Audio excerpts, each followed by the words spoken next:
Oi, mau pergi kemana kita siang hari ini, Prof? Kita keliling ISEL aja yuk. Bisa.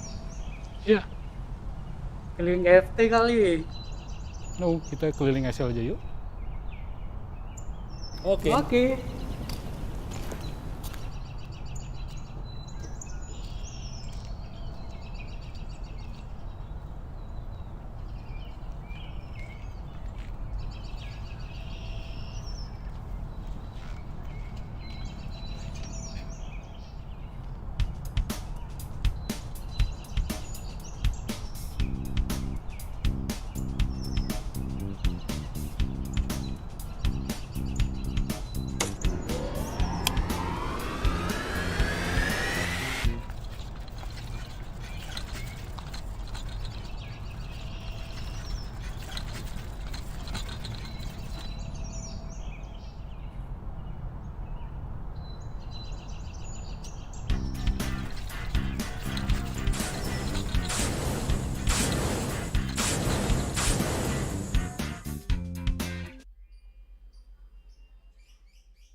Ya Pak, lihat FTUI nggak cukup cuma lihat ISEL doang.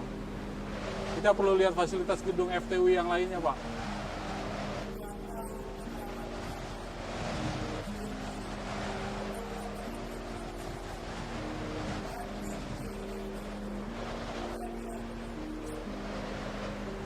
Nah itu tuh kayak lihat gedung K dan gedung S.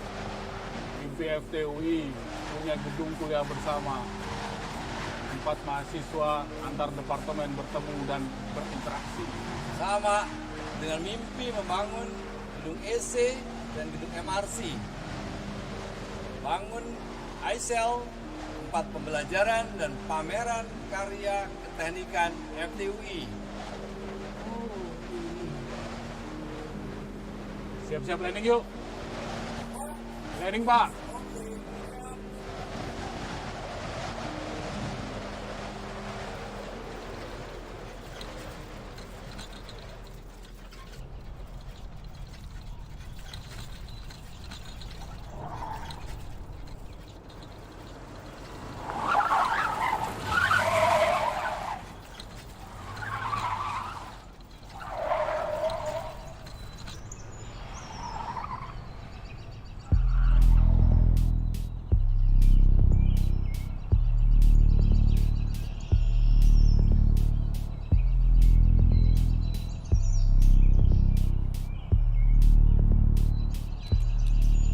Ini wujud mimpi terbaru FTUI, Pak Henry. Dream come true. Integrated Creative Engineering Learning Lab. ISEL, Laboratorium Pembelajaran Keteknikan Kreatif Terintegrasi FTUI. Masuk yuk. Ayo.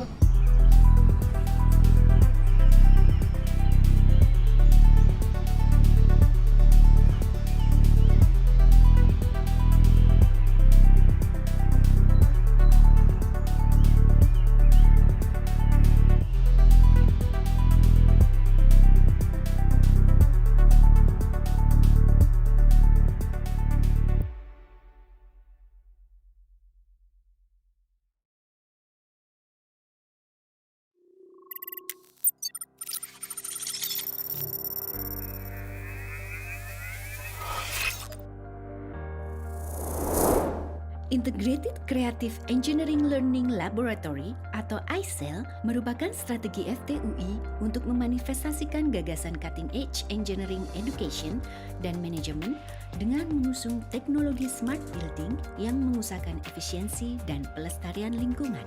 Gedung ISEL memiliki luas bangunan 8.410 meter persegi yang dibagi ke dalam 9 lantai, di mana setiap lantai memiliki fungsinya masing-masing. Hanggar dan perkakas dimanfaatkan juga sebagai lab produksi dengan adanya mesin produksi terupdate. Ruang pameran dan co-working space. Lantai ini difungsikan juga sebagai tempat pameran hasil karya mahasiswa. Komputer dan lab fabrikasi dapat dimanfaatkan oleh mahasiswa untuk melakukan inovasi di bidang teknologi komunikasi digital. Lab Fenomena Dasar. Terdapat beberapa ruang yang dapat digunakan untuk mempraktikkan ilmu fenomena dasar mesin. Kawasan Sains dan Teknologi UI. Lantai 5 dan lantai 6 terdiri dari beberapa ruangan kerja super nyaman yang difungsikan sebagai tempat brainstorming inovasi-inovasi baru bagi para mahasiswa. Lantai 7, Lab Metrologi dan Kontrol. Lab Metrologi dengan fasilitas terbaik siap membantu mahasiswa untuk membuat inovasi terbaru. Lab Kimia Dasar dan Biomedik. Lab Kimia dan Biomedik dengan fasilitas keamanan tingkat tinggi serta teranyar tersedia di lantai ini. Lantai 9, Rooftop Energi Terbarukan. Terdapat puluhan solar panel dan inverter yang nantinya digunakan sebagai sumber energi terbarukan. ICEL mengusung tema teknologi Green Metric yang terdiri dari pengaturan energi dan perubahan iklim, pengolahan air atau water yang efisien, pengolahan limbah yang sesuai standarisasi. Implementasi teknologi smart dan green building merupakan sebuah sistem kontrol terintegrasi yang mengusahakan pelestarian lingkungan dan efisiensi. Dengan penerapan energi bebas emisi karbon pada bangunan ICEL. Selain itu, pada bagian rooftop difungsikan sebagai lab energi terbarukan yang telah dipasangi oleh beberapa panel surya pada bagian atas kontainer lab. Efisiensi penggunaan air menjadi aspek penting dalam sebuah sistem smart building. Untuk itu, ICEL mengaplikasikan beberapa teknologi seperti water harvesting, sebuah program daur ulang air hujan dengan memanfaatkan tandon air hujan yang kemudian disimpan dalam roof tank dan didaur ulang ke seluruh gedung ICEL untuk dimanfaatkan kembali. Sementara untuk air bekas penggunaan, air akan melalui proses STP, sewage treatment plant terlebih dahulu sebelum dapat didaur ulang. Selain itu, gedung ICEL juga menggunakan peralatan hemat air di setiap toilet. Contohnya, urinary flushing system dan toilet flush yang menerapkan prinsip mechanical di mana air yang akan keluar sesuai dengan takaran. Terakhir, pengolahan limbah yang sesuai standarisasi. Penanganan masing-masing limbah dibedakan. Untuk limbah organik, pengolahan sampah 90% diubah menjadi kompos dengan alat dry aerobic digestion atau DAD. Sementara limbah anorganik akan didaur ulang oleh pabrik pendaur ulang. Terakhir, untuk limbah beracun akan diserahkan kepada pengolah LB3 berizin. Maka, dengan adanya gedung ICEL, kami berharap Universitas Indonesia dapat menjadi penyokong bagi perkembangan sains dan teknologi di Indonesia.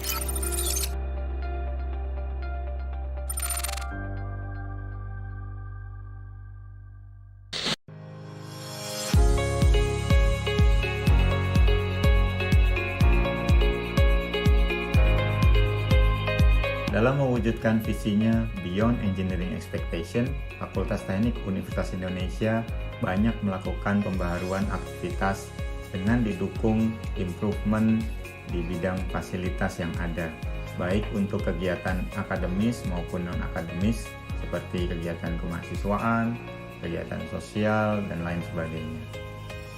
Pada kesempatan Dies Natalis ke-57 tahun, Fakultas Teknik Universitas Indonesia meluncurkan platform Giving Back FTUI, yang mana ini adalah sebuah laman terintegrasi yang bisa memfasilitasi pihak-pihak yang ingin membantu Fakultas Teknik UI dalam mendukung berbagai kegiatan yang ada. Donasi ini juga akan digunakan untuk pengadaan fasilitas pembelajaran, seperti misalnya peralatan multimedia untuk pembelajaran jarak jauh yang sangat dibutuhkan pada kondisi pandemi seperti ini.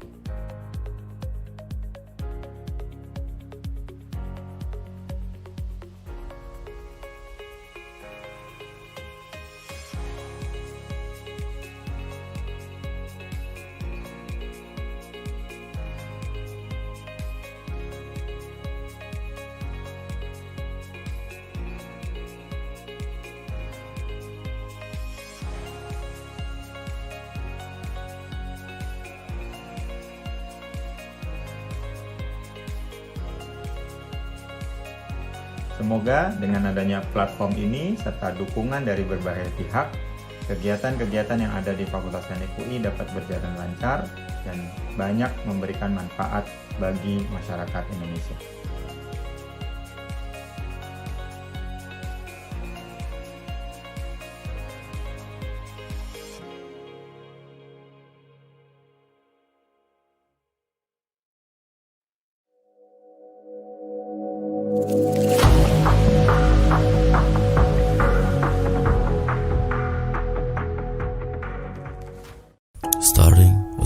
inspection business unit in Radian Group, with specialization in non-destructive testing services in mid-1970s.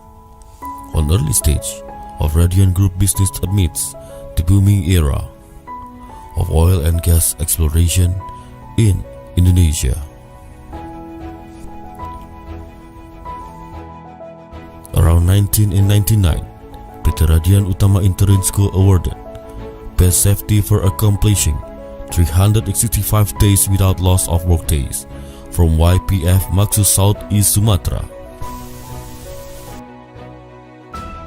In 2006, Mobile Offshore Production Unit conversion and operating services contract in Maleo Field, Madura Strait.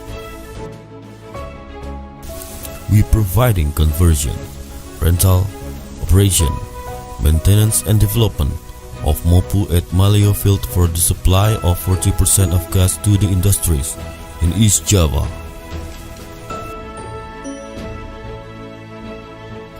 We deliver products and services with meet client standard requirement for single and turnkey contract, aiming to become a comprehensive new and renewable energy developer.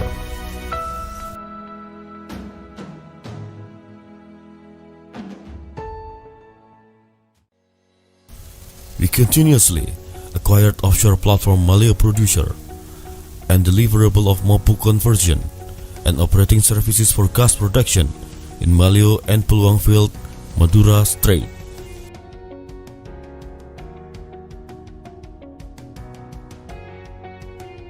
Our new and renewable energy services offer EPC, operating and maintenance, and after-sales support for services for green energy solutions. Besides development of MOPU, we also provide operation and maintenance for floating storage and offloading, fixed processing unit, and floating production, storage and offloading.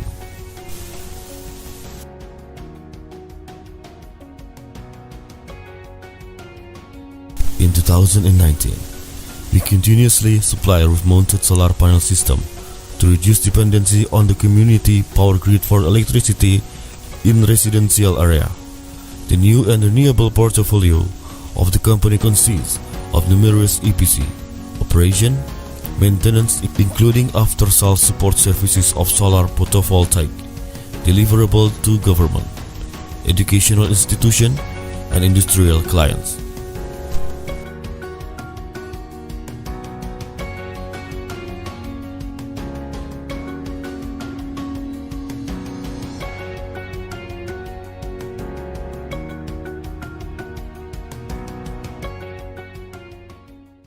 Our services are construction, agency and trading, inspection, offshore production facilities, marine, and technical support service. We operated in 10 points in Indonesia, such as Turi, Pekanbaru, Batam, Palembang, Cilegon, Cikarang, Cirebon, Surabaya, Balikpapan, and Samarinda.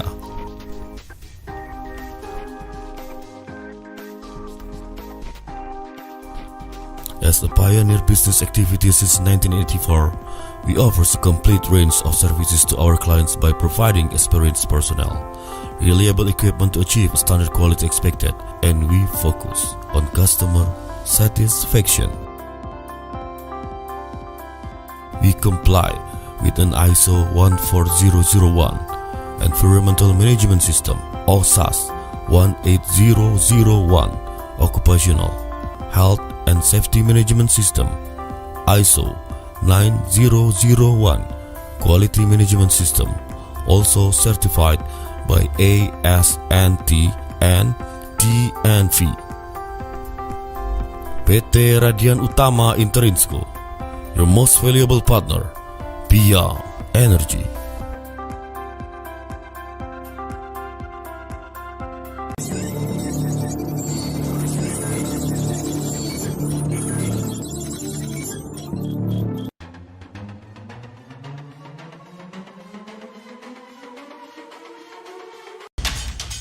Ya, ini saya jalan ya. Pak, tunggu, ini ada yang belum, Pak. Pak, ada tagihan pajak. Oke. Pak, gaji karyawan harus diotorisasi. Beres. Halo Pak, pembayaran supplier harus segera jalan ya Pak. Oke. Gampang. Lakukan semua transaksi harian perusahaan Anda. Anda dapat dengan mudah mengelola transfer management, billing payment,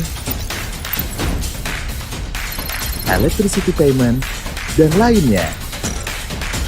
Dengan BNI Direct Mobile, Anda dapat mengelola bisnis Anda 24 jam, kapanpun, dimanapun. Semua urusan jadi lebih mudah. Download BNI Direct Mobile. Peradaban semakin berkembang. Kesiapan untuk menghadapi tantangan zaman dibutuhkan di mana laju teknologi hanya memberi dua pilihan, sebagai ancaman atau peluang. Inovasi menjadi kata kunci ketika ruang dan waktu tak lagi terbatas. CIP-CCIT merupakan unit kerja khusus di bawah Fakultas Teknik Universitas Indonesia. CIP-CCIT menjadi unit khusus penyelenggara pendidikan profesional, pelatihan kompetensi, dan sertifikasi internasional di bidang teknologi informasi. Sejak tahun 2002, CIP-CCIT telah mencetak lebih dari 2.000 SDM unggul yang bekerja di berbagai bidang industri.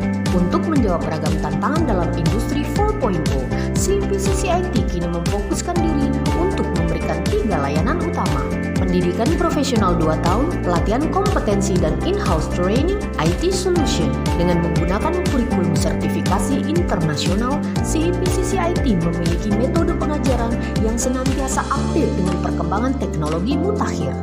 Bagi siswa yang ingin melanjutkan studi, CIP-CCIT juga telah menjalin kerjasama dengan berbagai universitas ternama dalam dan luar negeri. CIP-CCIT juga menyelenggarakan program pelatihan yang dapat dijadikan sebagai SKPI bagi mahasiswa-mahasiswa perguruan tinggi swasta di Indonesia. Sejak tahun 2010, CIP-CCIT telah berkontribusi sebagai mitra Kementerian Pertahanan Republik Indonesia. Saat ini, CIP-CCIT juga mengembangkan divisi IT Solution dengan core bisnis penyediaan jasa pengembangan berbagai aplikasi sistem informasi bagi instansi pemerintah dan swasta. Sebagai institusi yang telah berlisensi ISO 9001-2015, CIP-CCIT senantiasa berkomitmen dalam memberikan layanan teknologi terbaik untuk Indonesia. CCIT, Programming Future.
Ladies and gentlemen, may I have your attention please?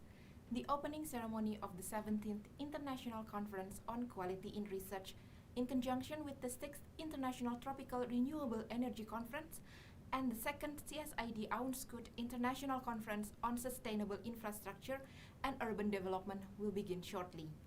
Please allow me to inform you of a few rules to help make today's opening ceremony run smoothly. Please make sure that you have adjusted your username in accordance with the name that you used for registration.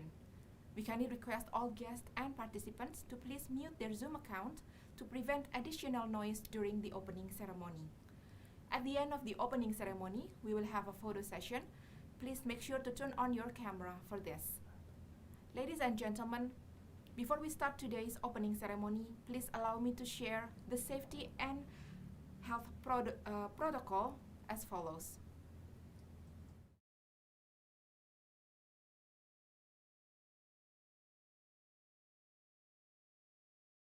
Ladies and gentlemen, welcome to our virtual event. Even if you are participating from home, there are some health and safety regulations that you must pay attention to when participating in any virtual event. Please make sure that you wear neat and comfortable clothes. Pay attention to the visibility of the PC, laptop, or mobile devices that you use to participate in the event. Pay attention to the ergonomic aspect of sitting position during the event. Do stretching every hour. Pay attention to any electrical hazards, especially on charger cables or switches around you. Stay healthy and follow the health protocol related to COVID-19. If you experience any symptom that point to COVID-19, immediately go to the nearest health facility. Make sure that you have enough internet quota or that your Wi-Fi is stable enough to participate in the virtual event until it is finished. May you have a wonderful virtual experience.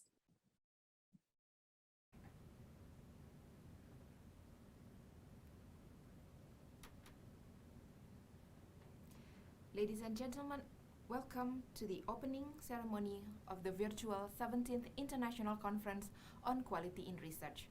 With the restriction of travel and limitation in holding offline conference, the QiR committee have to abide to the protocol where we interact virtually while maintaining the COVID-19 health protocol.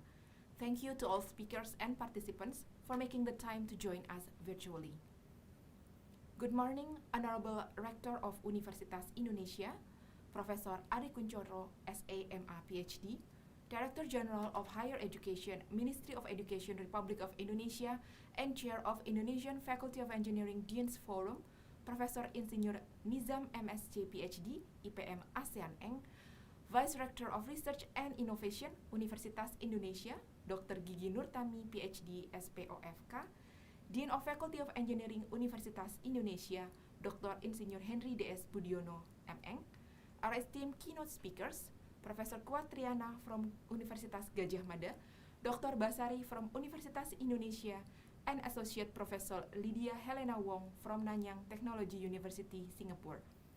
Our invited speakers for the 7th Symposia of the 7th International Conference on QiR 2021 and 2 in conjunction conference 2nd Aunscoot and ITREC.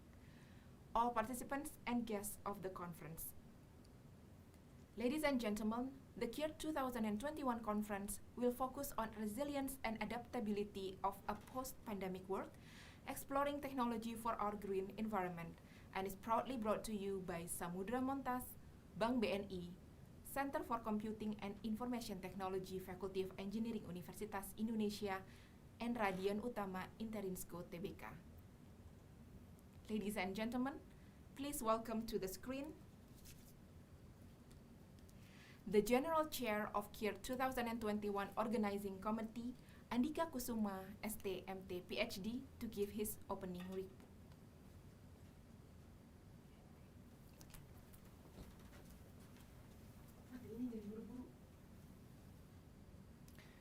Bismillahirrahmanirrahim.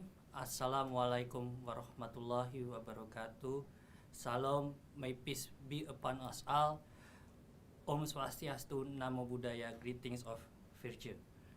Honorable Rector of Universitas Indonesia, Prof.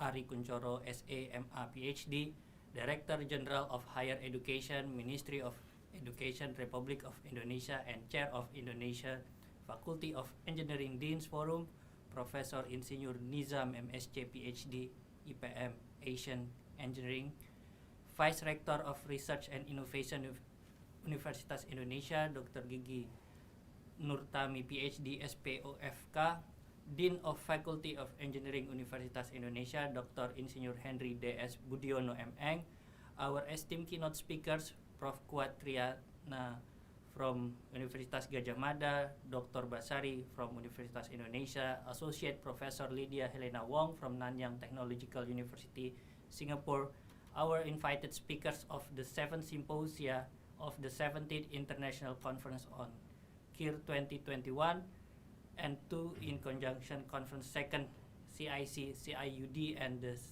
6th iTrack conference, and all participants and guests of the conference. Please let me provide a brief report as a chairman of the 17th QiR International Conference 2021. We are proud to announce that there are 300 registered papers during this conference, and which is in conjunction with the 2nd CICUD OUNSCUD and the 6th iTrack. The QiR has 7-track symposia which covers various fields in engineering and design research area. We also host a workshop for engineering hosted by Center of Engineering Education this afternoon. We have several publications presented, namely special issue in International Journal of Technology, IGTech, Journal of Evergreen, and AIP conference proceeding. We are proud to announce that this conference has participants from 11 countries ranging from Indonesia, Japan, Malaysia, Chinese, Taipei, Thailand, Philippines, United Kingdom, Australia, New Zealand, French, South Africa, and Iraq. We are also fully supported by Faculty of Engineering Universitas Indonesia and the sponsors.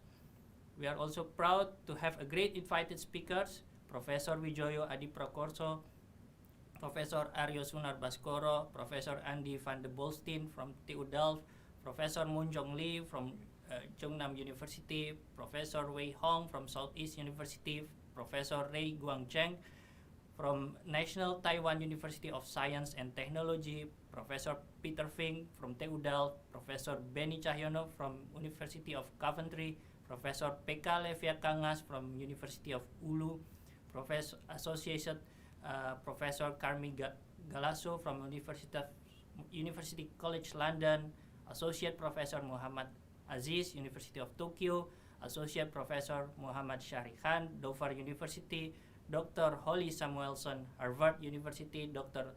Jacques Lacazette, Institute National Polytechnic de Toulouse, Dr. Silvana Goodman, and Ritova Elena, St. Petersburg State Polytechnic University, and Dr. Amy Kim. We hope this conference will bring our cooperation closer despite the COVID-19 pandemic, which is happening currently, and we would like to say thank you very much for your participation. Please free to join the session through this dedicated Zoom link. We hope that you enjoy and have a fruitful discussion during this 3 days conference. Wabil Taufik wal Hidayah. Wassalamualaikum warahmatullahi wabarakatuh.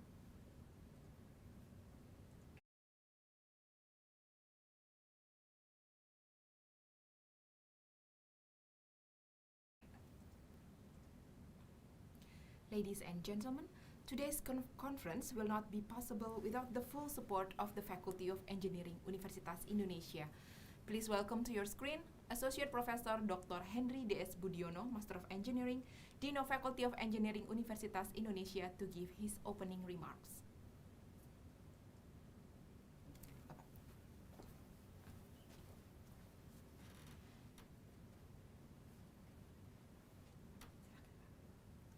Bismillahirrahmanirrahim. Assalamualaikum warahmatullahi wabarakatuh. Salam, my peace be upon of us. Om Swastiastu, Namo Buddhaya, greeting of virtue. Honorable Rector of Universitas Indonesia, Professor Ari Kuncoro, SA, MA, PhD, Director General of Higher Education, Ministry of Education, Republic of Indonesia, and Chair of Indonesian Faculty of Engineering Deans Forum, Professor Insinyur Nizam, MSc, PhD, IPM, ASEAN Eng. Vice Rector of Research and Innovation Universitas Indonesia, Dr. Gigi Nurtami, PhD, SPOFK.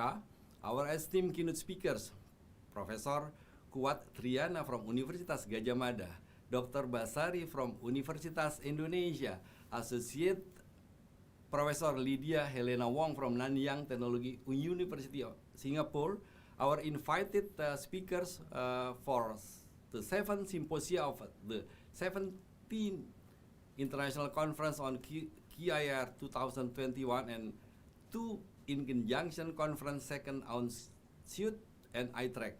All participants and guests of the conferences. It is with great pleasure that I welcome the participant of QiR International Conference 2021. This year's QiR is held in conjunction with the 6th International Tropical Renewable Energy Conference, iTrack 2021, and the 2nd CSID Unskut International Conference on Sustainable Infrastructure and Urban Development. Today is a bittersweet moment for me. This will be the last time I will be greeting you as a Dean of Faculty of Engineering Universitas Indonesia. Next year, as early as January, a new Dean will be inaugurated. For the last 2 QiR, I have been blessed to help organize and also participate in one of the biggest engineering conferences in Indonesia. I have listened to, discuss with, argue with, and collaborate with numerous outstanding researchers from Indonesia and around the world.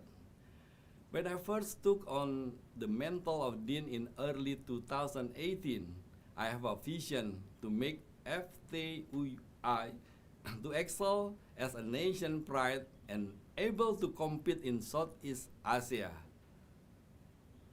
For 4 years, with the help of my amazing team, we implement improvement to create a cutting-edge engineering education and management which leads to applied engineering research. Because it is our dream to produce researchers that will directly apply to benefit the nation and the people. The first half of my time as a dean was spent on strengthening our foundation, making sure that our researchers have enough funding, building and preparing the latest facilities for them, encouraging new research topic and innovation. And then COVID hit. The pandemic has swept the world in a frenzy, creating widespread panic and fear.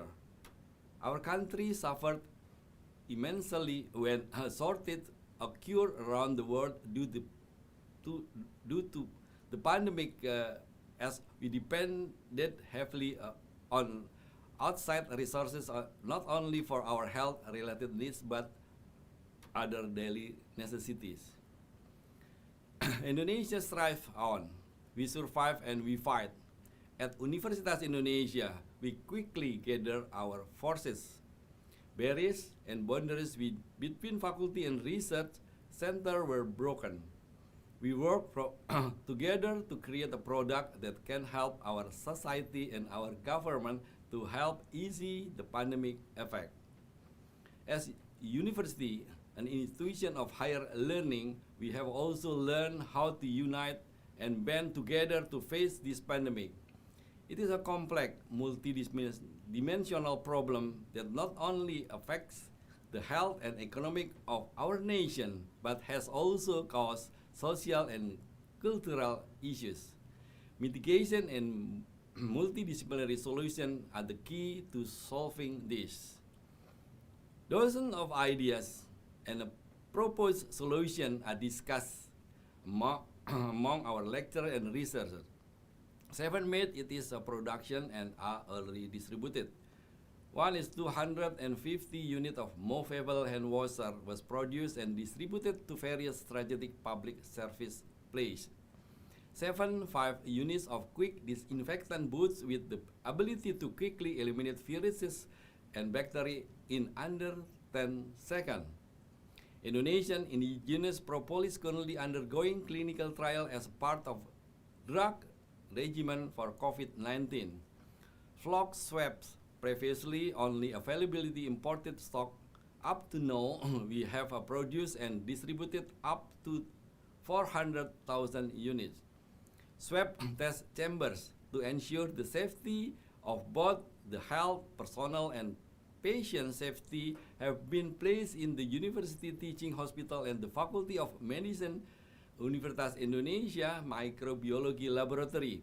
300 units of UI's COVID 20 ventilator.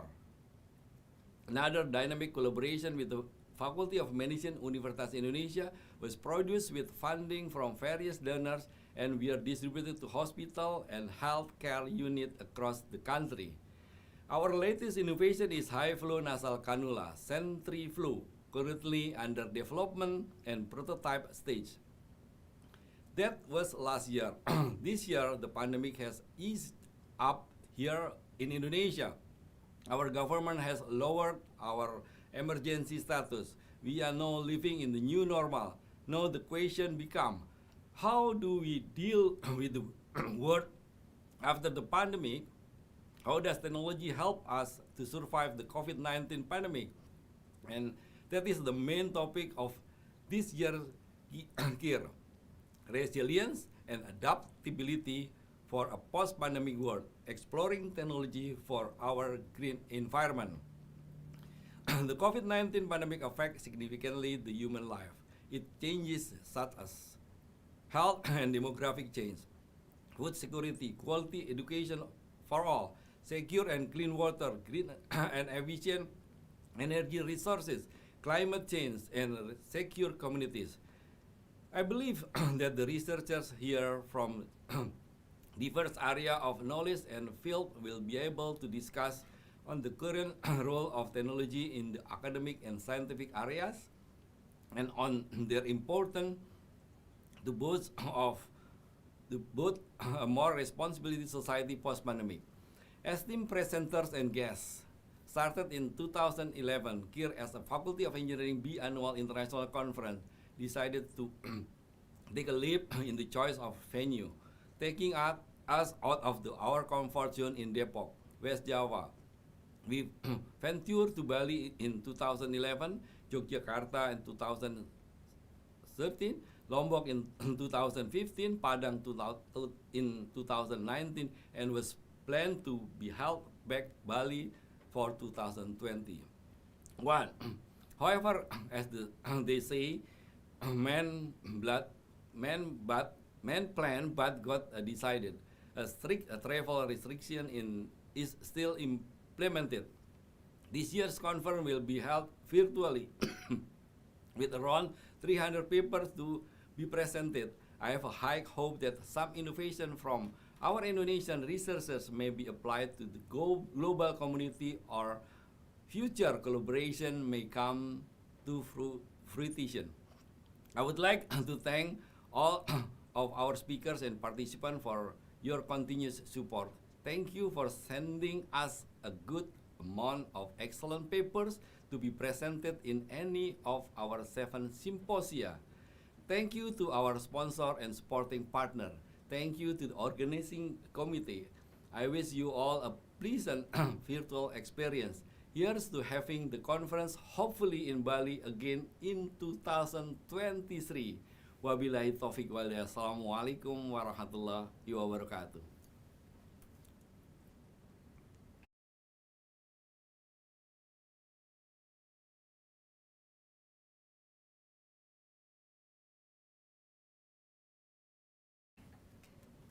Ladies and gentlemen, please welcome to your screen the Rector of Universitas Indonesia, Professor Ari Kunchoro, SAMA PhD, to give his opening remarks and to officially open this year QiR 2021.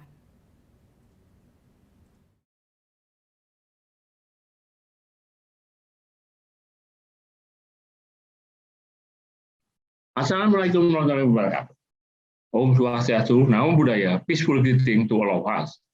The Honorable Vice Rector of Research and Innovation Universitas Indonesia, Dr. Gigi Nurtami, PhD, SPOFK, Dean of Faculty of Engineering Universitas Indonesia, Dr.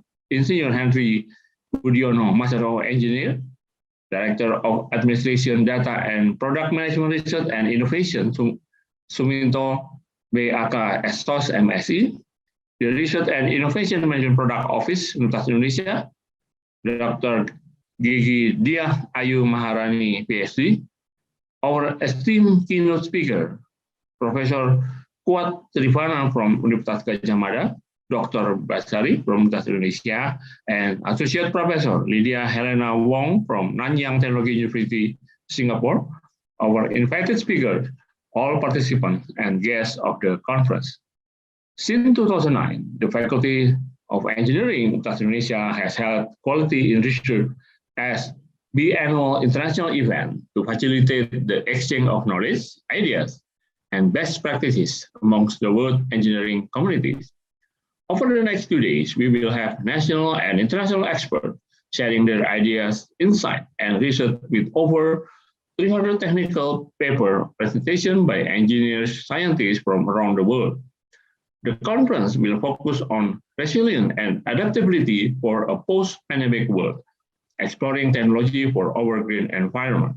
The main objective of the conference is to open a worldwide discussion on the current role of technology in the academic and scientific areas, on their importance to boost more responsible society in the post-pandemic era. We believe that the beauty of engineering lies not in the solitary individual efforts, but in dynamic cooperation. We hope that the conference will provide international engineers and scientists with a platform to synergize their efforts to work each other to create a greater possibility for the benefit of mankind, especially in the face of the widespread COVID-19 pandemic. The COVID-19 pandemic and its effect on society may result in lasting changes for science, technology, and innovation. It may also affect the purpose, design, and the execution of science, technology, and innovation policies. The pandemic threatened to cause long-term damage to innovation system at a time when science and innovation are mostly needed to deal with the climate emergency, meet the sustainable environment goal, and to accelerate the digital transformation. The pandemic has painfully pointed out one of our country's most vulnerable sectors, the public health and safety. During our most critical time, we are faced with the harsh reality on how lacking our health sector in providing medicine, medical devices, testing tools, and even something as we have been taken for granted, like medical masks for daily use. When demand rises exponentially and the limited supply cannot keep up, there are times when we face panic and chaos in our community. During this time, thankfully, our country leading university, including Universitas Indonesia, rise up and pour forward with new focus in the development of medical devices to help easing our country's rapid demand to help COVID patients. Ladies and gentlemen, science, technology, and innovation plays a critical part in building and maintaining a healthy and sustainable environment and in the long run society. Engineers through local, national, and global community are critical agents of change. You are our link between science and society, between policy and practice. Much of our current system need to be re-engineered to become more sustainable and resilient, and such initiatives need to be made a more prominent part of public participation and debate.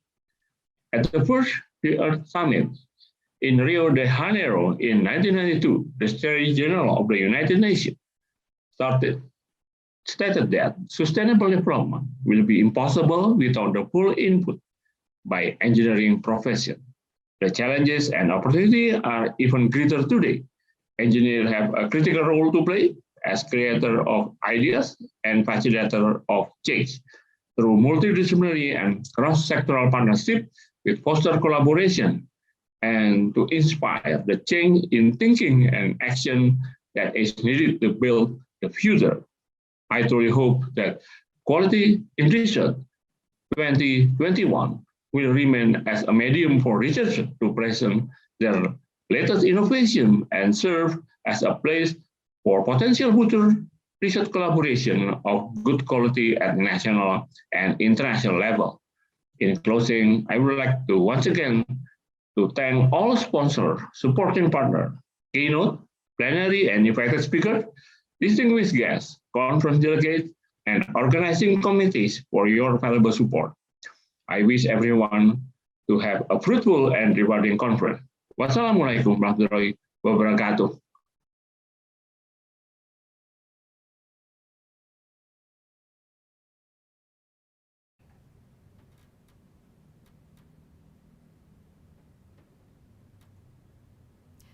Ladies and gentlemen, before we continue on with the first plenary session, we would like to invite all participants to take a few official photos together. So ladies and gentlemen, please turn on your camera. We are preparing for the photo session.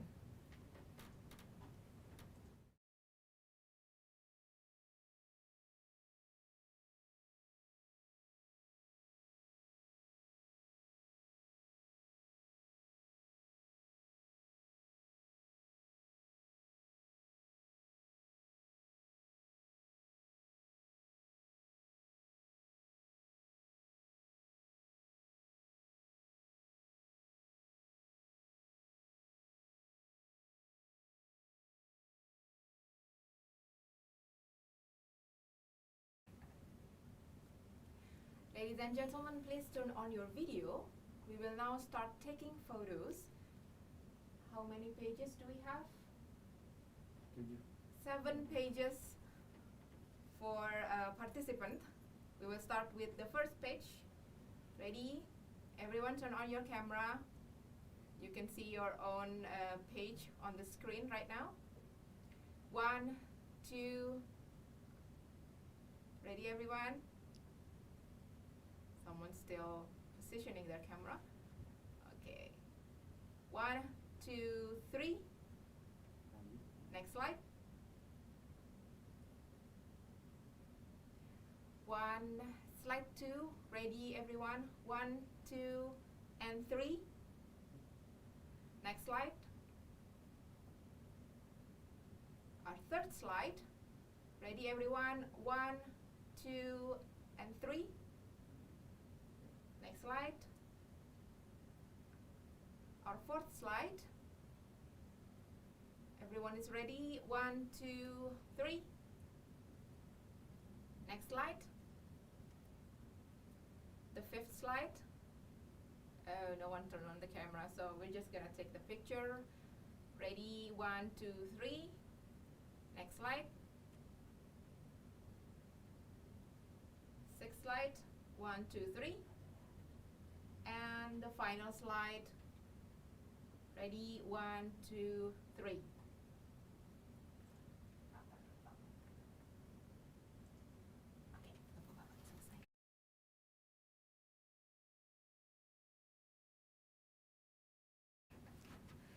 Ladies and gentlemen, the QiR 2021 is proudly brought to you by the Samudra Montas, Radian Utama, Bank BNI, Center for Computing and Information Technology, Faculty of Engineering, Universitas Indonesia. Ladies and gentlemen, the opening ceremony of the 17th International Conference on Quality in Research, or QiR, has ended. We will now take a short break while we are preparing for the keynote session. Please kindly stay with us while we prepare. To entertain you during the short break, we have prepared 2 cover songs, Panah Asmara and Roman Picisan, presented to you by Vocalista Academia or Vocademia Universitas Indonesia.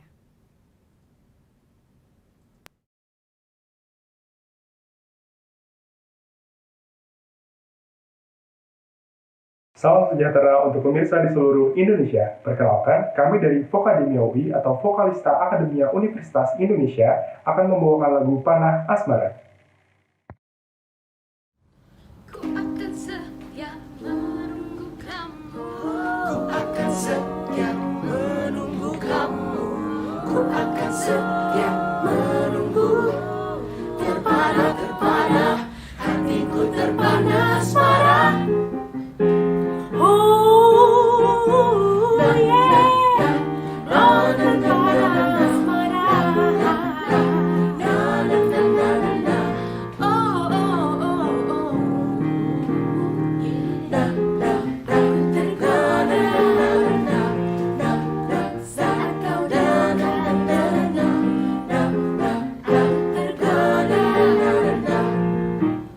Berdebar rasa di dada setiap kau tatap mataku.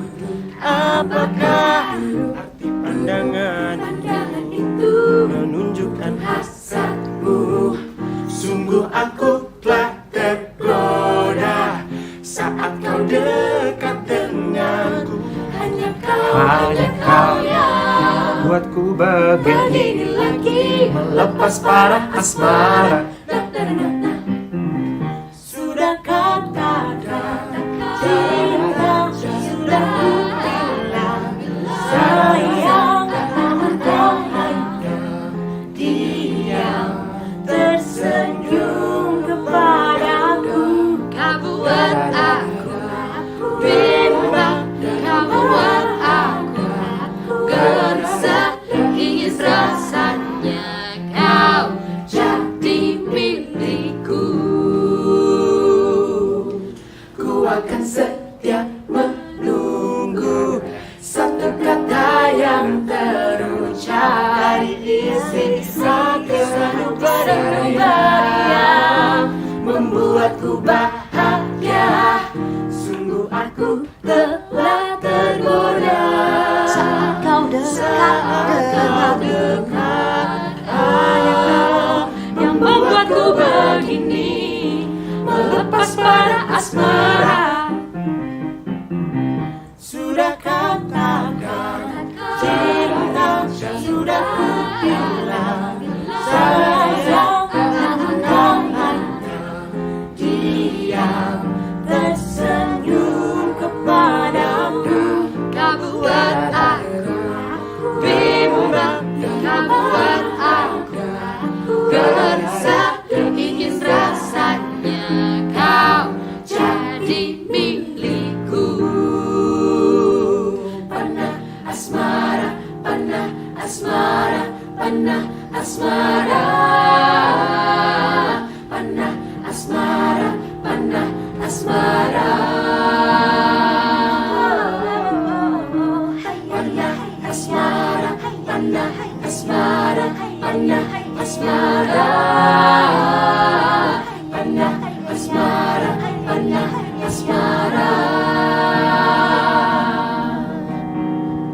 Berdebar rasanya di dada tiap kau tatap mataku. Oh, sungguh aku telah tergoda oleh kamu. Sudah katakan, sudah ku bilang, namun kau hanya diam tersenyum kepadaku. Kau buat aku bimbang dan gelisah. Ku akan setia menunggu satu kata terucap. Terpanah asmara, panah asmara, panah asmara, panah asmara. Ku terpanah kamu.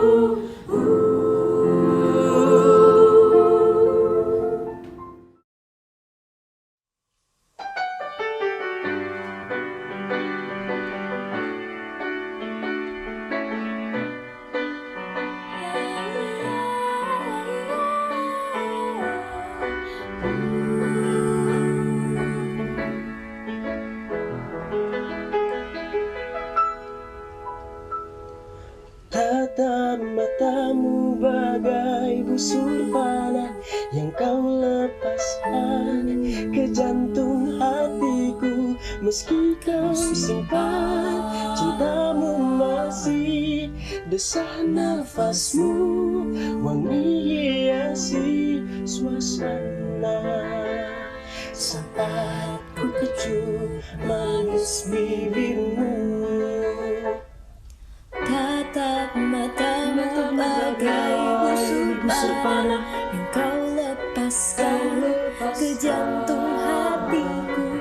Meski kau simpan cintamu masih desah nafasmu dan hiasi suasana.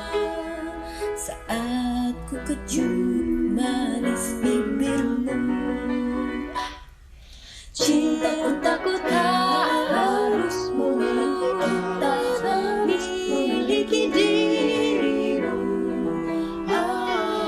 Meski mengiris segala janji, segala janji. Aku berdansa di ujung gelisah sirih syahdu lembut lakumu, sebar benih jiwamu, namun kau tiada menuai bunga cintaku. Yang ada hanya sekuntum rindu. Cintaku tak harus miliki dirimu, meski beri mengiris segala janji. Cintaku tak harus miliki dirimu, meski beri mengiris segala janji.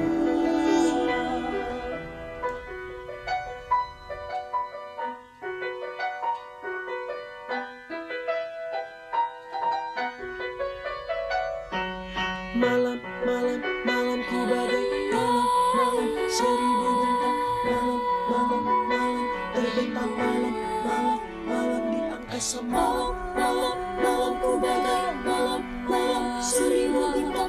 Malam, malam, malam, malam, malam, malam, malam. Semua kisah, semua terbentang. Malam, malam terbentang dari angkasa. Bintang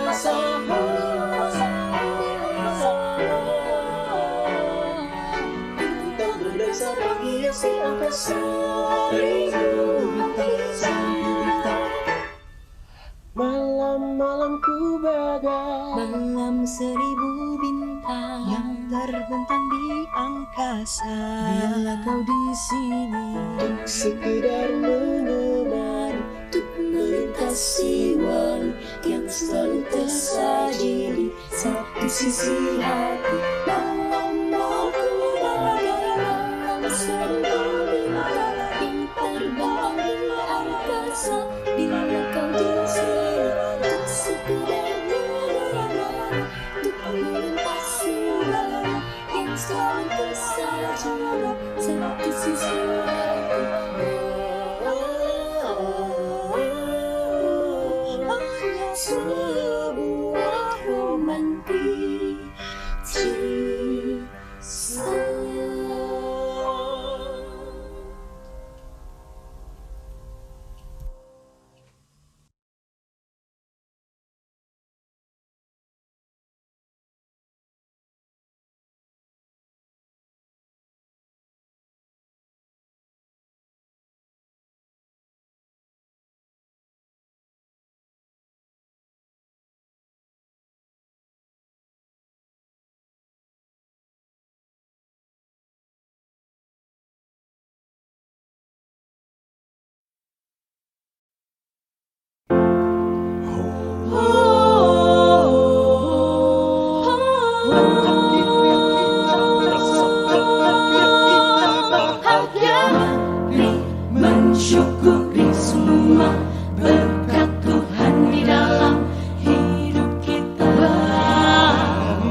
kosong pagi.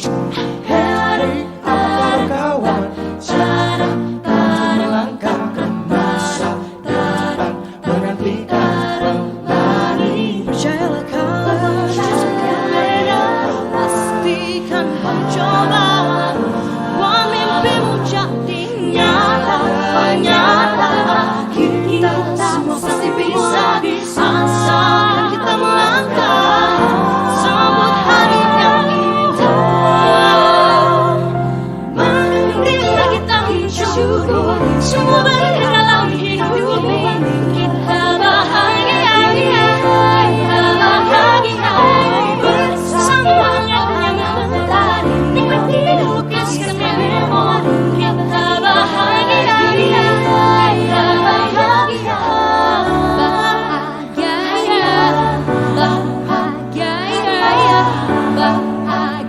oh yeah. Jalani hidup ini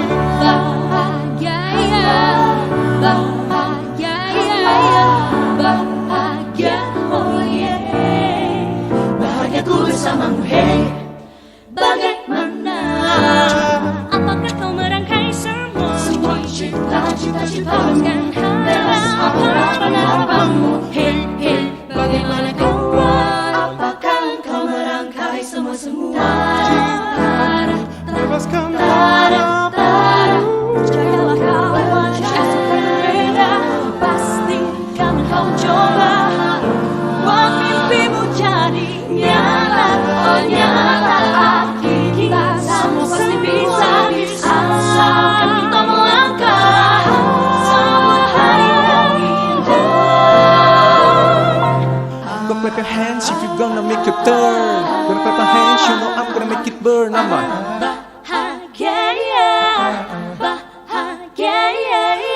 That you can like this, baby, I'm sure. Better make it right with QiR and you learn. Bahagia.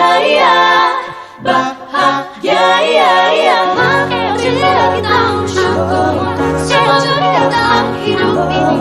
Kita bahagia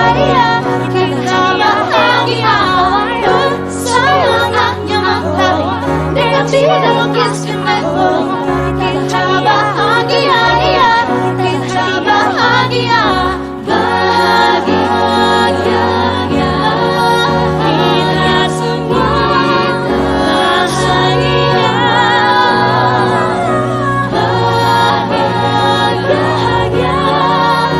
kita semua kita bahagia.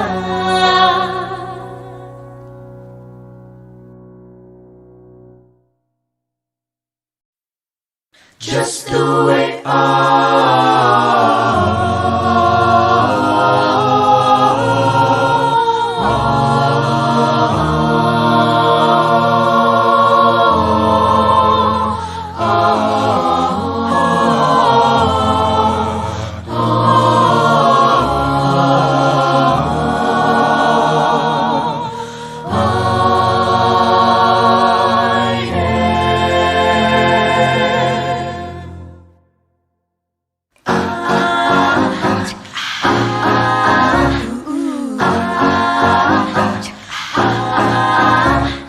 maybe I'ma get a little anxious, maybe I'ma get a little shy, 'cause everybody's trying to be famous, and I'm just trying to find a place to hide. All I wanna do is just hold somebody, but no one ever wants to get to know somebody. I don't even know how to explain this, I don't even think I'm gonna try, and that's okay. I promise myself one day, hey, I'ma tell them all that you could either hate me or love me, but that's just the way I'ma tell them all that you could either hate me or love me, but that's just the way that's just the way that's just the way I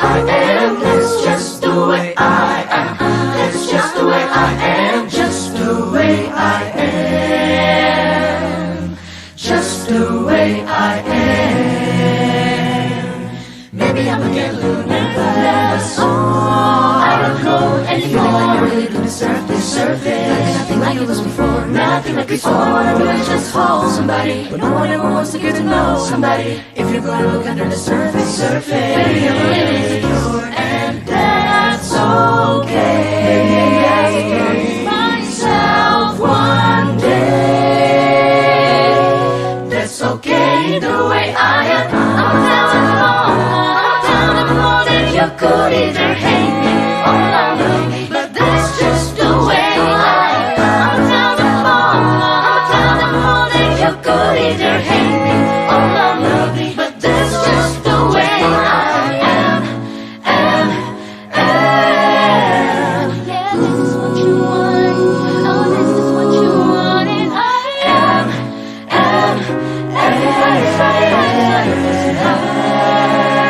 Maybe there's no place to hide. Maybe I'm a little nervous, don't go out anymore. I just don't deserve this all. I just wanna hold somebody, but no one wants to know somebody. But one day, but I don't know what I need. But I don't deserve this all. Oh yeah, I just wanna know somebody. One day, everybody's trying to be famous. I just wanna find a place to hide. I'm telling them all that you could either hate me or love me, but that's just the way I am. I'm telling them all that you could either hate me or love me, but that's just the way I am. I'm telling them all that you could either hate me or love me, but that's just the way I am. I'm telling them all that you could either hate me or love me, but that's just the way I am.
Some people live for the fortune.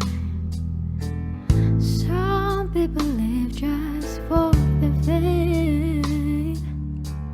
Some people live for the power, yeah. Some people live just to play the game.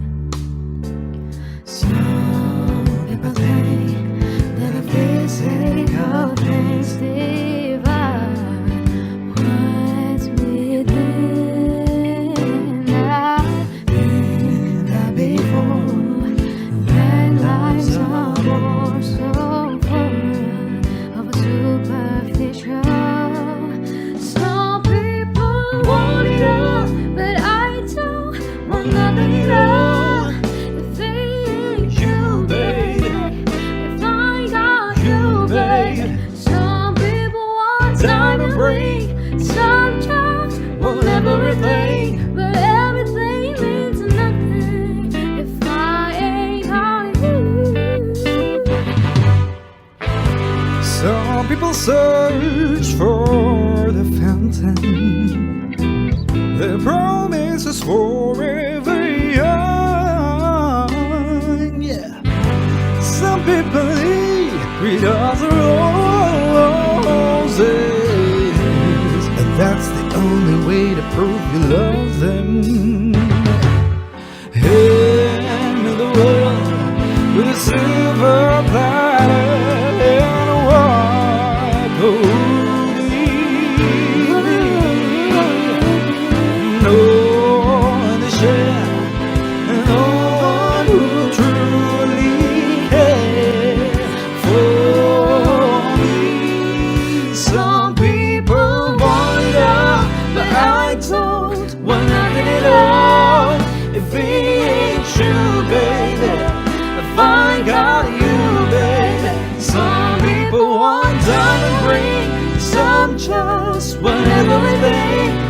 everything means nothing if I ain't got you.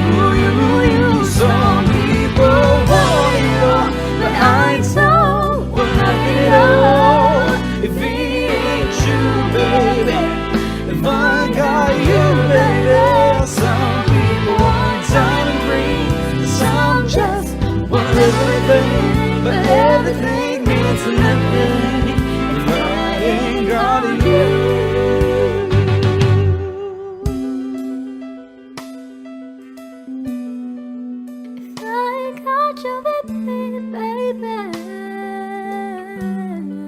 There's nothing in this whole wide world, one minute thing. If I ain't got you with me, baby.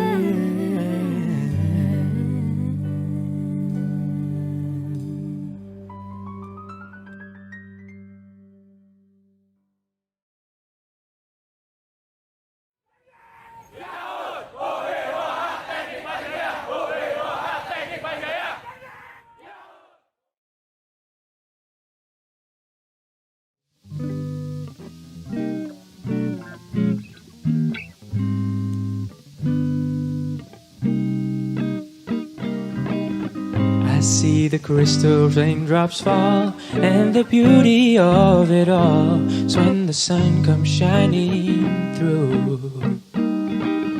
To make those rainbows in my mind, when I think of you sometimes, I wanna spend some time with you.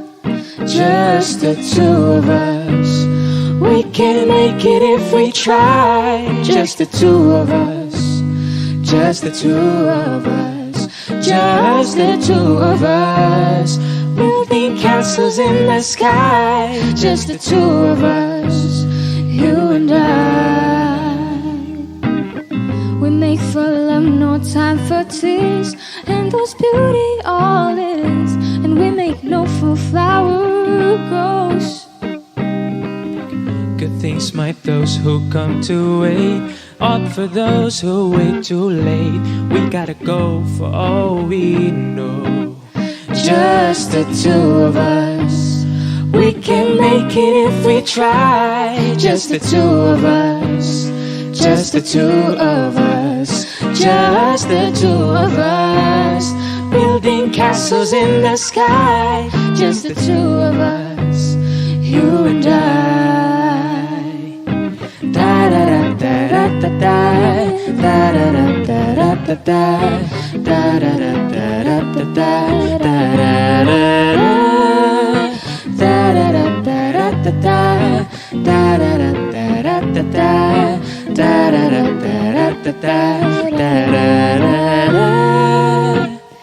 I see the crystal raindrops fall, and the beauty of it all when the sun comes shining through. To make those rainbows in my mind, when I think of you sometimes, I wanna spend some time, with you. Just the two of us, we can make it if we try. Just the two of us, just the two of us, just the two of us, building castles in the sky. Just the two of us, you and I.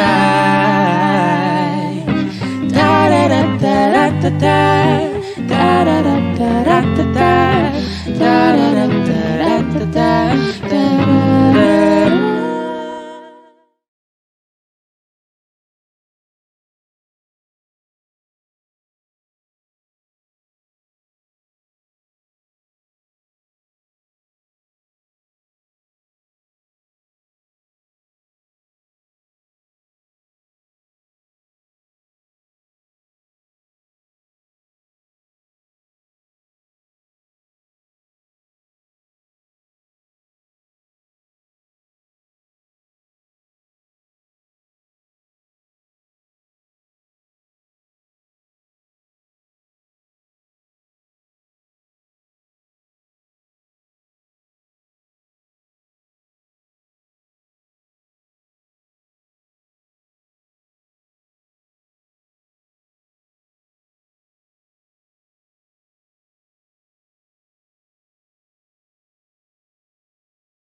the speaker of QiR 2021, and distinguished guests and participants, ladies and gentlemen.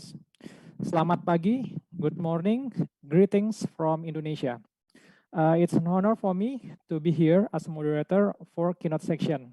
Let me introduce myself. My name is Kenny Liser from Department of Chemical Engineering, Faculty of Engineering, University of Indonesia. So for today's keynote lecture, I would like to welcome all of you to all for the first keynote lecture. In fight of COVID-19, tools of analysis must be used. There are two COVID-19 tests that usually use antigen swab and also the PCR test. However, these researchers has invented the analysis tools that just use the rhythm of the breath from nose. As we know that these tools are genus. Yeah.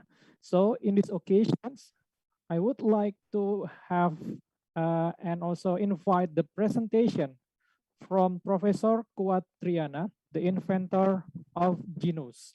Before the presentation begins, allow me to introduce the presenter. So Professor QiR had graduated from Kyushu University from Interdisciplinary Graduate School of Engineering Science, Department of Applied Science for Electronics and Materials. And currently, he become head of departments from P6 and University of Gajah Mada. And then there are a lot of invention that already made by Professor QiR, such as we know that Genus C19, and also another things such as Inus G for detections of Ganoderma, and Inus TB for detections of tuberculosis, and Inus Halal for detections of gelatin that come from the animals, and many devices and that already invented. So without further ado, I would like to welcome the presenter to the presentations. All right, Professor QiR, the screen is yours. Thank you very much, Mr. Chairman. Assalamualaikum warahmatullahi wabarakatuh. The Honorable Director of University of Indonesia, and also the Dean of Faculty of Engineering and University of Indonesia, and also all the participants, good morning. And first of all, I would like to thank to the organizing committee to invite me to share some of our activity in Universitas Gajah Mada. And it is a good moment for us, actually, that can be shared to all of you. And this opportunity let us to share my presentation first. Okay, can you see clearly here?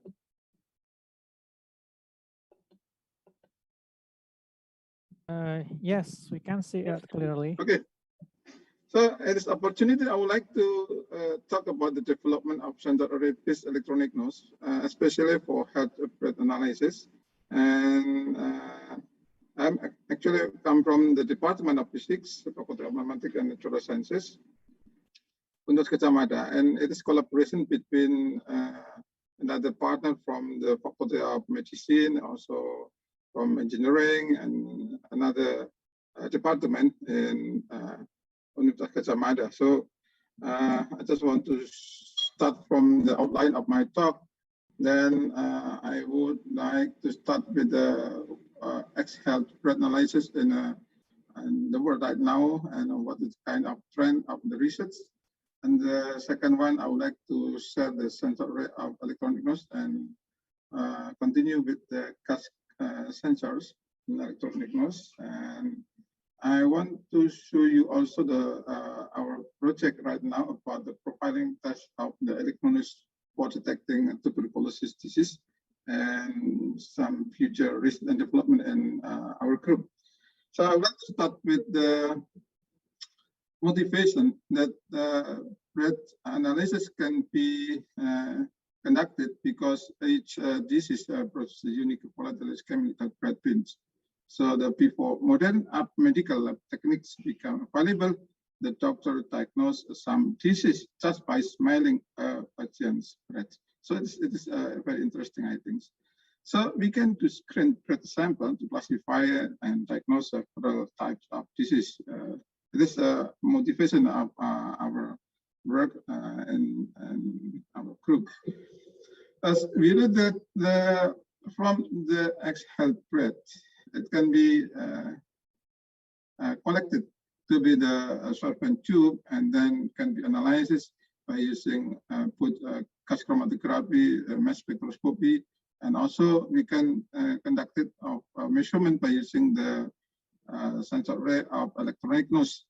By using the gas chromatography, mass spectroscopy, I think this is a standard analytic instrument in the lab, but it is not valuable in a daily application. Why? Because it is not only very expensive, but also very complicated in operation, and also use a specific or trained operator and interpreter of the data.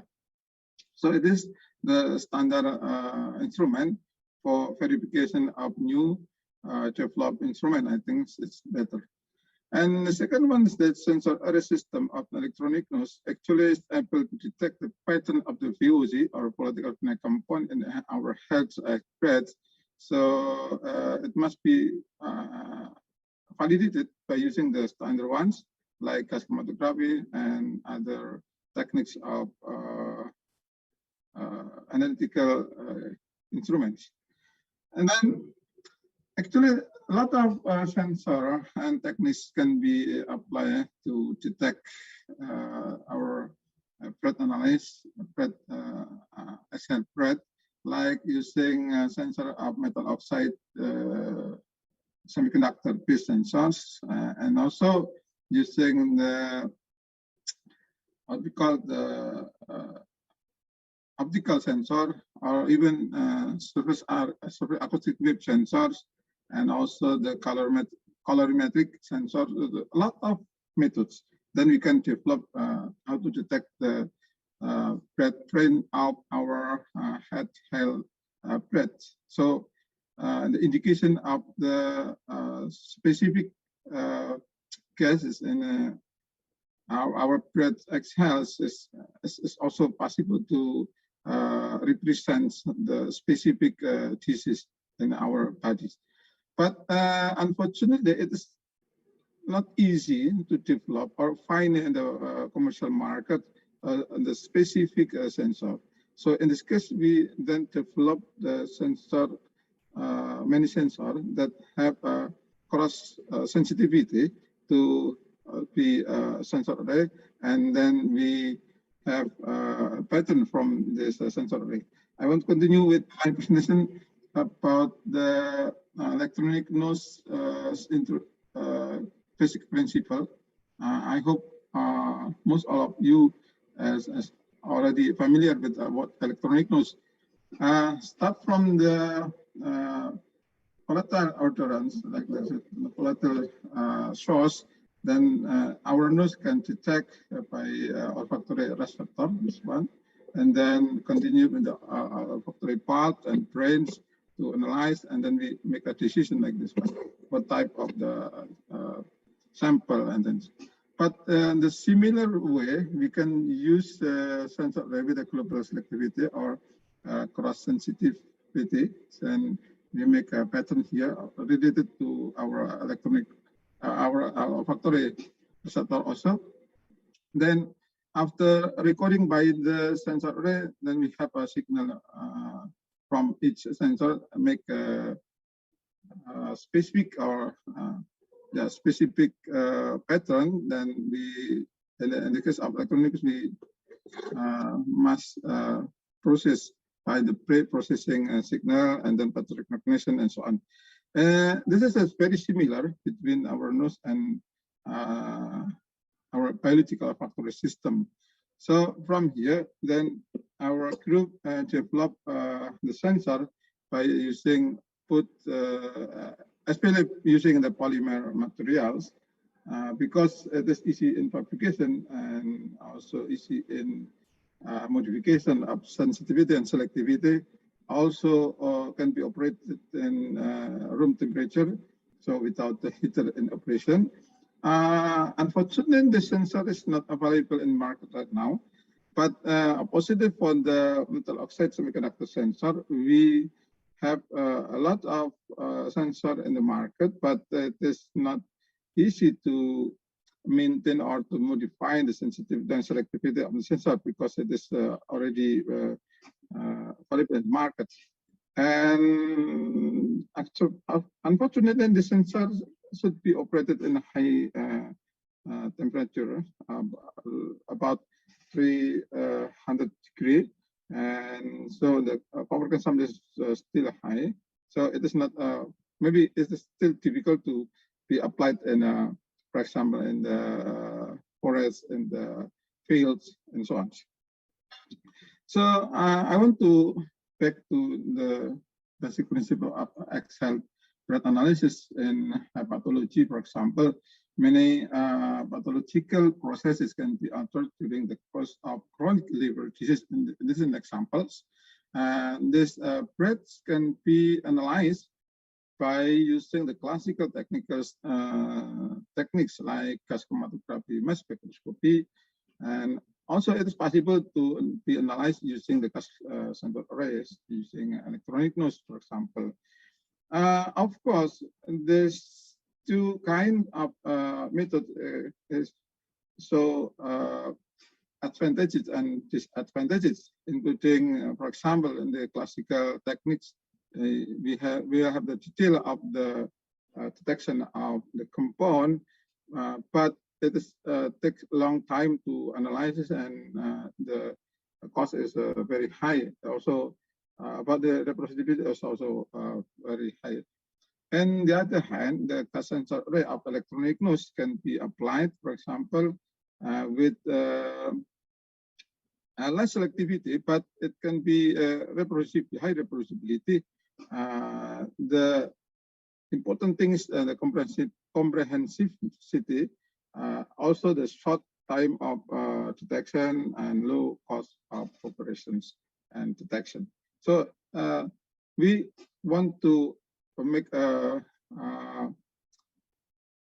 apply the electronics in the specific application, not in the general application, because the system still have a disadvantage, but we use the advantage in the application. And this is an illustration of pattern of the electronic noise. For example, this is the sensor response of the sensors. This is for healthy patients. This one is healthy patients. This one, for the disease patients. And the volatile compounds from the Excel thread are detected by an array of gas sensors, forming a characteristic pattern for disease and healthy patients. So the use of sensor array in electronic noise, it means that it produces a specific and consistent pattern for each sample. This is very important. So this pattern then trained into the machine learning and based on pattern recognition system model. So here we also combine not only about the sensors array, but also the artificial intelligence for data analysis, especially for pattern recognition. And this is an illustration of our work regarding the electronic noise, start from 2008, and then we developed until 2019. We applied our electronic noise for sepsis detection for neonates, but this project is still pending right now because some reasons, especially for funding. And also we still continue with the detection of tuberculosis disease from the bread, and also this is for electronic noise for COVID detection, and we call the Genus C90. This is an illustration of our work in laboratory, and then we continue with the mass production like this one. This is the mass production of electronic noise that Today, the electronic is still used in many factories, for example, for screening application of employers, and then in a hospital and some school and also in the university. We still have a lot of application in electronic, but at this moment, the application in public transport still stop. Why? Because some other reason I don't want to say here. Back to the basic principle of the electronic notes, I think it is easy to memorize because bacteria or virus in our lab, for example, will result in a volatile organic compound, this ones. And after we exhale through our breath, then we will have exhale breath, then we can analyze using the sensor array, this one. The sensor will respond by different characteristics, and the total of this sensor array will make a data set and to be collected, then divided into training set and testing set. I think it's the first one. The first one before testing, the system must be trained by the training data set for many types of machine learning, for example. Based on our experience, we usually split the data set into training for 70% of data set randomly, and testing is about 30% data set randomly. So we still here to detect what our accuracy of the system. It is different from the internal validation because still collected in the area of the still in the status, but we then continue for external validation, both for post-market and pre-market. We are now into doing what we call the external validation of the our electronic notes. And also, as I mentioned before, that we used a lot of model, and then we choose one of the best model of the artificial intelligence to be applied for the next testing step. This one, okay, I want to just to say about the characteristic of the sensor, especially for the metal oxide semiconductor sensor. As we know that in clean air, the tunnel electron here, the tunnel electrons, the tin oxide are attracted by the oxygen in the air, and then it is absorbed on the surface of the sensing material. So there is no electric current. Why? Because the all electrons to be attached to the oxygen. But after introducing the reducing gas, like for example CO2 and ammonia and so on, then the surface of the density of the absorbed oxygen decrease as it reacts with the reducing the gases. And the implication of the step is the electron can then release into the tin oxide surface, allowing the current to flow freely to the sensor. This is the relation between the interaction between introducing the reducing gas and clean air is totally different. I mean that the clean air is to be the baseline of the sensor response. And this is the illustration of the more detail of the interaction between the existing of the reducing gases like this one. And in this opportunity, I want to show you about our first training step of using the electronic noise for tuberculosis detection. That we know that the tuberculosis screening is a challenging and low resources are high, but high burden settings, and accuracy is easy to use, fast and cheap diagnostic tool is needed. We develop also electronic nose and similar to the genus C19, but this is specific and to be modified inside of the machine for axial breadth with for patient tuberculosis. It's a little bit different from the genus C19, but the principle is similar as electronic nose. The aim of the study is to investigate the diagnostic accuracy of the electronic nose in the differentiating tuberculosis patient from the healthy people. So in this case, we still in the first training phase, not in application phase. We conducted in many hospitals in Jogja, in Surakarta, and also in Jakarta. And this is the flowchart of screening with the electronic nose TP, and this including the clinical symptoms and the chest radiography.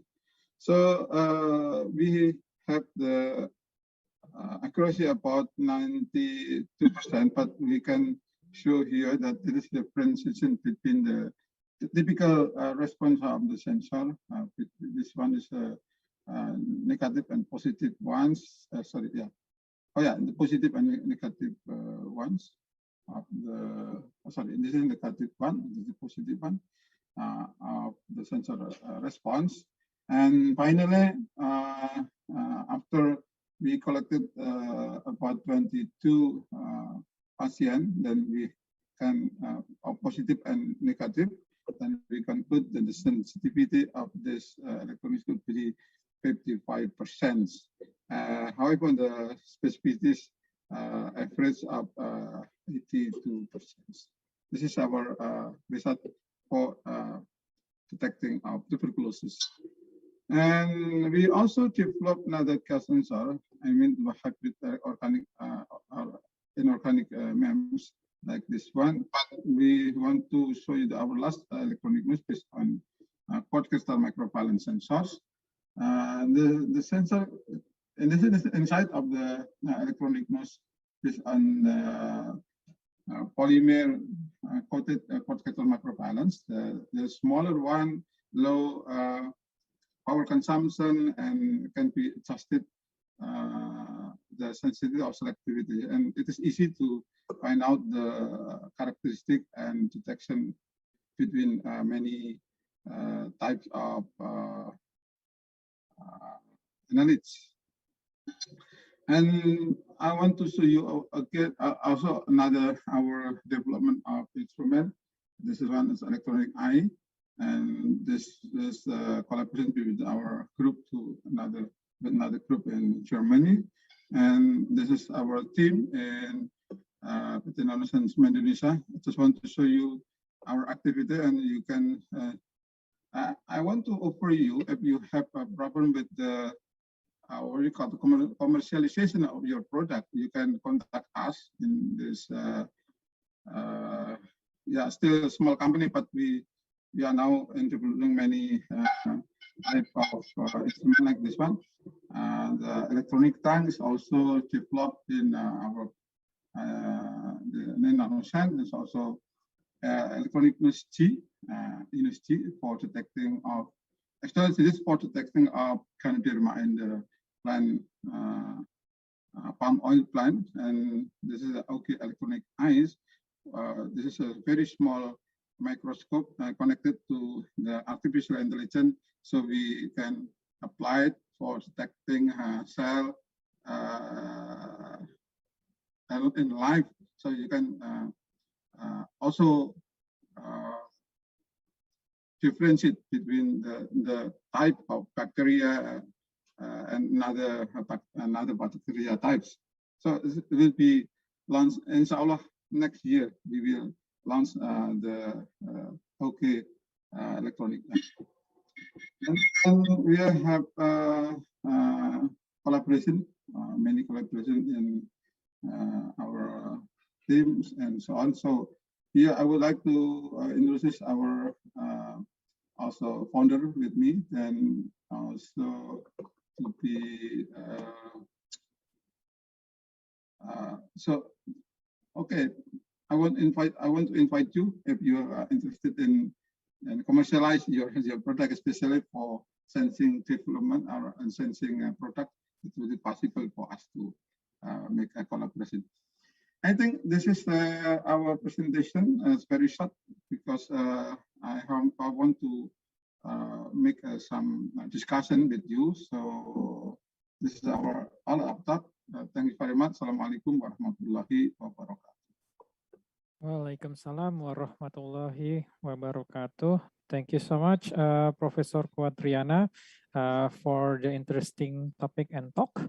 So, because of Professor Quad have several other activities, so for Professor Quadriana Q&A sessions, we will have the Q&A early. So, for all the ladies and gentlemen, do you have any questions? For Professor Quad, maybe we will open for 2 questions.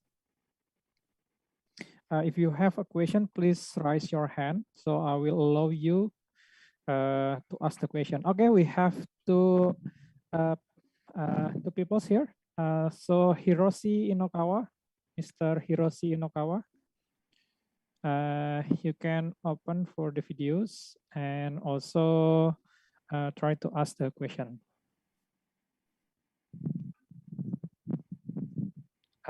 Please unmute the mic, Professor Inokawa. Still unmute. Still mute.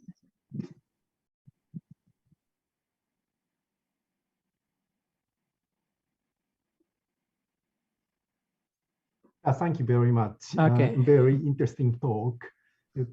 My question is, it is very important to give a selectivity to each sensor in case of arrayed oxide-based sensor. And how you give selectivity to each sensor, and do you have any comments on improving the selectivity of each sensor? Okay, thank you very much for the interesting questions. I just want to answer very simple. In the case of sensors, that we use in our electronic noise, and existing electronic noise, we use the commercial ones. So we cannot adjust the selectivity, and because that this sensor to be a cross selectivity, I mean the global selectivity, it is each sensor can detect many cases, so it is not very selective to the specific cases. So the total of the sensor array will produce a specific pattern. This is very important in the electronic noise. That's different from the measurement, direct measurement by using the very specific sensor. This is totally different. So the concept of the electronic noise to use the sensors with global selectivity, not high selectivity, but global selectivity, to produce the what you call the patterns. So that's important. That's totally different. This is my I understand, and thank you for your answer. So you do not focus on fabricating each sensor, but you focus on the analysis of signal from many sensors. Yeah. Thank you very much. Thank you very much. Thank you very much to Inokawa Sensei for the questions. So we move for the next questions from Mr. Indra Aji. Could you please unmute and please ask the questions to Professor Quad? Okay, thank you very much. It is very interesting presentation. Yeah. My name is Indra Aji Sulisteno from Politeknik Elektronika Negeri Surabaya, PENS. Yeah. I have 2 or 3 questions. Yeah. First is, yeah, okay. In your GNOS, yeah, GNOS, yeah. What kind of sensor is very, what can I say? is very sensitive for the COVID virus. Yeah. This is the first question. And the second question, now there are there are several type of COVID, Delta, Kappa, Mu, and so on maybe. But I hope it will stop, hopefully. So among the new virus, regarding the new virus, the new type of the virus, have you what can I say? What the sensor is also can detect the new type virus or not? And the third, why the genome processing, in the what can I say, in the station, kereta api station, it's stop. This is my question. Thank you very much. Thank you very much. Thank you, Pak Indra. This is our college and our friend, actually, our best friend in Surabaya. I just want to start from the third question. Why genus C19 is still stopped in train station and airplane airport and so on? Because I don't want to say about the political ones, but at this moment we still have adjustment about the possibility in the different condition. I mean like this. Genus is a device that first all the gases from the people who positively very positive COVID-19, and this gases to be inserted in the cancer cells, and then we still the remain of the gas in the sensor chamber, should be clean. For cleaning, we need longer time. But before in the train station, we need about 3 minutes. But actually, it is longer than 3 minutes. We investigated later. We found that it needs a minimum of 5 minutes to be clean the sensor chambers. So the reason is like this. So it's still in our development how to make the cleaning is a rapid one, so we can introduce again to the train station and other public transportation. I hope like this, Pak Indra. And the second one is about the sensor array related to the characteristic of new virus like Delta and so on. Because the system is used the artificial intelligence, so it is not difficult to detect new virus. This is easy because we can detect again to the verified that is the Delta virus of the patient, then we detect by using the same electronic nose, and then we train the new pattern to the system of artificial intelligence. I think it is not difficult because by using the train with the new pattern new patterns, it is the system will recognize easily, I think. So no problem. It is different from the development of the sensor itself. If the for example, if the mutation of the virus to be the Delta one, we should develop the sensor itself. This is the difference. So in this case of electronic nose or genus, in this case, we train again with the new type of virus. It is, inshallah, will be possible, Indra. Okay. And I don't remember what your first your first question. Can you repeat again, Indra? It is about the sensor itself. Hmm. Yeah. But do you produce about the sensor, or or it is possible for Indonesia to produce the new sensor for the new virus? That is very possible, Pak Indra.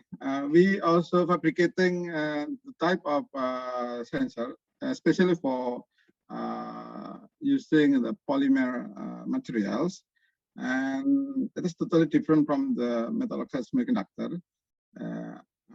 If you come to Jogja, I want to show you our production house of the sensor, and it is we need a small, what do you call it, small robotic system that can process the sensor.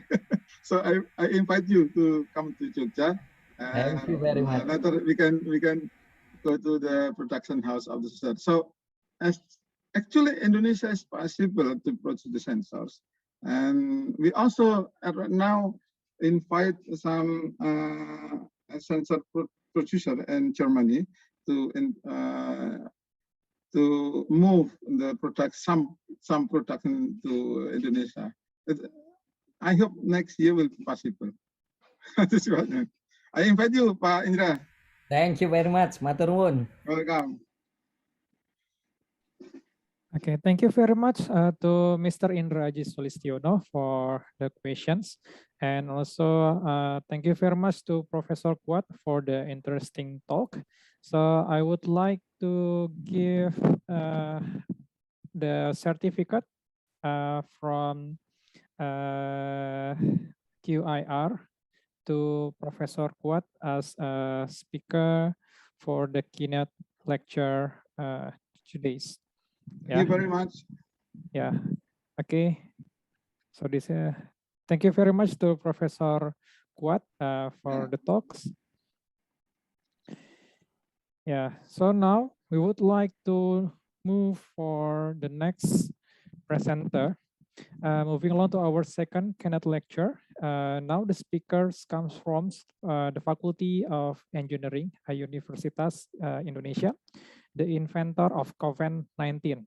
Yeah, the one who built the ventilator to help people with the COVID-19. So in these occasions, we would like to have a presentation from Dr. Basari. So before the presenters begins, allow me to introduce the presenter.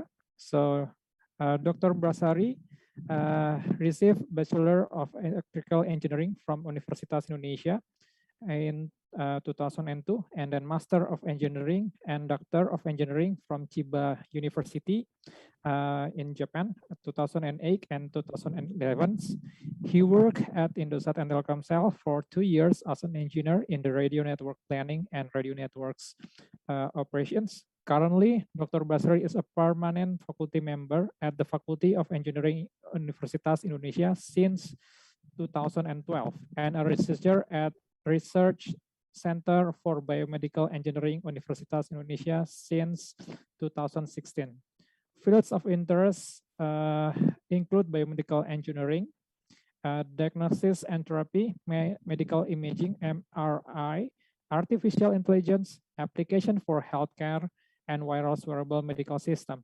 He has published his scientific writings in more than 148 articles in proceedings and scientific journals. So he also owns one granted patent for licensed intellectual properties and also 2 registered patents. So without further ado, I would like to welcome the presenter to the presentations. All right, Dr. Basari, the screen is yours. Thank you very much, Dr. Kenny, for introducing me in this talk.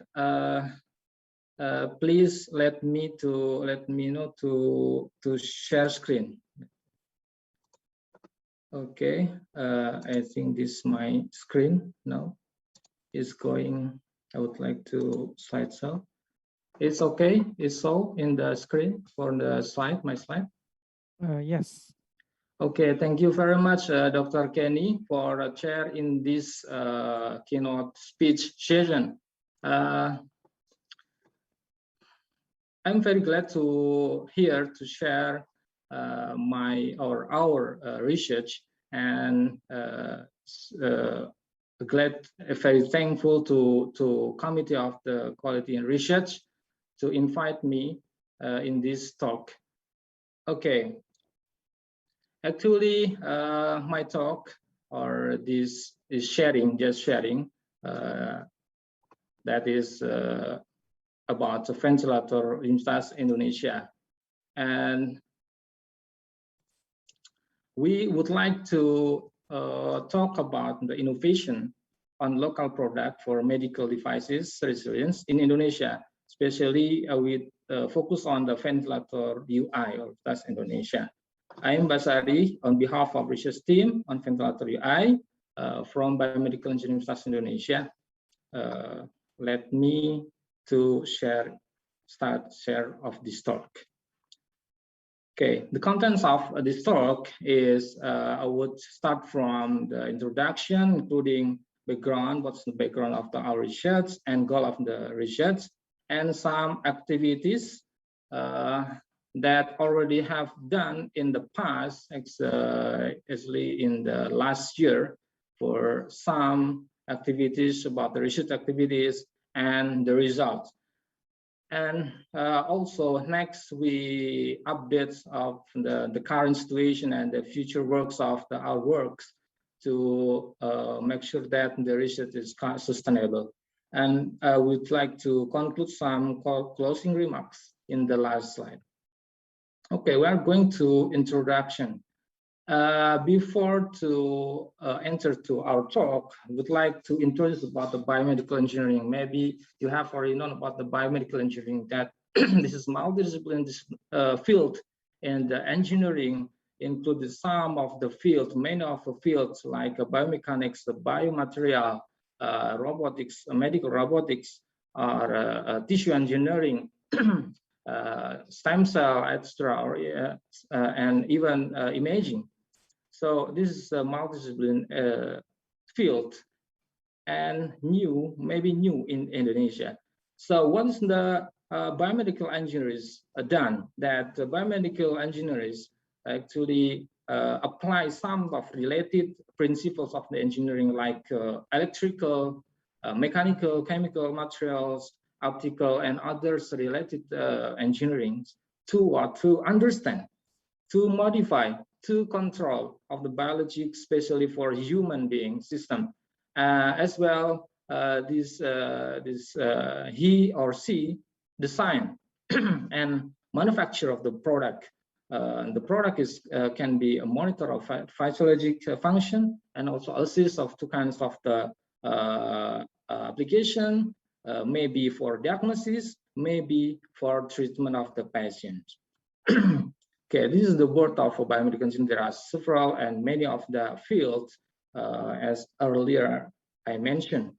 And we introduced this UI, or Universitas Indonesia, already established of biomedical engineering study program for undergraduate and master degree in 2018. Okay. Okay, I start from, I refer to Organization of Economic Cooperation and Development. What's type of research and development? Actually, we have already known, but I just introduced from the OECD white paper.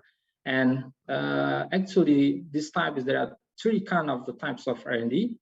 First is basic research. What is the basic research? The basic research is actually experimental or theoretical work, and especially for acquire new knowledge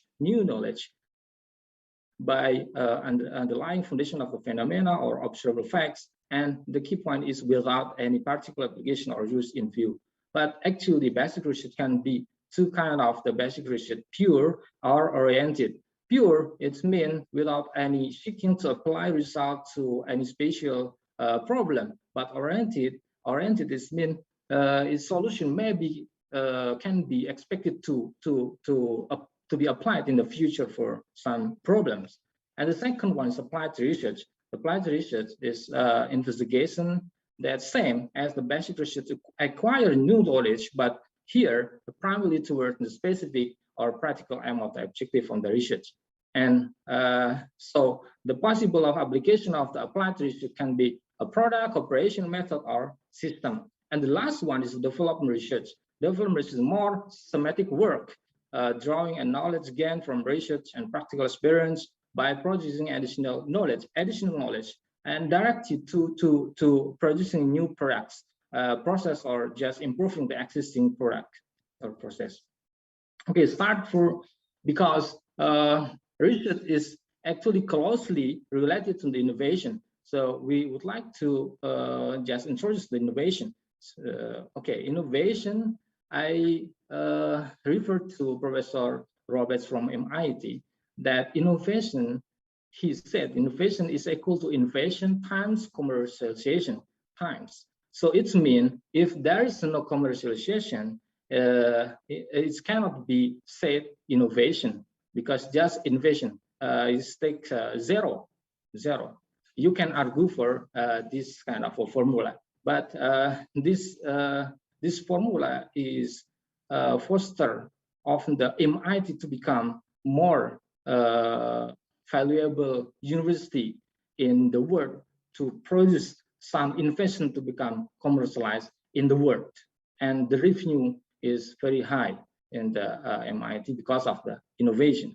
So I also referred to the US government printing office that innovation does not necessarily to proceed linearly. It can be exponential or other. I mean, we can start from basic. We can start on basic and then apply and then development. We does not necessarily for this process actually. Okay, so basically, in the innovation can be is iterative process, cycle process to match the market, matching the market.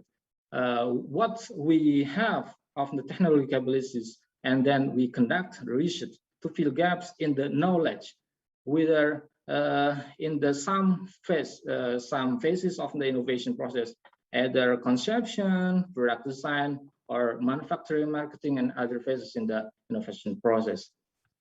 So then still about innovation can be divided into two types of innovation. I mean types of innovation and categories.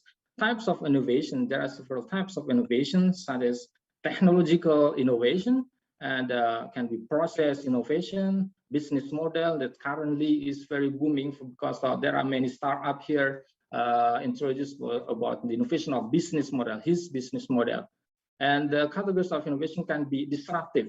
It means that the technology or process or business model is new and new than the existing. This disrupt the existing and can be incremental is adding feature, etc. And also lateral, general. And in our research, actually, okay, we can do type of innovation can be technology disruptive, technology incremental, technology lateral. And in our research, actually, we adopt the technology lateral general. We adopt this model. Why? Is this like technology that already exists in industry, but we bring it in innovation by process of the product development. So why this done? Because we know for new product to bringing in the market is very high cost.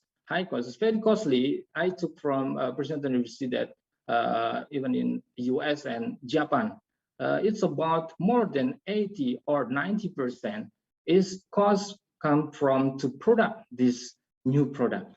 This is very low cost or either I mean for the whole of the new product. That's why we need agile for this kind of the model. Okay, enter to my contents of this talk. We introduced the background, same as the we now currently hit the outbreak of the COVID-19. the background we know here, this is come from Satgas, that since March 2020, we had experience of the 2 waves of COVID-19. Now is get down. And the first wave is about 10,000 daily infected. And for second wave is more than 40,000 or 50,000 because of the Delta variants. Okay, but now is price to quote that is to become getting slower and slower. Okay, we focus on the ventilator. What is the ventilator necessity in Indonesia? I took from the data in 2020 that necessity for ventilator in Indonesia is very high, and it is each of province of Indonesia plus many island, many provinces in Indonesia, and availability is very low. And to cover of this the country, actually there still need about 30,000 units, and existing is 8,000 units. And surprisingly that in centralized in Java, because in Java is more than 60% people of Indonesia live in Java. And if availability ventilator in province, its province is very low, 20 or 30%. And at that time, we need about to cover. This is to tackle of the COVID actually, especially we need 5,000 actually at that time. And before the pandemic, ventilators in Indonesia fully procure in the imported products. Even now there are several local products there, and but even following the outbreak and the full local ventilators appear, but the government cannot procure for this kind of the local, because of it must be listed in e-catalog that is the policy of the government to procure the product. And actually, ventilator is very critical device, medical devices, not only for COVID-19, because every hospital has a ventilator. Why it is important? Maybe it is my opinion actually that maybe some human resource engineering number expertise low in Indonesia, mainly for support sales, technicians, etc. And facilities also should be increased, and local manufacturer now is going, especially for important assembler only, and local component as base component, for example, is very few manufacturer to produce the best component. Regulation must be matched to the to improve, to increase our manufacture, and also for the user, this is clinician, health worker perception. It should be branded product.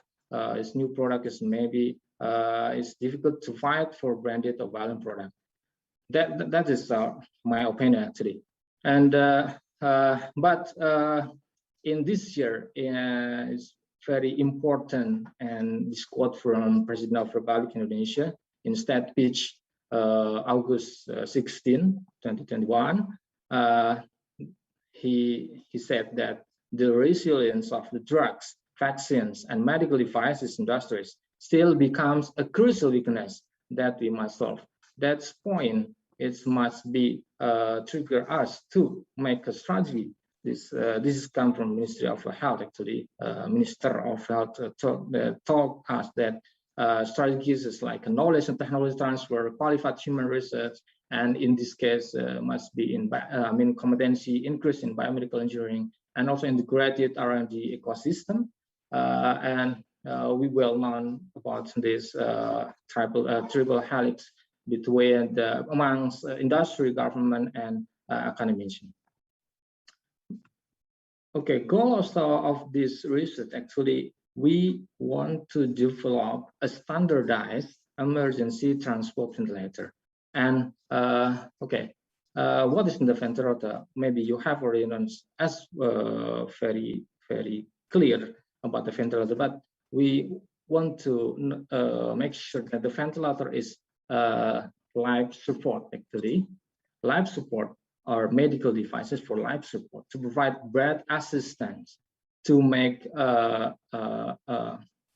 patient is wholly or partially to maintain his oxygenation to avoid the hypoxia. Okay, this is our proposed ventilator. There are several ventilator existing, right? And we realized about the capability of us, and then we decided to combine of the CPAP machine and transport ventilator to become one of the ventilator Universitas Indonesia, and that time is called COVID 20 or COVID ventilator 20 because we built in 2020, and this is transport ventilator and with the feature of CPAP. Why we built this? We focus because higher local parts availability. So cost effective, we don't need to make more on the import of a base component and something like that. And also the number of patients is actually critical. Maybe in the during COVID-19, I assume that many critical treatment during transportation is become not so good. So it must be transportable, portable devices, so people can be treated during the transportation to hospital. Even can be home care in the home. Okay, ventilator mode operation. There are several mode operation, and the best one is actually there are three kind of the mode: ventilation, control, supported, and combined. But we realize of this our capability to focus on the volume control for control mandatory ventilation and supported by continuous positive airway pressure. So we focus of two kind of the modes, that is CMV or continuous mandatory ventilation, which is triggered by machine, not a patient, to have a breath. And CPAP is just to support of the people who still have breath. And this is specification of our ventilator. This actually two kinds of 2B in international standard and or C in Indonesia is based on a risk of the medical devices. And this anesthesia. And mainly actually the specification is included three components, that is inspiration expiration ratio, respiration rate, and tidal volume be added of a PEEP and CPAP. Okay, and this is based on the battery. The weight is less than 3.5 kilograms. Okay, this ventilator working come from the gas flow and then trigger of the sensor to control of the valve to open and shut, and so we can make adjustment to flow the gas flow to the breathing circuit in the patient, and we can display the result and also remind because of the maybe alarm. And what is our ventilator actually? If we assess the patient, the priority of the patient's safety or comfort, so mainly our ventilator to be in comfort priority. So not mostly not safety but comfort. That is a row. Okay, the evidence of our ventilator COVID 20. It is handy or portable, is to use, and energy saving because we have battery and smart ventilator. We are using microcontrol that and dual mode ventilation, and I think this cost effective because there are several components can be produced in local. Okay, what is the next is what the activities, class activities. We actually have three evolution of the ventilator is prototyping 1 and the prototyping 2 and the scale up for industry engagement. And we talk about the prototype. This poor model actually is starting from doing some the electronic and to confirm about the proof of concept, and then we taken some we perform some performance validation with oscilloscope. Is just essential parameter. We test in with the Fluke biomedical VT 650 or radial fan test with the ventilator tester to make sure that our performance is good enough, and the error is still good enough. And then we're going to make preparation for making the product and test in independent lab test agency. It's called BPFK in Jakarta. And then before testing, we had some technical guidance first, and maybe some refinement extra, and then product test. It's about 10 days, and we had some report of the testing, and we passed the test. And then we make a preclinical animal experiment to make sure that this is quite enough for the animal. Maybe the sound is not appear there, but because I didn't. Okay, this is our ventilator, and then test it in the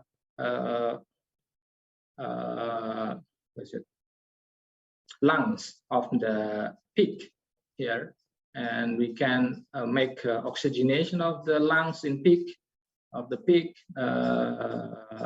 and with our setting. Okay, and then we try to prepare. We try to prepare for clinical trial, because this the risk is to B or C in Indonesia, so must be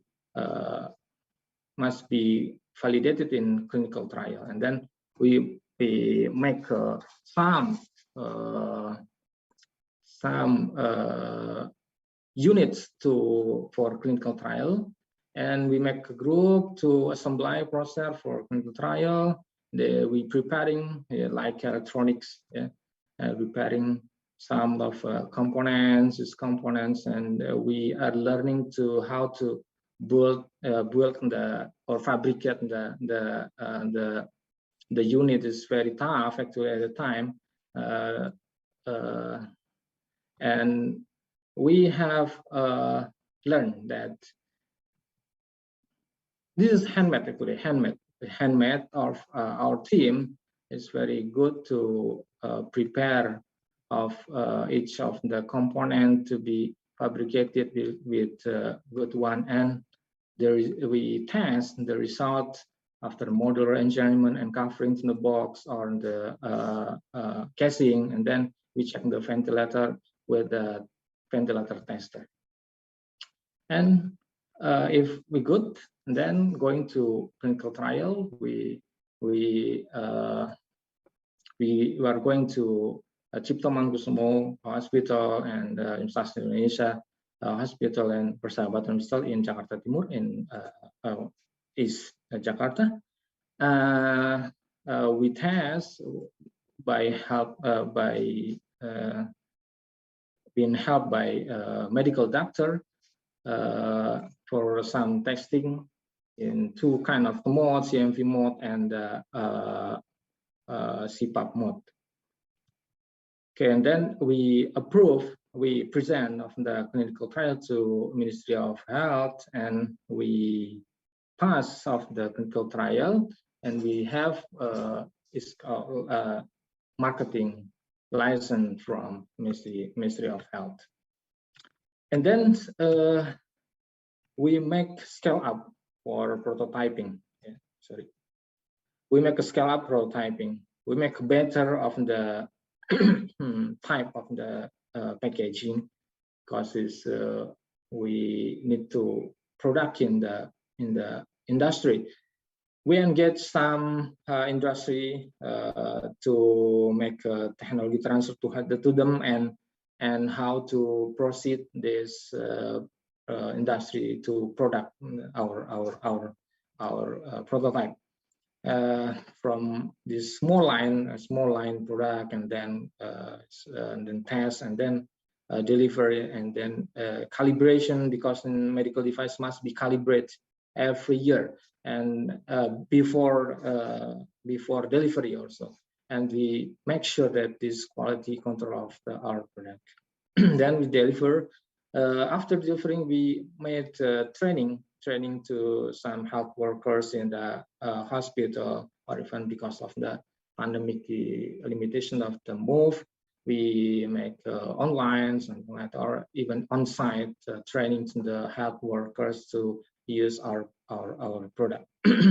And praise to God that realization of the coffee and delivery is total 206 amount, almost 300 units to deliver to all of the across the Indonesia. Is about 215 hospital in 29 province. Indonesia is 34 province. Yeah. From from west to east. Yeah, from west to east. And this distribution map you can look at in bit.ly distribution comment. Okay, that is the activities, and also we want to make that the result is reserve, and we make IP application or intellectual property application to become patent application, copyright, and industrial design, also a layout design of our electronic to Ministry of Law. Yeah, Ministry of Law. We have already done. And what is the current situation? Actually, this already starting for commercialization. UI Indonesia has signed MOU with the partner Bartek Utama Mandiri Corporation. We license the product to this company, and this company we have a technical assistant. That's right, it's longer actually. And after that, we got the permission from Minister of Health. We have this product in the list in the Ministry of Health.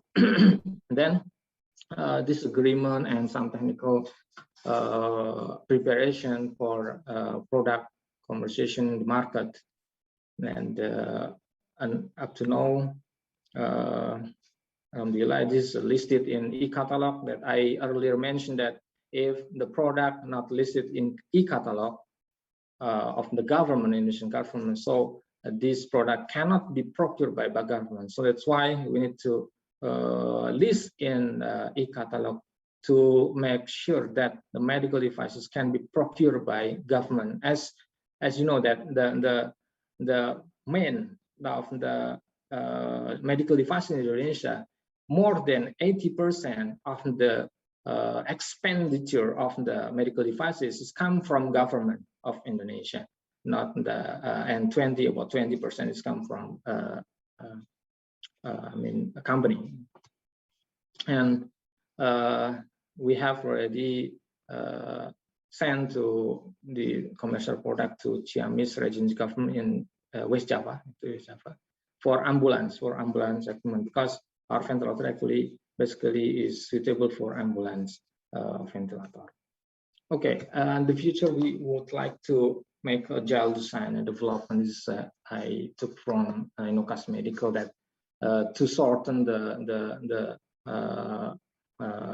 design and meet the requirement of the customer. There are two kinds of this.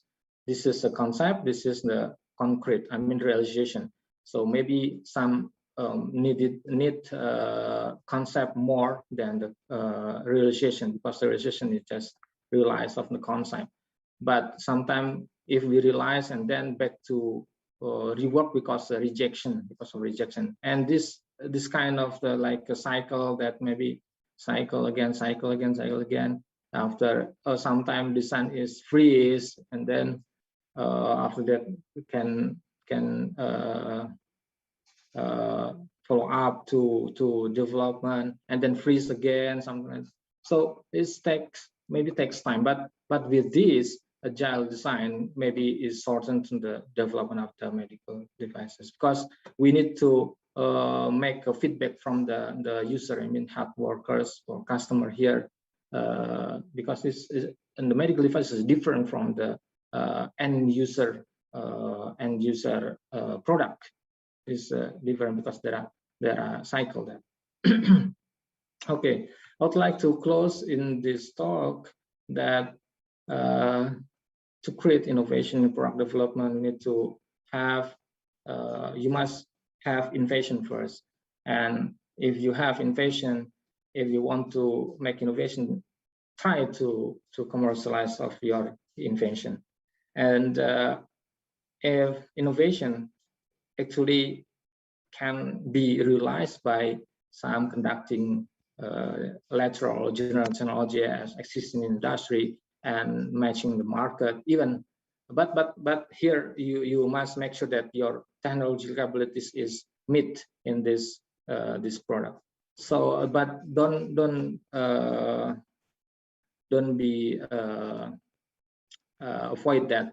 We must adhering the standard, because there are standard in medical devices, very strict standard actually. So should be cycling should be improve to meet the standard. And last, innovation in medical devices is maybe long period.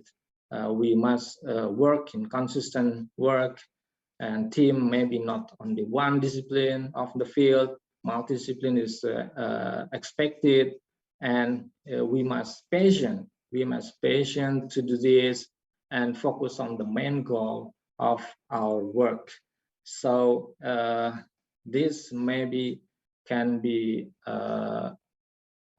make future medical devices resilience in Indonesia. We in the future. Okay, we acknowledge, we thank for some partners. It's a huge project for this. There are some angel investor as well, and research partner from some faculties and hospital and also industry there. And this is our team. We are thankful for Faculty of Engineering, especially for Dean of Faculty of Engineering and his management to support us to make this successful. And of course, we want to continue of this by make another or other medical devices in same process. Thank you very much for your attention. Thank you very much to Dr. Basari for the interesting talk. For the Q&A section will be after the keynote lecture. So we will move to our third keynote lecture. So in this occasion, I would like to invite Associate Professor Lydia Helena Wong. So Lydia Wong is an associate professor in the Schools of Material Science and Engineering and Nanyang Technological University in Singapore. She graduated with Bachelor of Applied Science and Doctor of Philosophy, both in Material Science and Engineering from NTU. After her PhD, she works as a senior engineer at Charter Semiconductor, now called Global Foundries, on advanced microelectronic devices. She was also a visiting scholar at Department of Chemical Engineering, Stanford University, where she worked on organic photovoltaic. Her research interest is in the structural and chemical modifications of semiconductor materials for clean energy and electronic applications.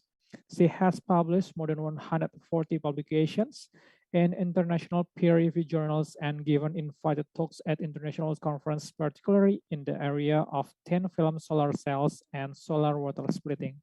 She was an editor at journal Material Science, Material in Electronics from 2018 and 2019. She presently serves as assistant chair at the School of MSE and cluster director at Energy Research Institute at NTU.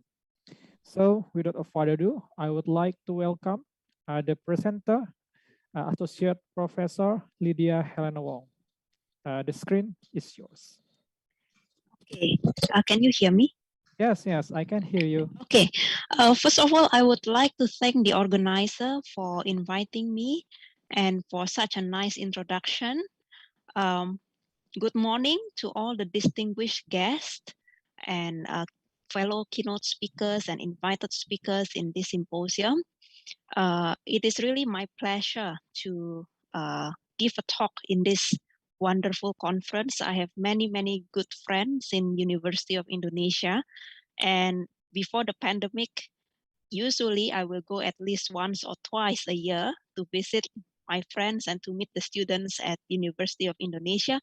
But unfortunately, I think this time around I cannot be there physically, but happy to share my work nonetheless. So may I share my screen now? Yes. Okay. All right. Let me see. Okay. Okay. So can you see the full screen? Yes. Okay. Okay. So the title of my talk today is Advanced Materials for Next Generation Solar Harvesting Devices. I think the theme of this conference is really relevant to what we are experiencing everywhere around the world. Wherever you are, we are currently dealing with one crisis, which is the COVID-19, the pandemic, right? So our world is in crisis. Livelihood is changed. The way we work, the way we earn our living, the way we go to school, the way we learn is changed because of this COVID-19.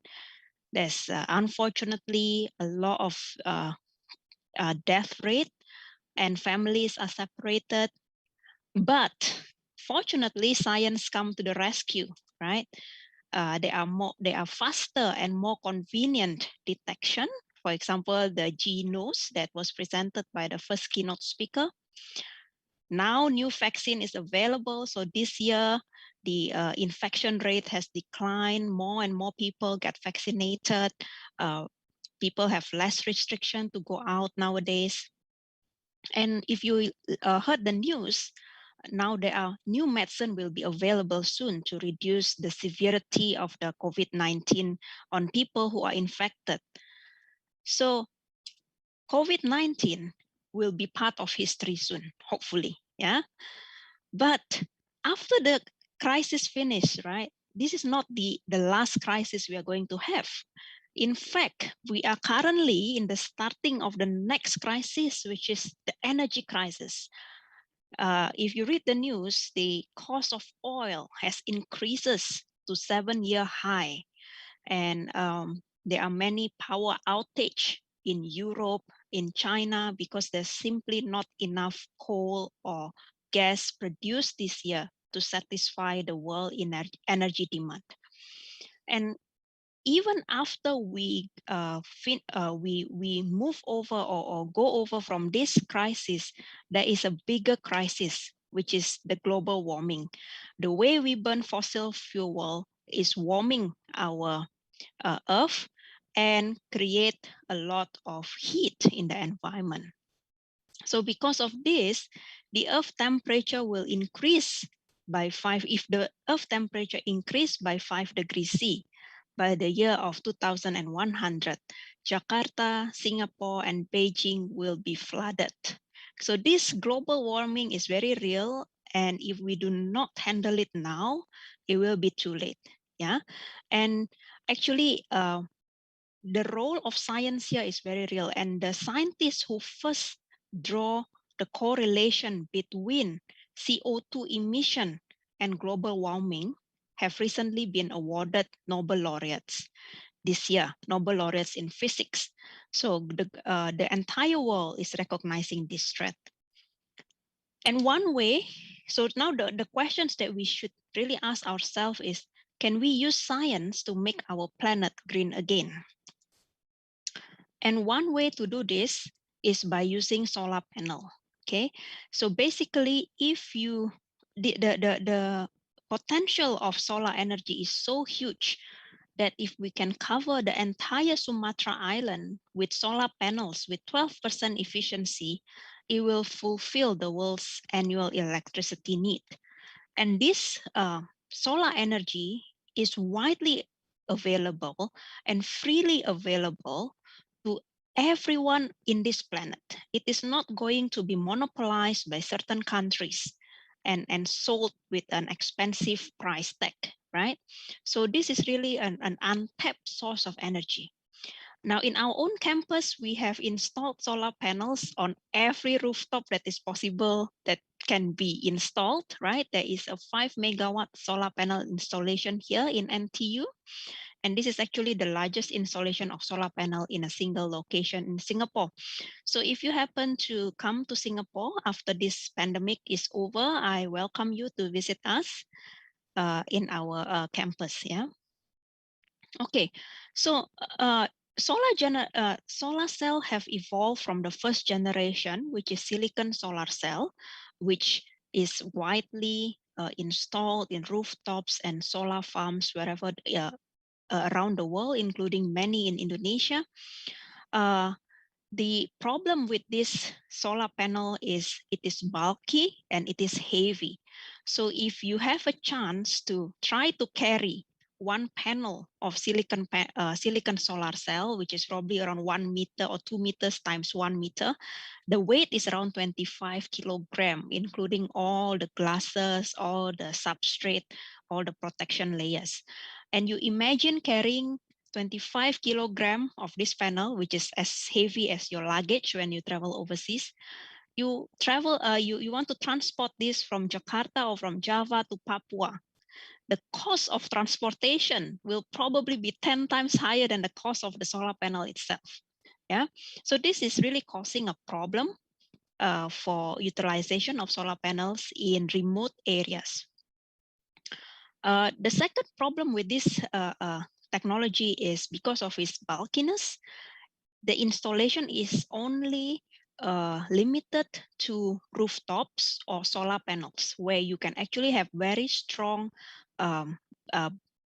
base. Yeah, you cannot simply put this on atap, what's it called, jerami, yeah, in the rural area, because the rooftop itself is not strong enough to hold such a heavy solar panels. So because of that, people try to investigate the second generation of solar cell, which consists of materials that can be printed on stainless steel, on plastic, and it is 100 times lighter than the silicon solar panels. Okay, and the third generation of solar cells, which consists of materials in organic or nanomaterials, is even lighter than the second generation of solar cell, even thinner than the second generation of solar cell.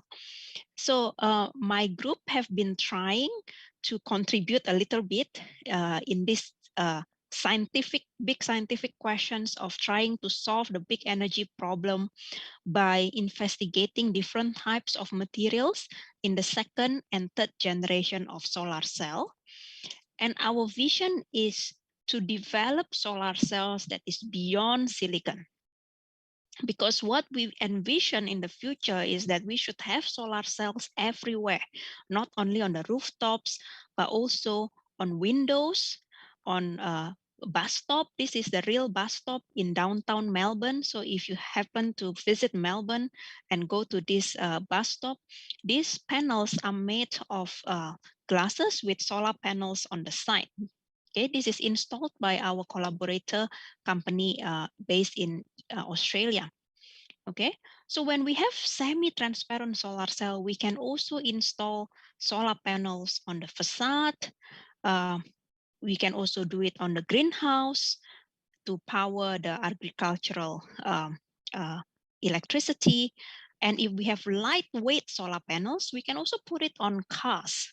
Instead of putting 50 kilogram of solar panels on your car rooftop, we can use just a laminate of solar panels. So new application needs new material.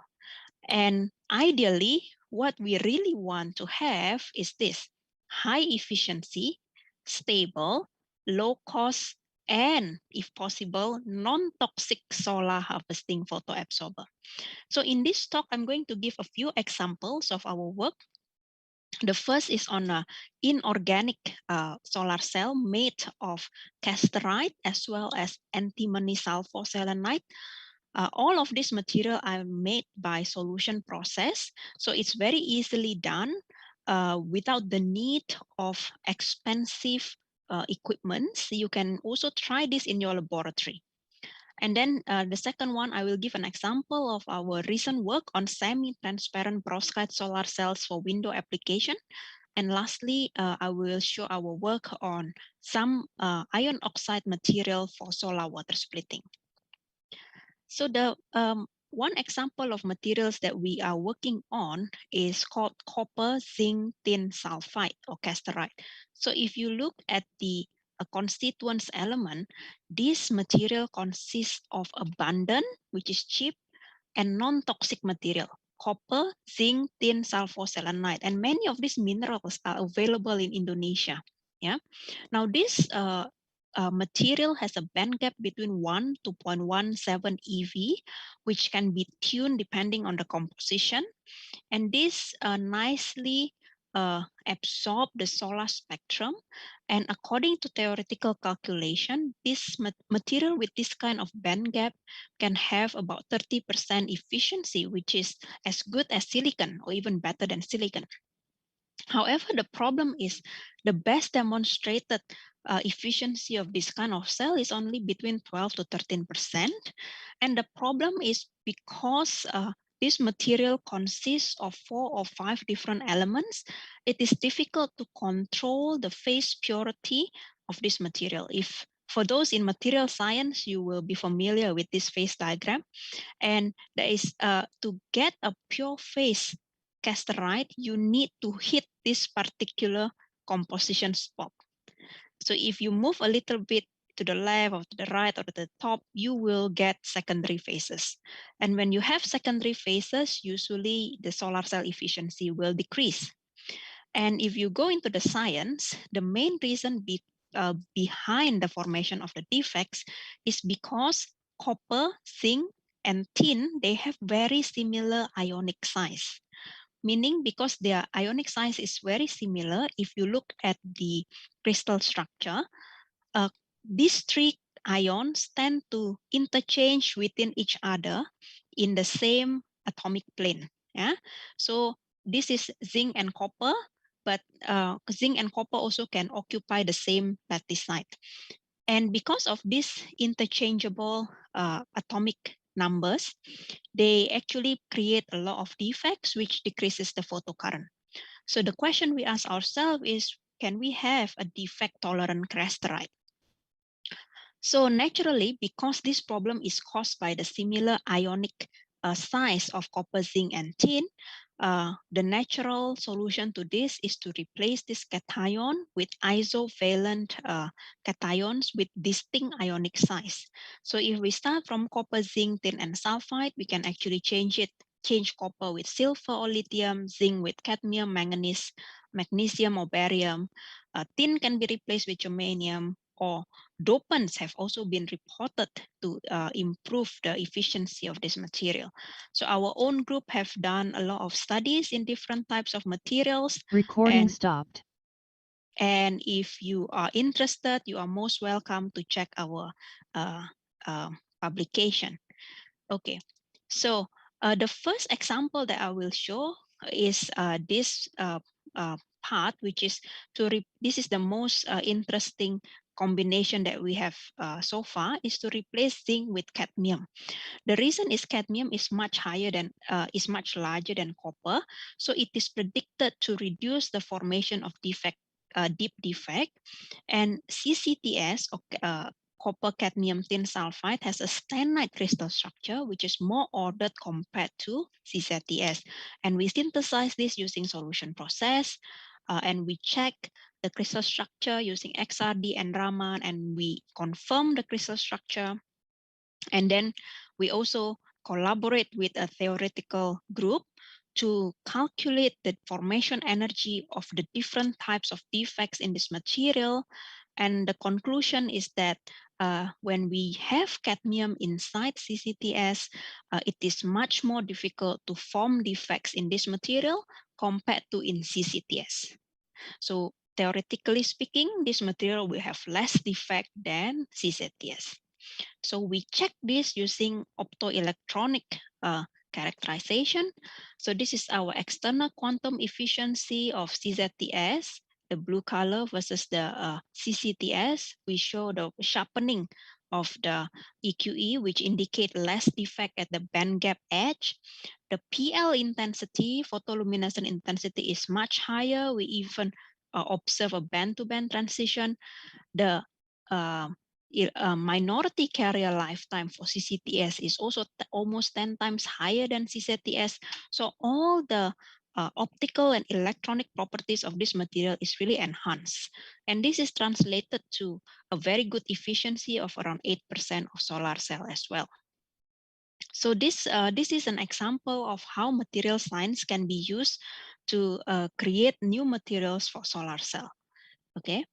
Now I will move on to different types of material, because just now we use 4 or 5 elements to make a solar cell. Now we have a simpler material which only consists of 2 elements, antimony and sulfide. Now this material also has a suitable band gap for solar harvesting, and it has excellent absorption coefficient, meaning you just need 1 micron of this material, you can absorb as much solar energy as silicon with 100 micron thick. Okay, now the problem with this antimony sulfide is that the conductivity, electrical conductivity, is anisotropic. So the conductivity along the 001 ribbon is much higher than along the horizontal HK0 orientation.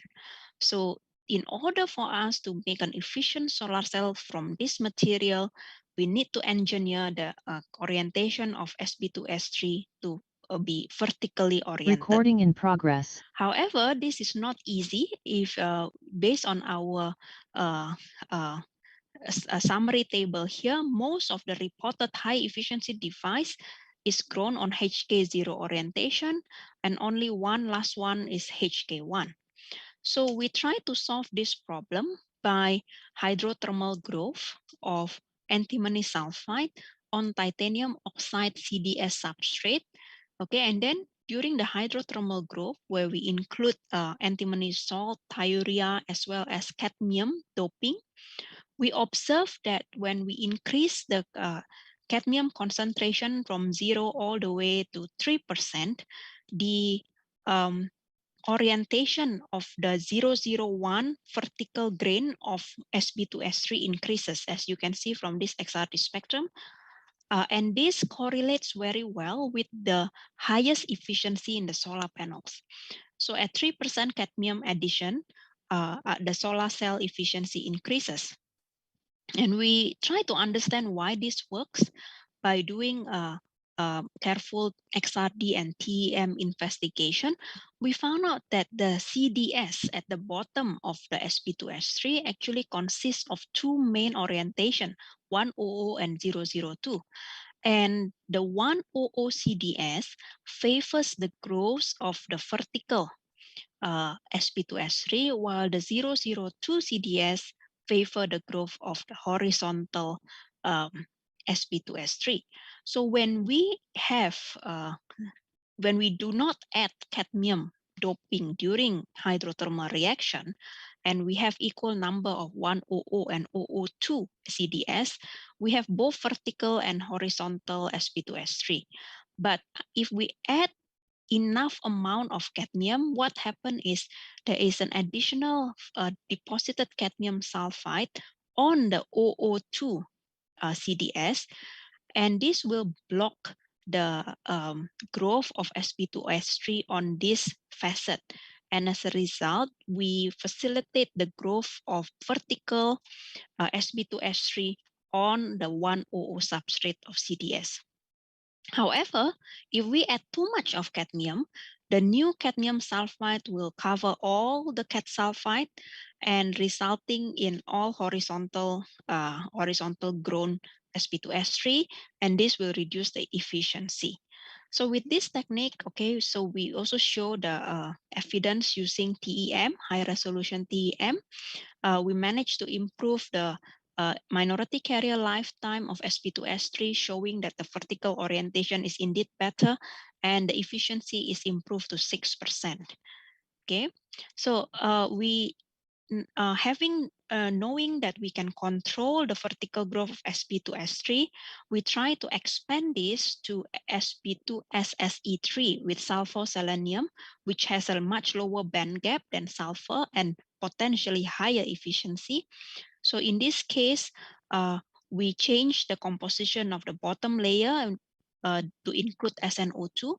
And here we can suppress the 002 peak. And we actually control more 100 and 101 peak of the CDS layer. And we found out that when we have 100 CDS is what we want to grow vertically oriented sp2s3. What we found out here is that we can easily flatten up this 100 plane when we adding more cadmium during the hydrothermal growth. So basically, more CDS will grow from the side, flatten up the whole substrate, and promote vertical growth orientation. So to cut the story short, we managed to find 9.2% efficiency sp2s3, which is the highest efficiency of this type of solar cell made by solution process. Okay. Okay, so maybe some of you have heard about this new material called perovskite, which recently has an efficiency comparable to silicon. Okay, within the short period of about 5 years, it is already comparable to silicon. So we also have some activities in this technology. The problem with this material is perovskite is unstable in air. So we have to make this material in the glove box. You cannot expose this to moisture or oxygen. So basically, I told my friends in Indonesia, if you want to do this material and you don't have a glove box, I think you can forget it. Because Singapore and Indonesia are very similar. We have very high humidity.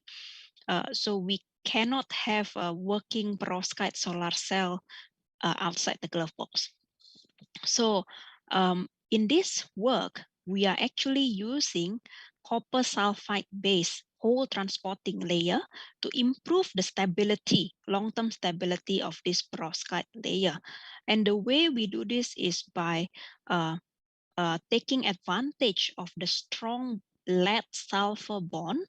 Okay, so basically the sulfur bond from the copper sulfide will engage or will make a chemical bond with lead from perovskite, and this will stabilize this phase and make the whole film stable over a period of time. So what we discover is that we make cells with different whole transporting layer. One is using nickel oxide, which is the most commonly used whole transporting layer, and then our copper sulfide and aluminum dope copper sulfide. We found that the crystallinity of the perovskite on top of our copper sulfide film is better. And the most interesting part is after we make this device and we leave it outside without any encapsulation at 75% of humidity at 20 degrees C. Okay, the devices with nickel oxide has degraded, but those with copper sulfide and aluminum copper sulfide remains, and the efficiency drops is much less compared to those in nickel oxide. Okay, and the reason is because those with nickel oxide actually have the formation of this phase which is harmful, but those with copper sulfide and aluminum copper sulfide do not have this harmful phase. Okay, so this is an example of how we tackle different types of problem in solar panel. The other example that I want to give is using perovskite solar cell to make large area, high efficiency, semi-transparent solar cell. So this is what we have done. So we make a solar panel, semi-transparent solar panel of window. And if we compare our efficiency with reported data, you can see that many papers have reported a reasonable efficiency for very small device, 0.1 cm square. Yeah, but very few actually reported more than 10 cm square. And we are one of the few who can make a large area as well as high efficiency semi-transparent solar cell. And this is not the end, because to make it commercially attractive, we need to push it further to higher device area as well as higher efficiency.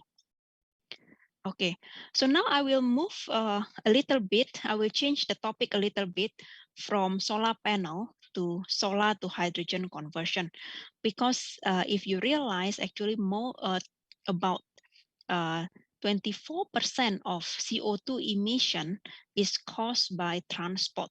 Yeah, so if we can replace our cars with electric car or change it to hydrogen fuel, we can actually try to reduce the CO2 emission from vehicles.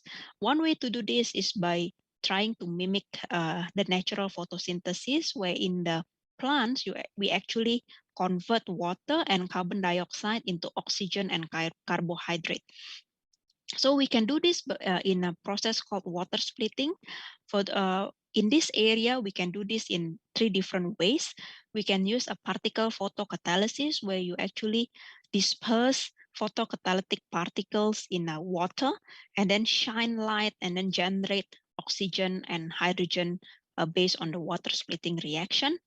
And then the second approach is photoelectrochemical cell. So you actually build a photoelectrochemical cell using a photoanode and photocathode, shine light upon it, and use the photo-generated electron and holes to induce solar water splitting.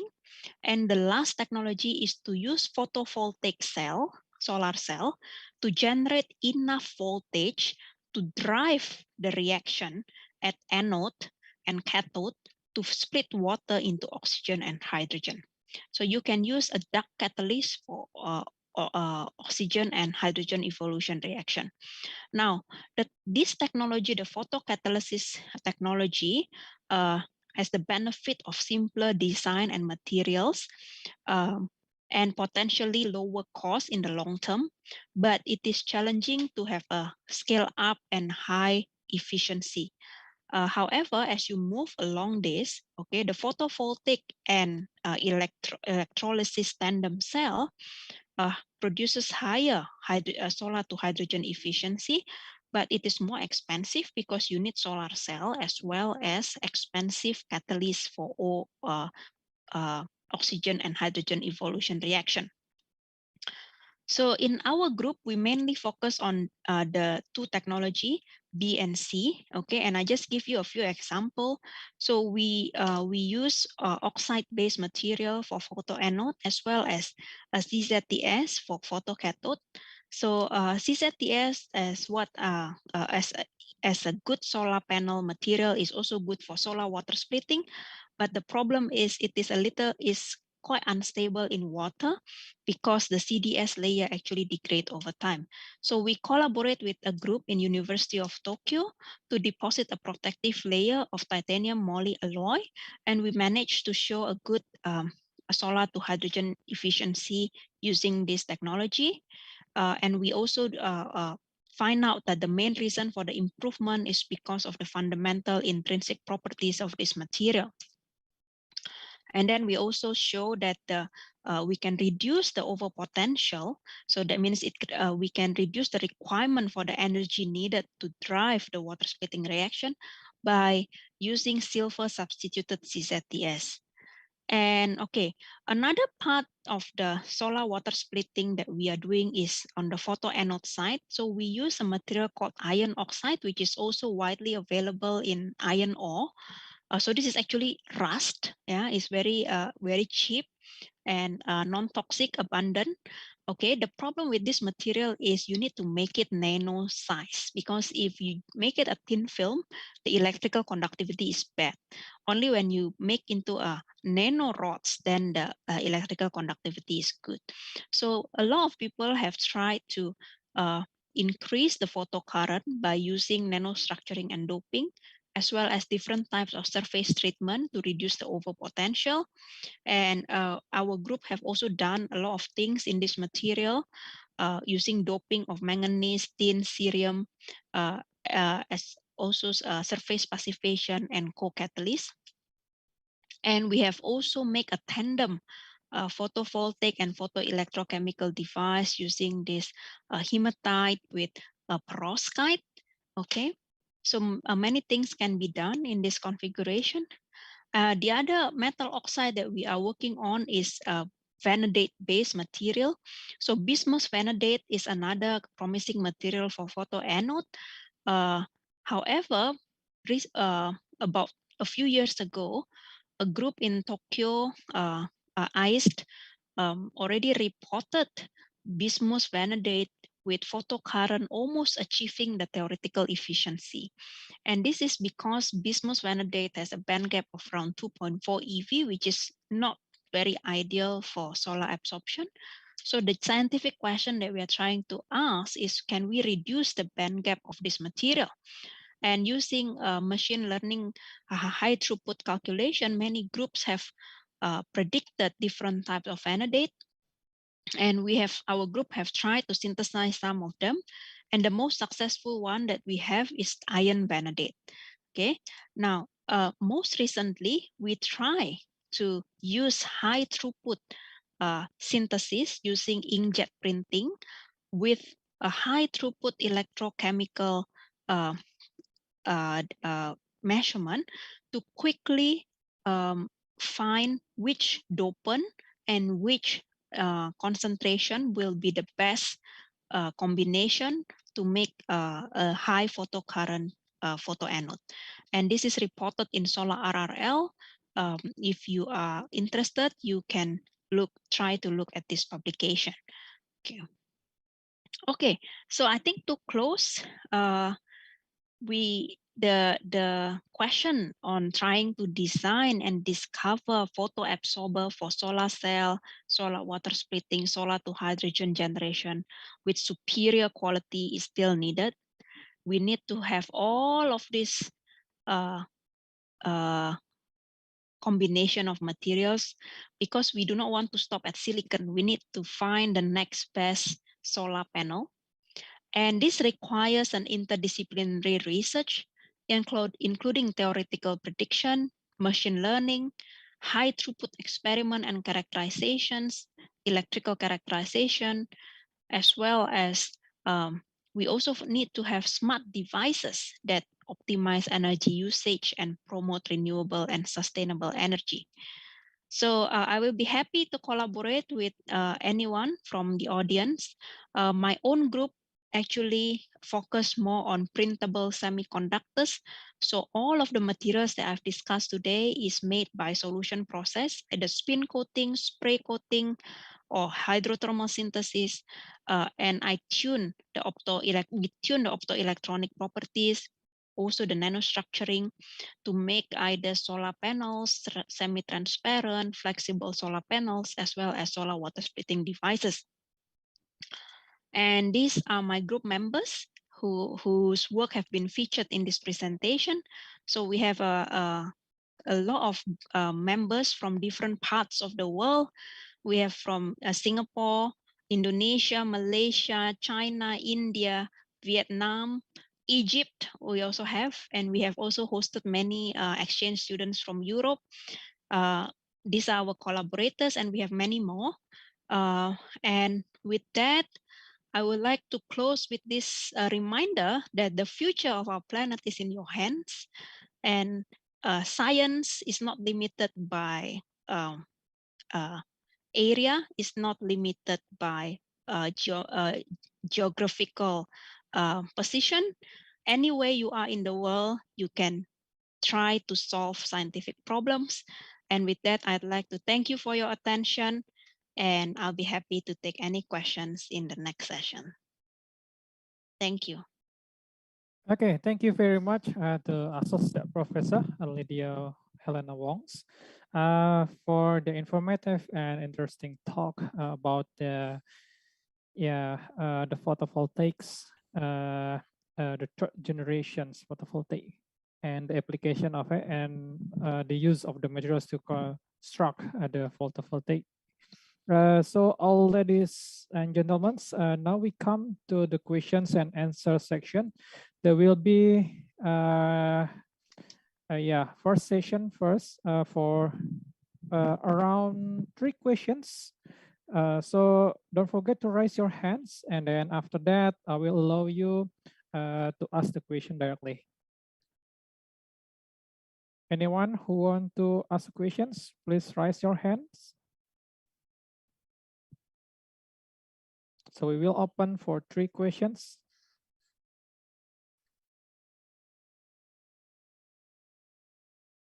Anybody here?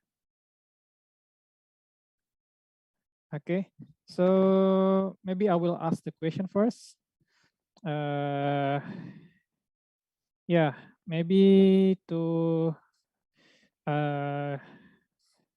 Basari first. Yeah. Actually, in Indonesia, if you want to invent something, right, there is a problem, especially in terms of the administrations. But once I see your presentation, it means that I think the administration's process is very neat and very effective. So how did you tackle the administration problems in Indonesia, especially for producing the COP20? Maybe I think that one first for Dr. Basari. Okay, thank you, Dr. Kenny. Yes, agree that the Indonesia, maybe some bureaucracy issue is one of the maybe hindrance of the or limitation to improve our innovation. But please don't give up to try and focus on the goal. And basically, some of these can be tackled by some collaboration with, you can make a collaboration with the alumni. We can make a network with other people who work in bureaucracy or permission policy and something like that. So this we cannot do by ourselves in our field. So to make this happen, I mean, some invention happen to be marketed or something like that. So we need to open our mind to make a network with other this multidisciplinary field. That is a key point actually, and the struggle because this. I do hope that many of the stakeholders realize that we need to work together for the sake of medical device resilience in Indonesia, because I think we have learned that we have known that President of Republic Indonesia said that this is our weakness to resilience in medical devices, in vaccine and drugs. Maybe Dr. Kenny in drugs, maybe invention of the drug, and then we can. I think this is a network, so it's important to increase our network. That's my own opinion. Thank you. Okay, thank you very much, Dr. Basri. So we have one people who raised hands. Please, Ms. Reski Septiana, can you open your videos and ask the questions? Okay, thank you. I will ask my question to Mrs. Lydia Wong. Why do you use Raman spectroscopy and what is Raman spectroscopy? Because I think I have read it, but I don't know what it's used for. The Raman spectroscopy. Thank you. Okay.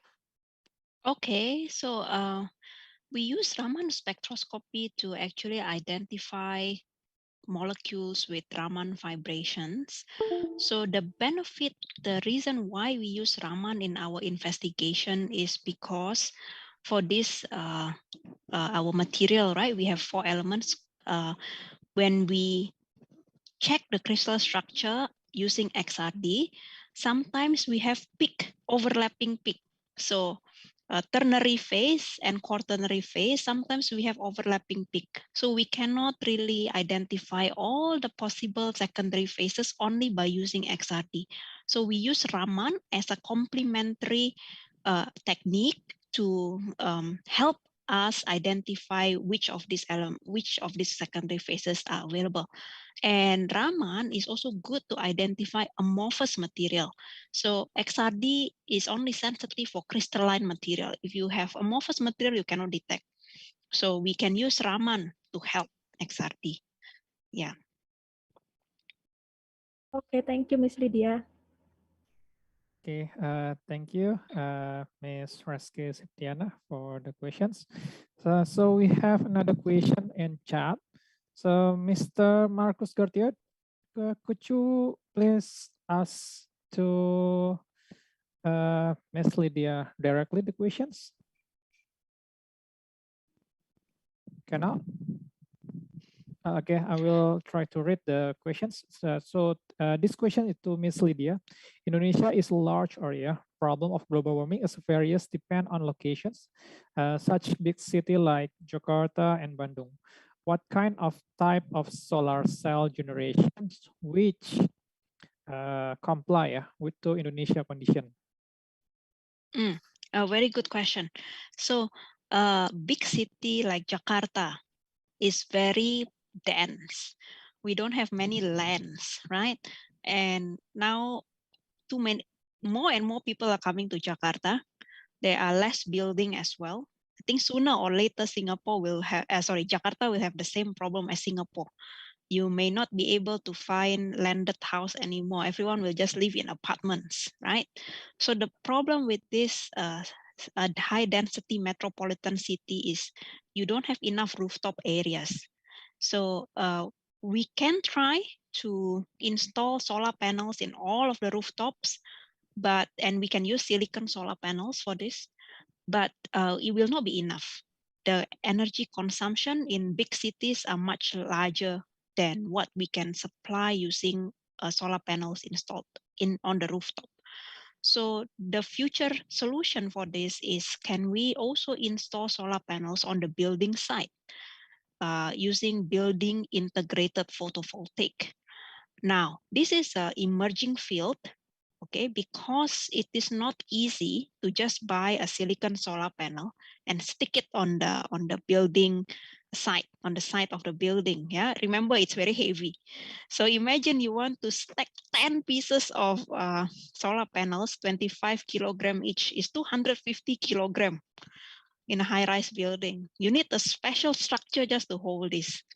So it's very impractical, yeah, and it's also quite dangerous if you don't do it properly and suddenly the solar panel collapse. It will cause a lot of disaster. So people are trying to work with architect. So this is where the interdisciplinary nature can be utilized. Can a solar panel engineer, or materials engineer, electrical engineer who design the solar panel work with architect to design a facade that already has a laminate of solar panels and install it on new buildings. So usually this is for new buildings because then we can plan for the structural integrity of the buildings. So the second generation of solar cell, the third generation of solar cell using thin films will be very useful for this application. Another possibility is using semi-transparent solar cell for windows, right? Can we actually use solar panels on the windows? The problem is high efficiency solar panels are usually black, because if you want to absorb as much solar energy, you need your film to be very absorbing. It will be black. And you do not want to have a black window, right? Because you want to have sunlight to go into your room. Otherwise, your life will be so stressful, no sunlight at all. Yeah. So the challenge is, if we make semi-transparent solar cell, as what I'm trying to do in my group, you make it semi-transparent, but efficiency will drop because you reduce the absorption of the solar energy. So this will be the next challenge. I think Bandung may have could have additional problem of a lot of clouds. Yeah, I would imagine Bandung with such a nice weather, but a lot of rains, will have a lot of clouds. So it will affect the amount of sun being absorbed on the solar panels, and it will reduce the overall efficiency. So the solution to this is we can start thinking about what kind of optical layers can we add on top of solar panels to increase the solar absorption for low intensity sun, for regions with low intensity sun or high cloud areas. Maybe one way can use solar concentrator, yeah, additional solar concentrator. So this is where we can also include our colleagues in electrical engineering who are expert in optical devices, making mirrors, concentrator, lens. Can we make nano lens, nano mirrors to focus all the solar energy into solar panels? Yeah. Okay, thank you very much for the answer from Associate Professor Lydia Wong. So I think we can have one more questions. If no, so we will close the keynote section.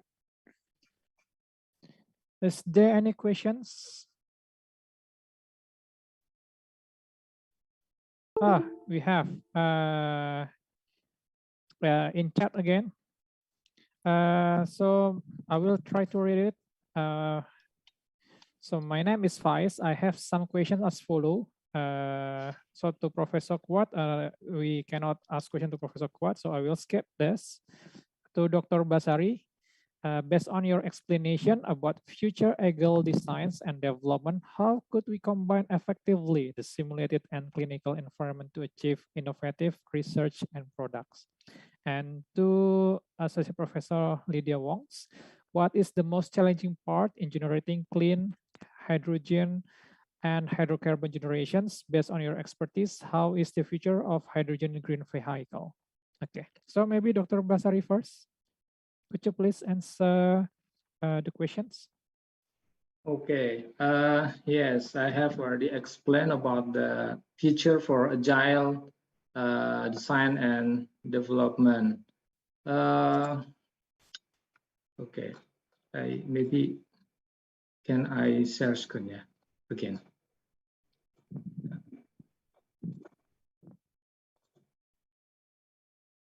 I try to just share screen.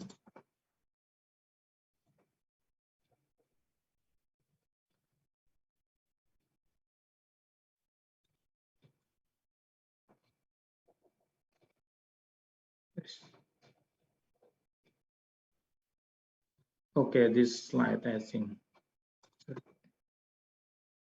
Okay, this slide. Actually, I took from Innokas Medical. This is very interesting, actually. How to shorten the design and development if especially in medical devices. Okay. I'd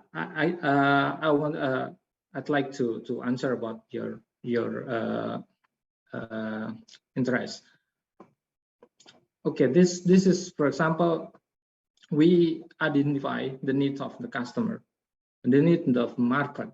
Okay, we identify, and then, for example, ventilator we need because of there are many of the demand of this, and what kind of the mode of a ventilator that can be applied in the in situation and that situation, for example.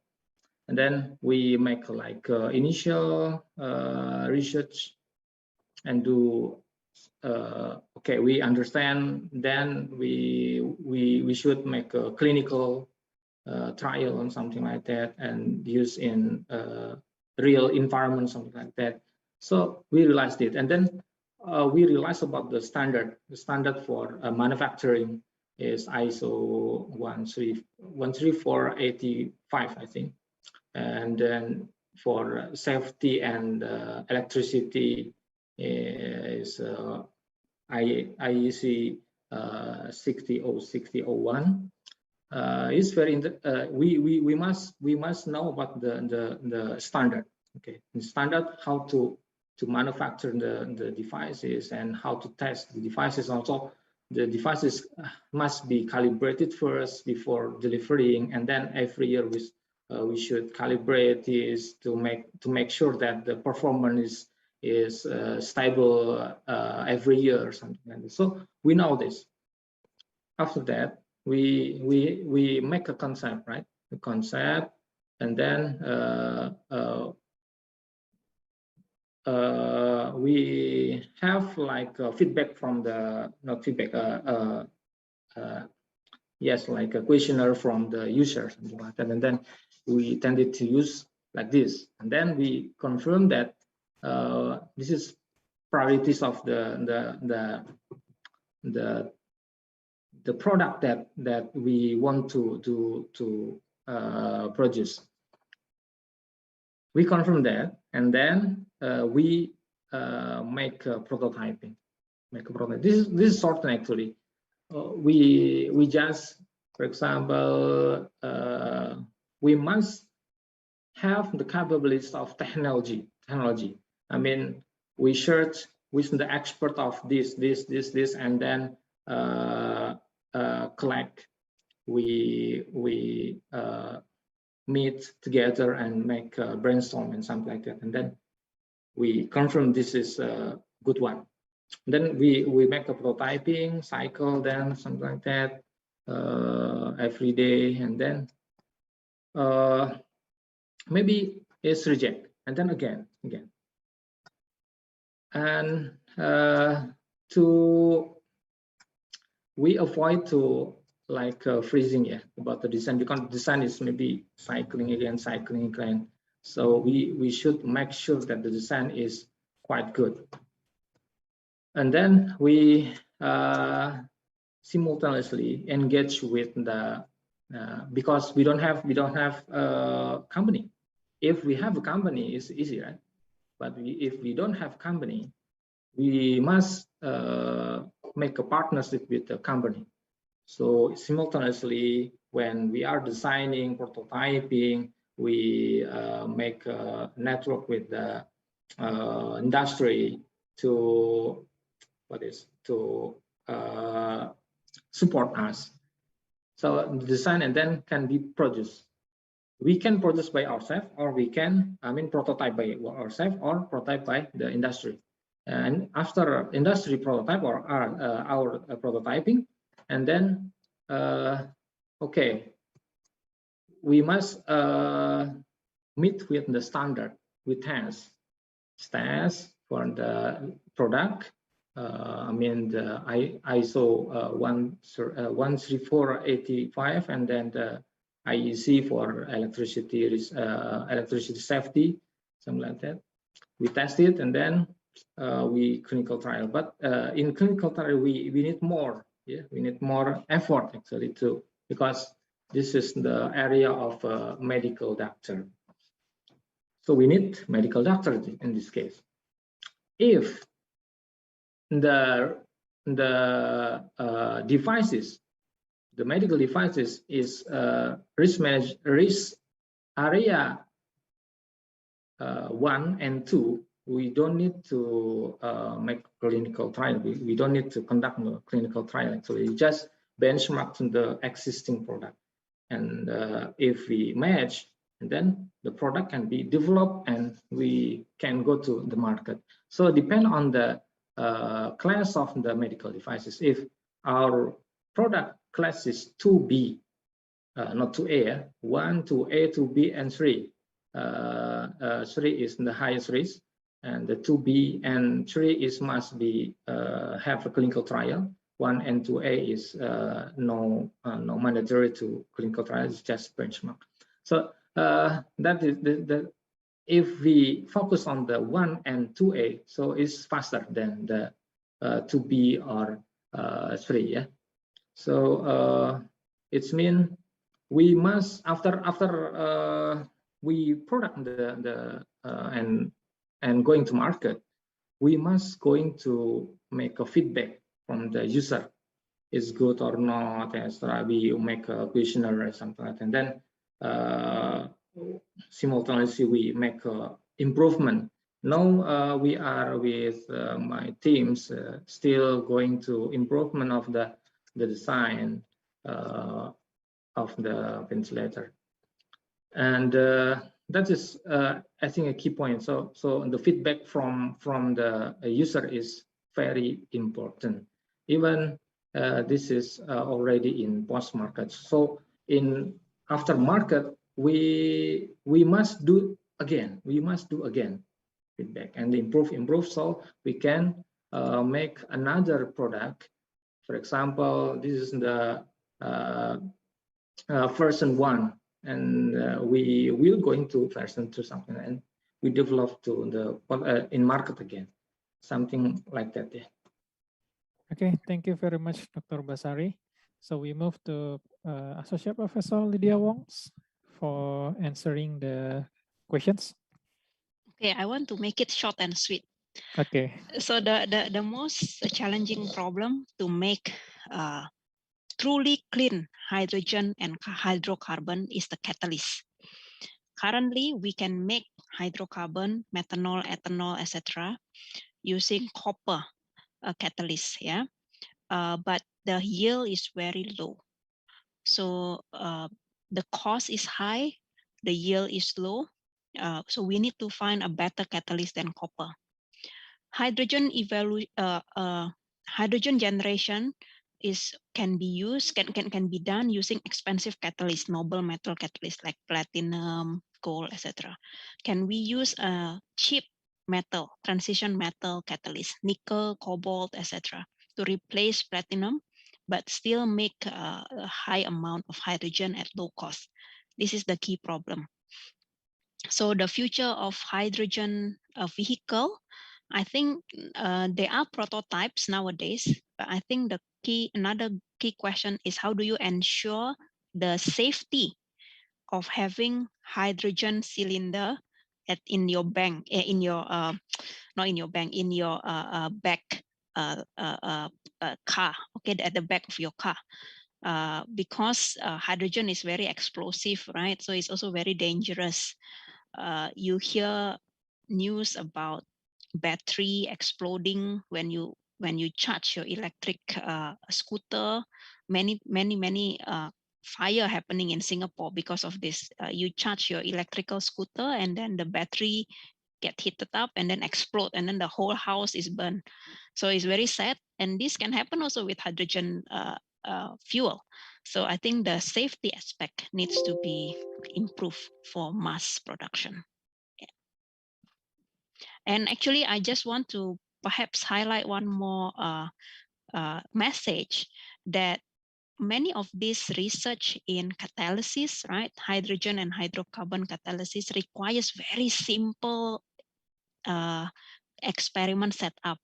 You just need a potential start. If you are in chemical or material science, chemical engineering, chemical science, you know what I'm talking about. Very simple setup, very simple apparatus, very cheap. And you are most welcome to visit my lab. NTU and UI has a collaboration and exchange student program. So you are most welcome to visit us. And we also participate in Campus Merdeka. So actually this year, we have already gotten the approval from Indonesia Deputy Kementerian Pendidikan dan Kebudayaan. Unfortunately, because of border closure, right, because of this COVID, then Campus Merdeka program is postponed. Yeah, but I'll be happy to host UI students in future. Thank you very much for the answer and also the explanations from Dr. Basori and also to Professor Lydia Wong. So, ladies and gentlemen, finally, we come to the end of part of our keynote lecture. We would like to say thank you for all of keynote speakers, Professor Kuat, Dr. Basari, and Associate Professor Lydia Wong. So, as a closings, so yeah, as Dr. Basari says, that innovations come from inventions and also commercializations. That's what she knows already comes, and what COP20 already meets, and what the photovoltaics from Professor Lydia Wong's already invented. So, but after the COVID-19 pandemics, we will face the new crisis. There is the energy crisis and also global warming crisis. So to face that, we believe that science will come to the rescue, as the Professor Lydia Wong said. So thank you for all of the participations, and hopefully the presentations will be beneficial for everybody. Thank you for your attentions. Wassalamualaikum warahmatullahi wabarakatuh. I will take it back to MC Mystica. Thank you very much. Mystica, are you there?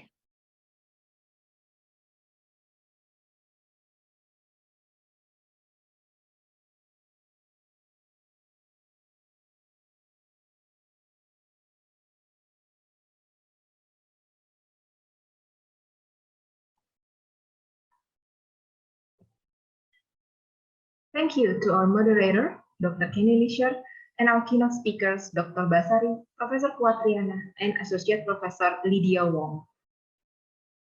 Guests and participants, the QiR 2021 is proudly brought to you by Samudra Montas, Radian Untama Interim School, Bank BNI, and Center for Computing and Information Technology, Faculty of Engineering, Universitas Indonesia. Ladies and gentlemen, our keynote session is over. We will now take an hour break for lunch and afternoon prayers before we start the invited speaker session. Before we do, please allow me to bring several information for your attention. Our invited speaker session will begin after the lunch break and will be held in 8 separate breakout rooms in accordance to their respective symposia. The schedule for invited speaker session will be displayed on the main room screen for easy access of information. Please contact the committee if you are unable to go to your selected symposia or breakout rooms. Workshop on engineering education hosted by Center for Engineering Education will be held after the invited speaker session. Our parallel session will begin tomorrow and will last for 2 days and will also be held in 8 separate breakout rooms in accordance to their respective symposia. We strongly urge you to consult our parallel session schedule that can be found on our website.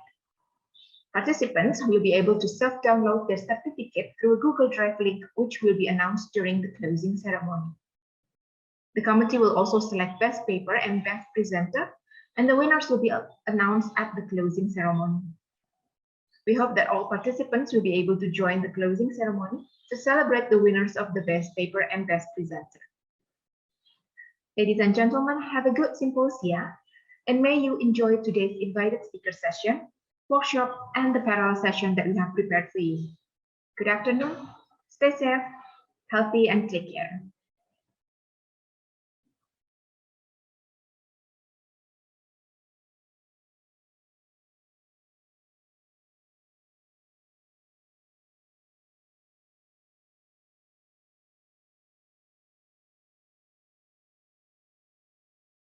Salam sejahtera untuk pemirsa di seluruh Indonesia. Perkenalkan, kami dari Vokademia UI atau Vokalista Akademia Universitas Indonesia akan membawakan lagu Panah Asmara. Ku akan setia menunggu kamu. Ku akan setia menunggu kamu. Ku akan setia menunggu.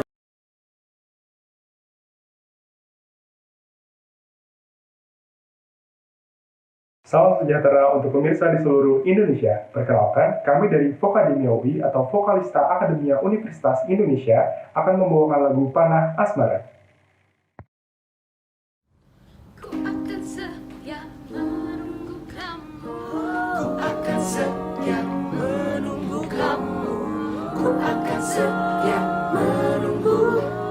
Terpana, terpana, hatiku terpana asmara.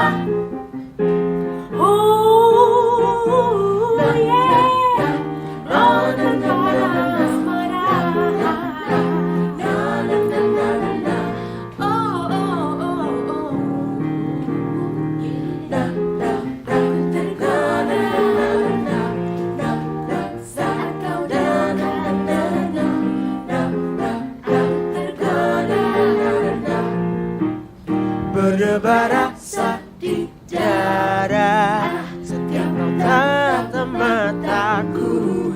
Apakah arti pandangan itu menunjukkan hasratmu? Sungguh aku telah tergoda saat kau dekat denganku. Hanya kau yang buatku begini lagi, melepas para asmara. Sudah katakan cinta sudah ku bilang, sayang kau hanya diam tersenyum kepadaku.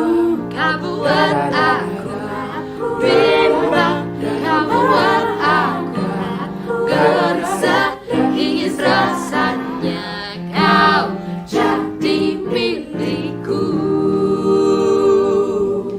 Ku akan setia menunggu satu kata yang terucap dari isi kisahku yang membuatku bahagia. Sungguh aku telah tergoda saat kau dekat, Yang membuatku begini, melepas para asmara. sudah katakan cinta sudah ku bilang, sayang kau hanya diam tersenyum kepadaku. Kau buat aku bimbang, kau buat aku gelisah, ingin rasanya kau jadi milikku. Panah asmara, panah asmara, panah asmara, panah asmara, panah asmara, panah asmara, panah asmara, panah asmara, panah asmara, panah asmara. Berdebar rasanya di dada tiap kau tatap mataku. Oh sungguh aku telah tergoda oleh kamu.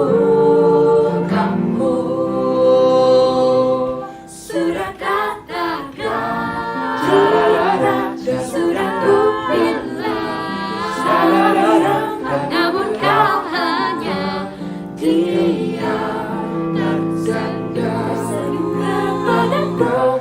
Kau buat aku bimbang dan gelisah. Ku akan setia menunggu satu kata terucap. terpanah asmara, Panah asmara,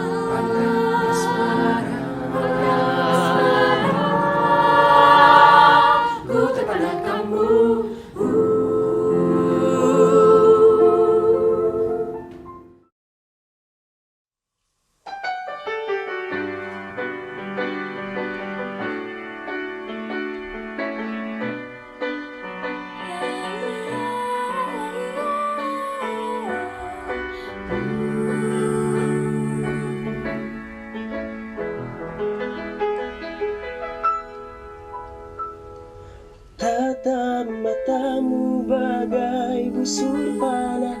engkau lepaskan ke jantung hatiku. Meski kau simpan cintamu masih desah nafasmu, wangi hiasi suasana. Saat ku kecup manis bibirmu, tatap matamu bagai busur panah yang kau lepaskan ke jantung hatiku. Meski kau simpan cintamu masih desah nafasmu, wangi hiasi suasana. Saat ku kecup manis bibirmu, cintaku takut harus memiliki dirimu. Meski mengiris segala janji, segala janji. Aku berdansa di ujung gelisah, syadu lakumu sebar benih jiwamu, namun tak tiada kebuai bunga cintaku yang adanya sekuntum rindu. Cintaku tak harus miliki dirimu, meski beri mengiris segala janji. Cintaku tak harus miliki dirimu, meski beri mengiris segala janji.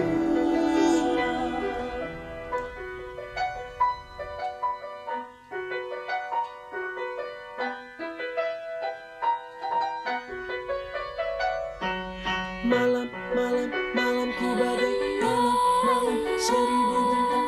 Malam, malam, malam terbentang. Malam, malam, malam di angkasa. Malam, malam, malamku bagai malam, malam seribu bintang. Malam, malam, malam, malam, malam, malam, semua kisah terbentang. Malam, malam terbentang dari angkasa. Bintang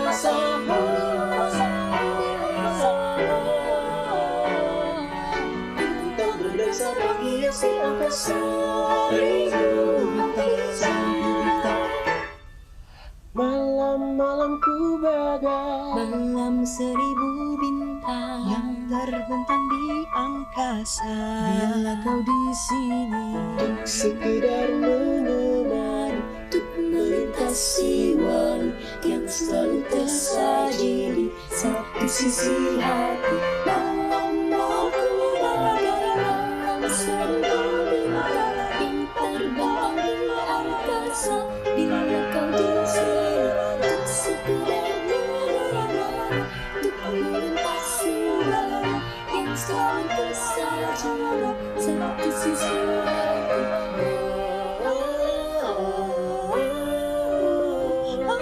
Sebuah romantik cinta.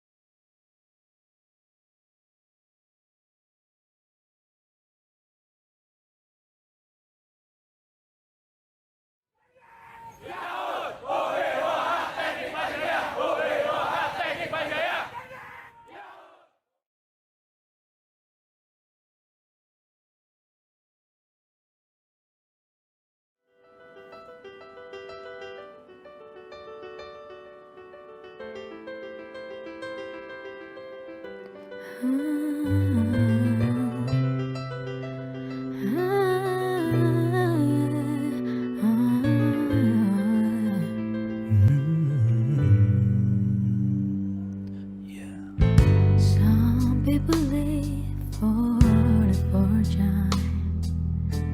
Some people live just for the fame. Some people live for the power, yeah. Some people live just to play the game.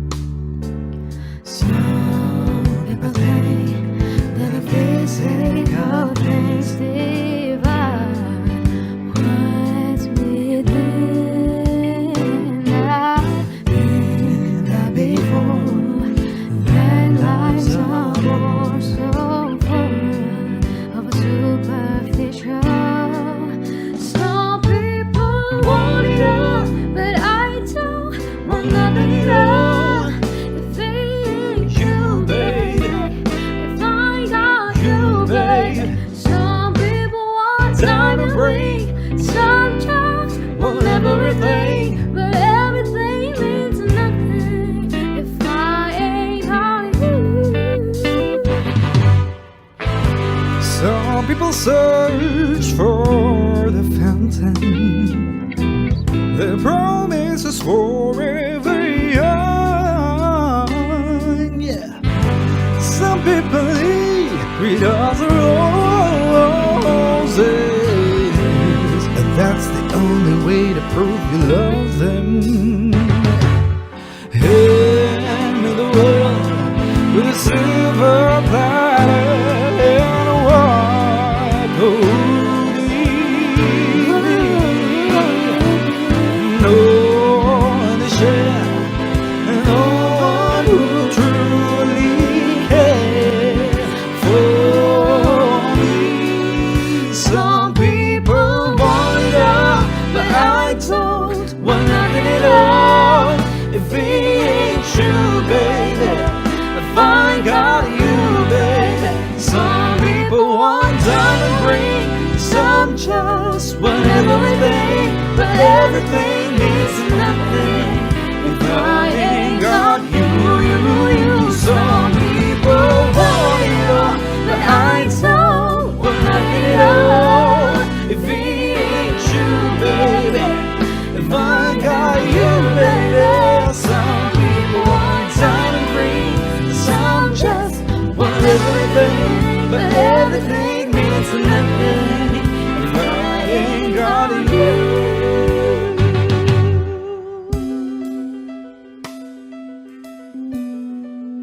If I ain't got you with me, baby, There's nothing in this whole wide world want me to think. if I ain't got you with me, baby.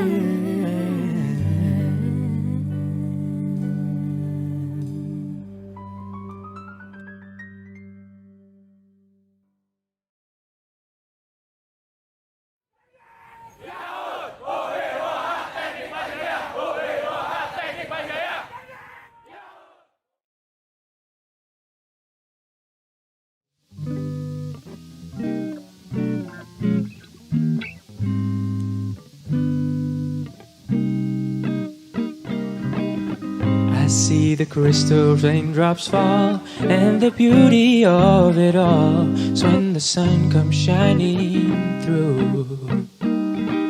To make those rainbows in my mind, when I think of you sometimes, I wanna spend some time with you. Just the two of us, we can make it if we try. Just the two of us, just the two of us, just the two of us, building castles in the sky. Just the two of us, you and I. We make for love, no time for tears, and those beauty all it is. And we make no full flower grows. Good things might those who come to wait, odd for those who wait too late.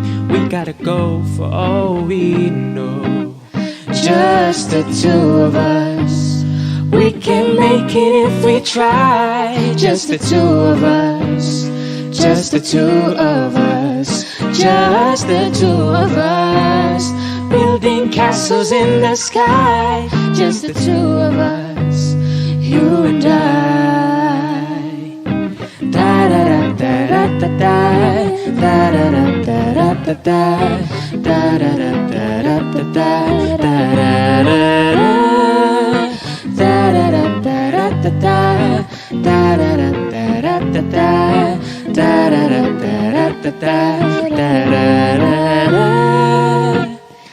see the crystal raindrops fall, and the beauty of it all when the sun comes shining through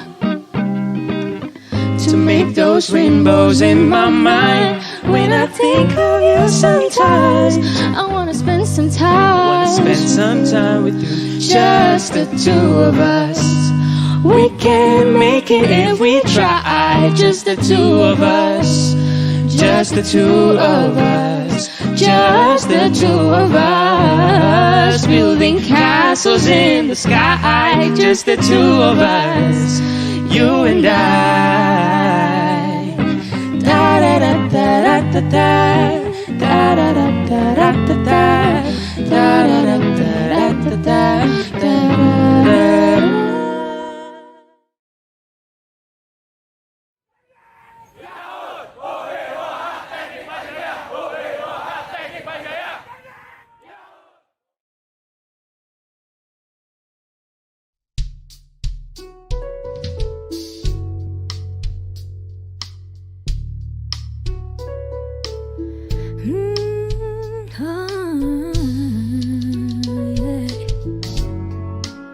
Separuh nafasku terbang bersama dirimu saat kau tinggalkanku.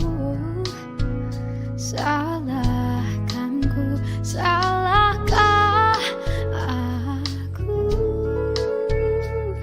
bila aku bukanlah seperti aku yang dahulu.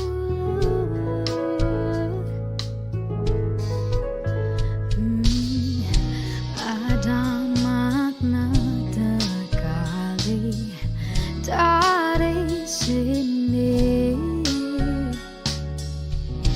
dari pertikaian yang terjadi. Oh, kau hancurkan diriku bila kau tinggalkan aku. Kau dewaku,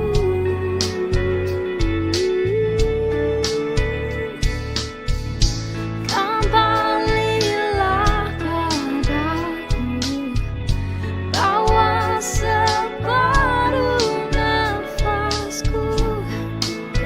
Kau dewaku,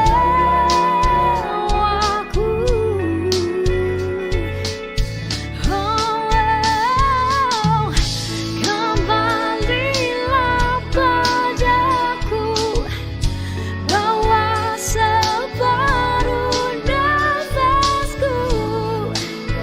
Kau dewaku.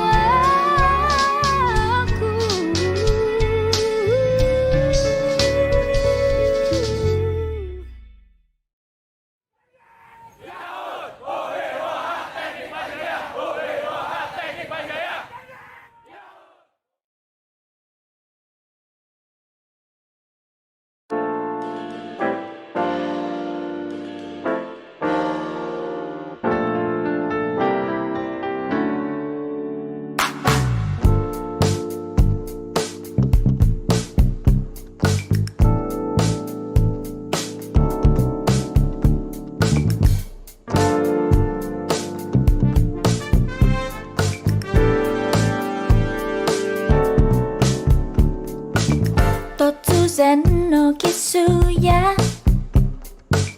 atsui manazashi de koi no puruguramu wo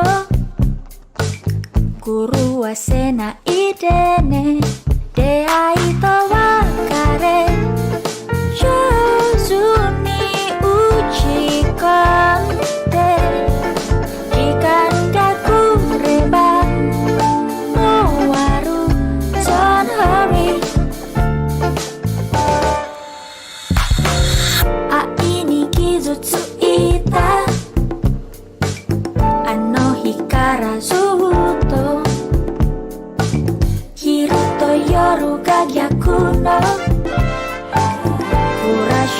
続けて流行りのディスコで踊り明かすうちに覚えた魔術なのよ I'm sorry 私のことを決して本気で愛さないで恋なんてただのゲーム楽しめばそれでいいの閉ざした心を飾る派手なドレスも靴も孤独な友達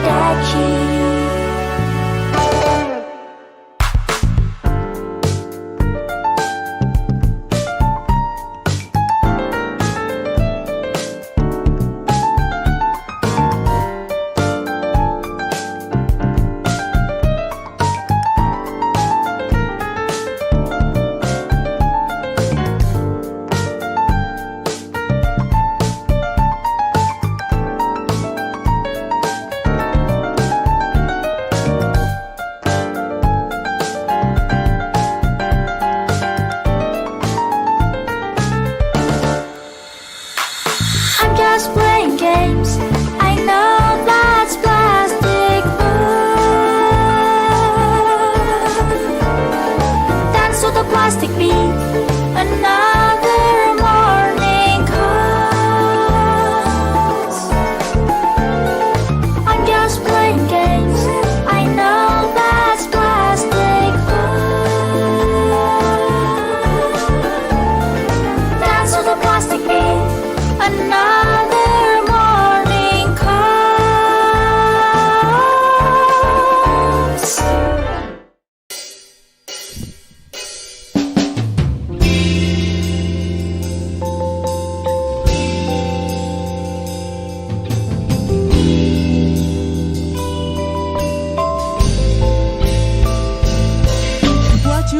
What you do? Where you at? Oh, you got plans? Don't say that. I'm sipping wine in the road. I look too good to be alone. My house clean, my pool warm. Just shakes. We should be dancing, romancing in the east wing at the west wing. Unstretching what's happening.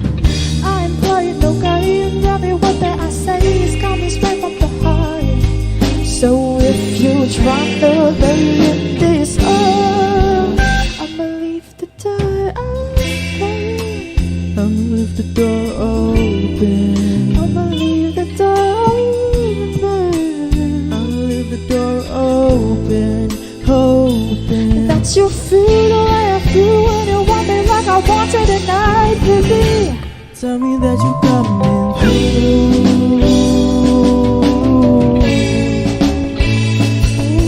So sweet, so sweet, so tight. I won't bite unless you lie. If you smoke, I got the hate. And if you're hungry, girl, I got the leg. Ooh, baby, don't keep me waiting. So much love you could be making. I'm talking kissing, cuddling, rose petals in the bathtub, girls jumping and bubbling. I'm playing no games. Every word that I say is coming straight from the heart. So if you're tryna play this up, leave the door open. I'ma leave the door open. I'ma leave the door open. I'ma leave the door open, open. That you feel the way I feel when you want me like I wanted tonight, baby. Tell me that you got me through.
cinta bersembunyi di antara kita, menyandang alunan peranan jiwa asmara, terlanjur untuk berhenti di jalan yang telah tertempuh semenjak dulu sehidup selamanya.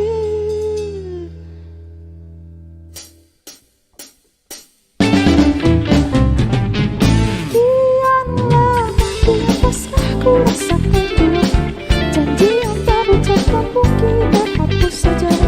Walau rintangan berjuta, walau cobaan memaksa diriku terdiam di peluk asmara. Terlambat untuk berdusta, terlambatlah sudah. Yang nipu sanubari tak semudah kusangka. Yakin akan cintamu, yakinkah segalanya. Perlahan dan pasti daku kan melangkah menuju damai jiwa.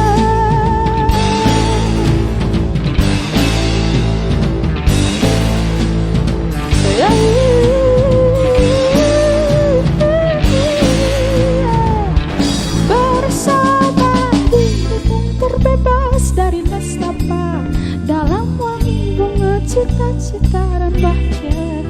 Walau rintangan berjuta, walau cobaan memaksa diriku terbuai di batas asmara. Kian lama, kian pasrah ku rasakan jua.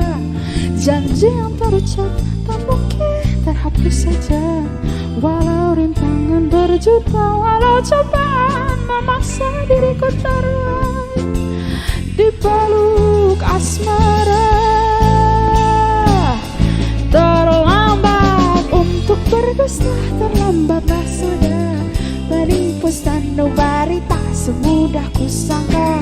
Yakin akan cintamu, yakinkah segalanya. Perlahan dan pasti daku kan melangkah menuju damai jiwa.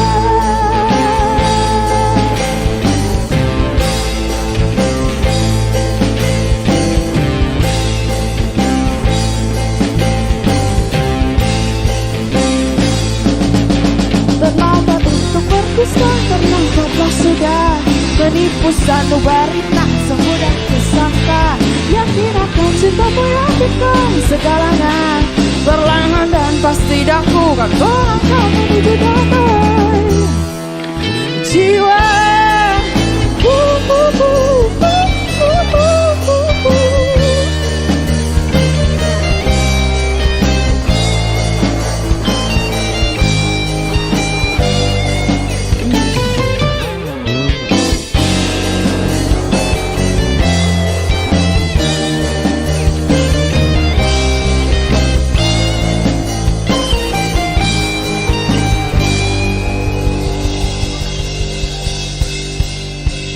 Peradaban semakin berkembang. Kesiapan untuk menghadapi tantangan zaman dibutuhkan, di mana laju teknologi hanya memberi dua pilihan, sebagai ancaman atau peluang. Inovasi menjadi kata kunci ketika ruang dan waktu tak lagi terbatas. CIP-CCIT merupakan unit kerja khusus di bawah Fakultas Teknik Universitas Indonesia. CIP-CCIT menjadi unit khusus penyelenggara pendidikan profesional, pelatihan kompetensi, dan sertifikasi internasional di bidang teknologi informasi. Sejak tahun 2002, CIP-CCIT telah mencetak lebih dari 2000 SDM unggul yang bekerja di berbagai bidang industri. menjawab beragam tantangan dalam industri 4.0, CIP-CCIT kini memfokuskan diri untuk memberikan 3 layanan utama. Pendidikan profesional 2 tahun, pelatihan kompetensi dan in-house training IT solution. Dengan menggunakan kurikulum sertifikasi internasional, CIP-CCIT memiliki metode pengajaran yang senantiasa update dengan perkembangan teknologi mutakhir. Bagi siswa yang ingin melanjutkan studi, CIP-CCIT juga telah menjalin kerjasama dengan berbagai universitas ternama dalam dan luar negeri. CIP-CCIT juga menyelenggarakan program pelatihan yang dapat dijadikan sebagai SKPI bagi mahasiswa-mahasiswa perguruan tinggi swasta di Indonesia. Sejak tahun 2010, CIP-CCIT telah berkontribusi sebagai mitra Kementerian Pertahanan Republik Indonesia. Saat ini, CIP-CCIT juga mengembangkan divisi IT Solution dengan core bisnis penyediaan jasa pengembangan berbagai aplikasi sistem informasi bagi instansi pemerintah dan swasta. Sebagai institusi yang telah berlisensi ISO 9001-2015, CIP-CCIT senantiasa berkomitmen dalam memberikan layanan teknologi terbaik untuk Indonesia. CCIT, Programming Future.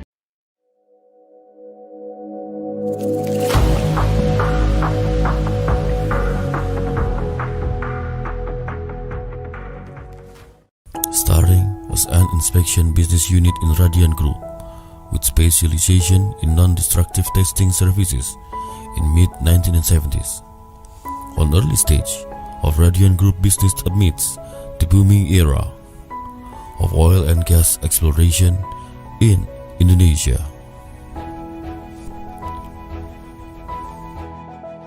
Around 1999, PT Radian Utama Interinsko awarded Best Safety for accomplishing 365 days without loss of work days from YPF Maxus Southeast Sumatra.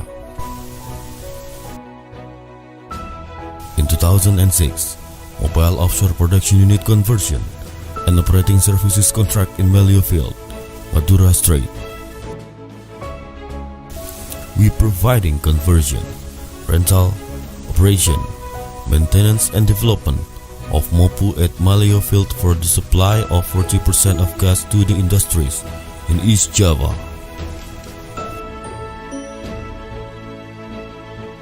We deliver products and services with meet client standard requirement for single and turnkey contract, aiming to become a comprehensive new and renewable energy developer.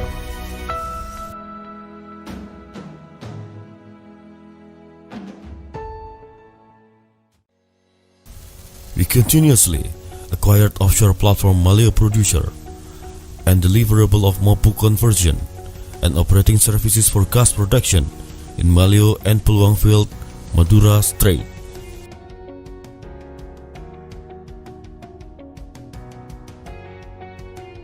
Our new and renewable energy services offer EPC, operating and maintenance, and after-sales support for services for green energy solutions. Besides development of MOPU, we also provide operation and maintenance for floating storage and offloading, fixed processing unit, and floating production, storage and offloading.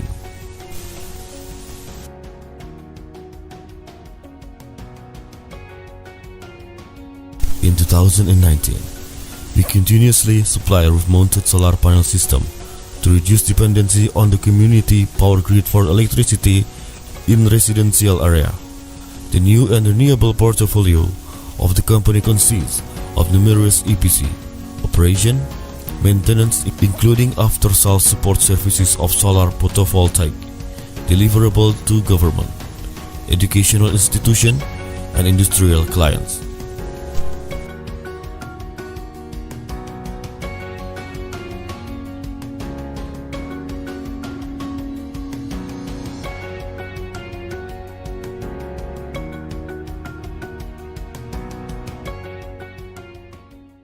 Our services are construction, agency and trading, inspection, offshore production facilities, marine, and technical support service. We operated in 10 points in Indonesia, such as Turi, Pekanbaru, Batam, Palembang, Cilegon, Cikarang, Cirebon, Surabaya, Balikpapan, and Samarinda.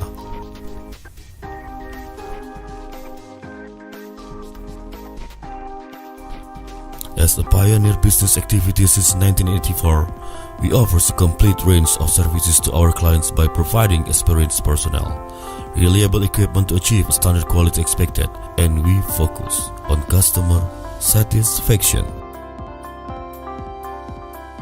We comply with an ISO 14001 Environmental Management System, OSAS 18001 Occupational Health and Safety Management System, ISO 9001 Quality Management System, also certified by ASNT and TNV. PT Radian Utama Interinsco, your most valuable partner, QiR Energy.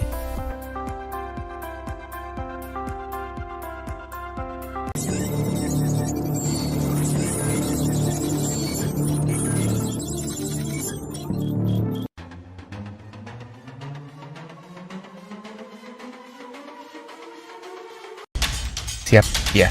Ini saya jalan ya. Pak, tunggu, ini ada yang belum, Pak. Pak, ada tagihan pajak. Oke. Pak, gaji karyawan harus diotorisasi. Beres. Halo, Pak. Pembayaran supplier harus segera jalan ya, Pak. Oke. Gampang. Lakukan semua transaksi harian perusahaan Anda. Anda dapat dengan mudah mengelola transfer management, billing payment, electricity payment, dan lainnya. Dengan BNI Direct Mobile, Anda dapat mengelola bisnis Anda 24 jam, kapanpun, dimanapun. Semua urusan jadi lebih mudah. Download BNI Direct Mobile. BNI.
Good afternoon, ladies and gentlemen, speakers and guests of the 17th International Quality in Research.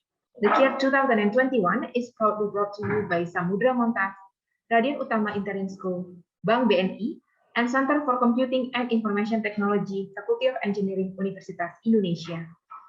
Ladies and gentlemen, we will now begin the invited speaker session. Before we do, please allow me to bring several information for your attention. Our invited speaker session will be held in 8 separate breakout rooms in accordance to their respective symposia. The schedule for invited speaker session will be displayed on the main room screen for easy access of information. Please contact the committee if you are unable to go to your selected symposia or breakout rooms. Thank you.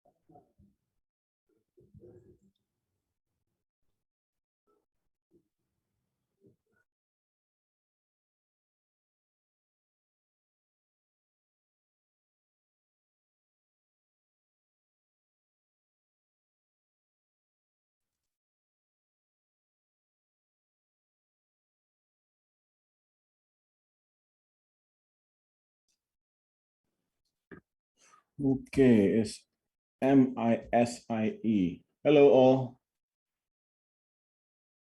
Hi. So I'm going to rename myself into M_ISIE.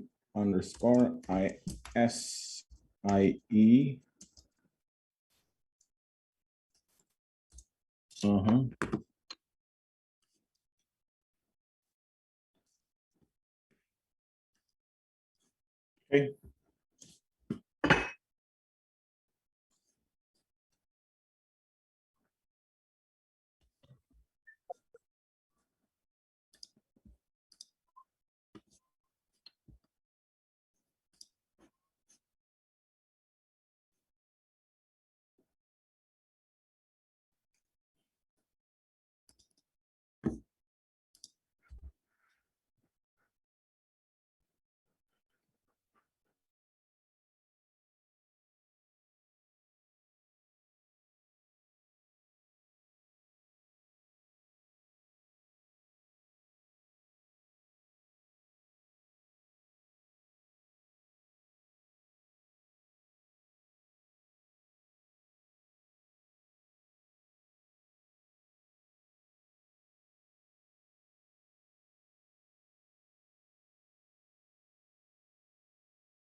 Good afternoon, Dr. Collis. Good afternoon. How are you, doctor? No problem. You cut Very your good. hair short? Your Yeah. hair a bit short? Yeah, I cut my hair though. So I would like to congratulate for your re-election for the second term of the post. Congratulations, Dr. Collis. Right. Thank you. To continue the work is okay. Thank you. Yeah. Thank you for organizing this nice event. People keep coming in. Yes. It's actually, I would like to introduce the chairman for the organizing committee. Oh, yes. Dr. Adiraga Pratama. Can you report on how many participants and extra that will join the OUNSCODE conference? Doctor. Yeah, Dr. Berawi. Can you hear my voice? Yes, brilliant. Clearly? Okay. So thank you for your kind introduction. Hello, Professor Koltis. My Hello. name is Raga, and for this year, AUN CUD conference, I was assigned as the chairman of this symposium. And this year, we have in total 35 participants. From those 35 participants, about 27 participants came from Indonesia, and then the other 8 is international participants. And I would like to express our gratitude for Professor Koltis, who kindly allocate your busy time to open this session. So No yes, problem. thank you very much, Prof. Yeah. I saw several participants from Korea also. Yeah, you're right. Yeah, we have about eight participants from Korea, and then from Europe and other countries as well. Yeah. So shall we start our opening session? Maybe the MC will be Bu Nunik. So please, Bu Nunik.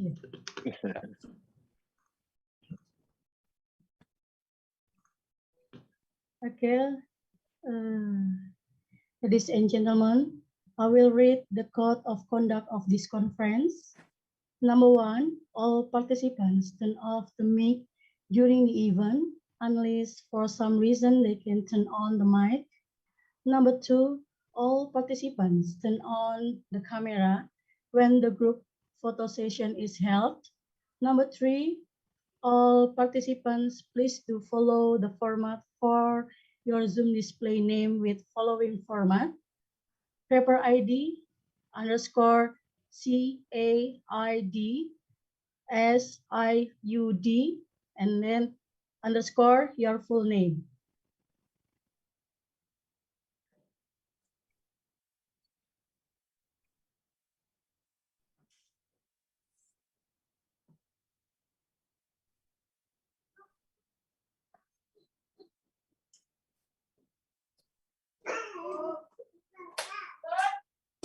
I thought there's some connection problem.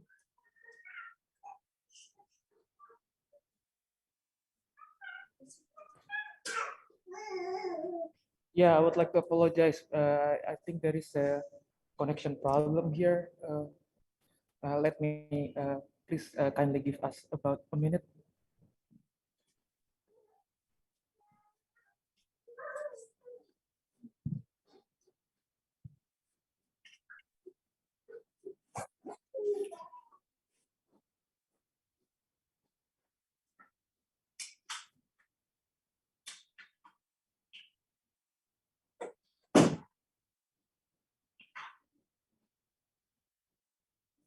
Do we move to the main room or we just stay here?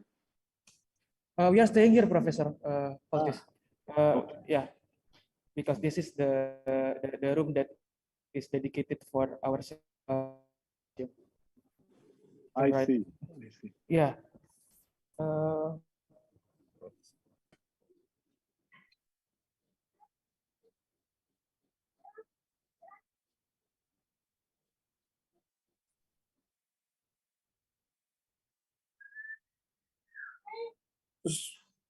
Dr. Holtis, since we are in the pandemic, the university that decided to combine conferences under one big theme, one conferences, in which we have several conferences within.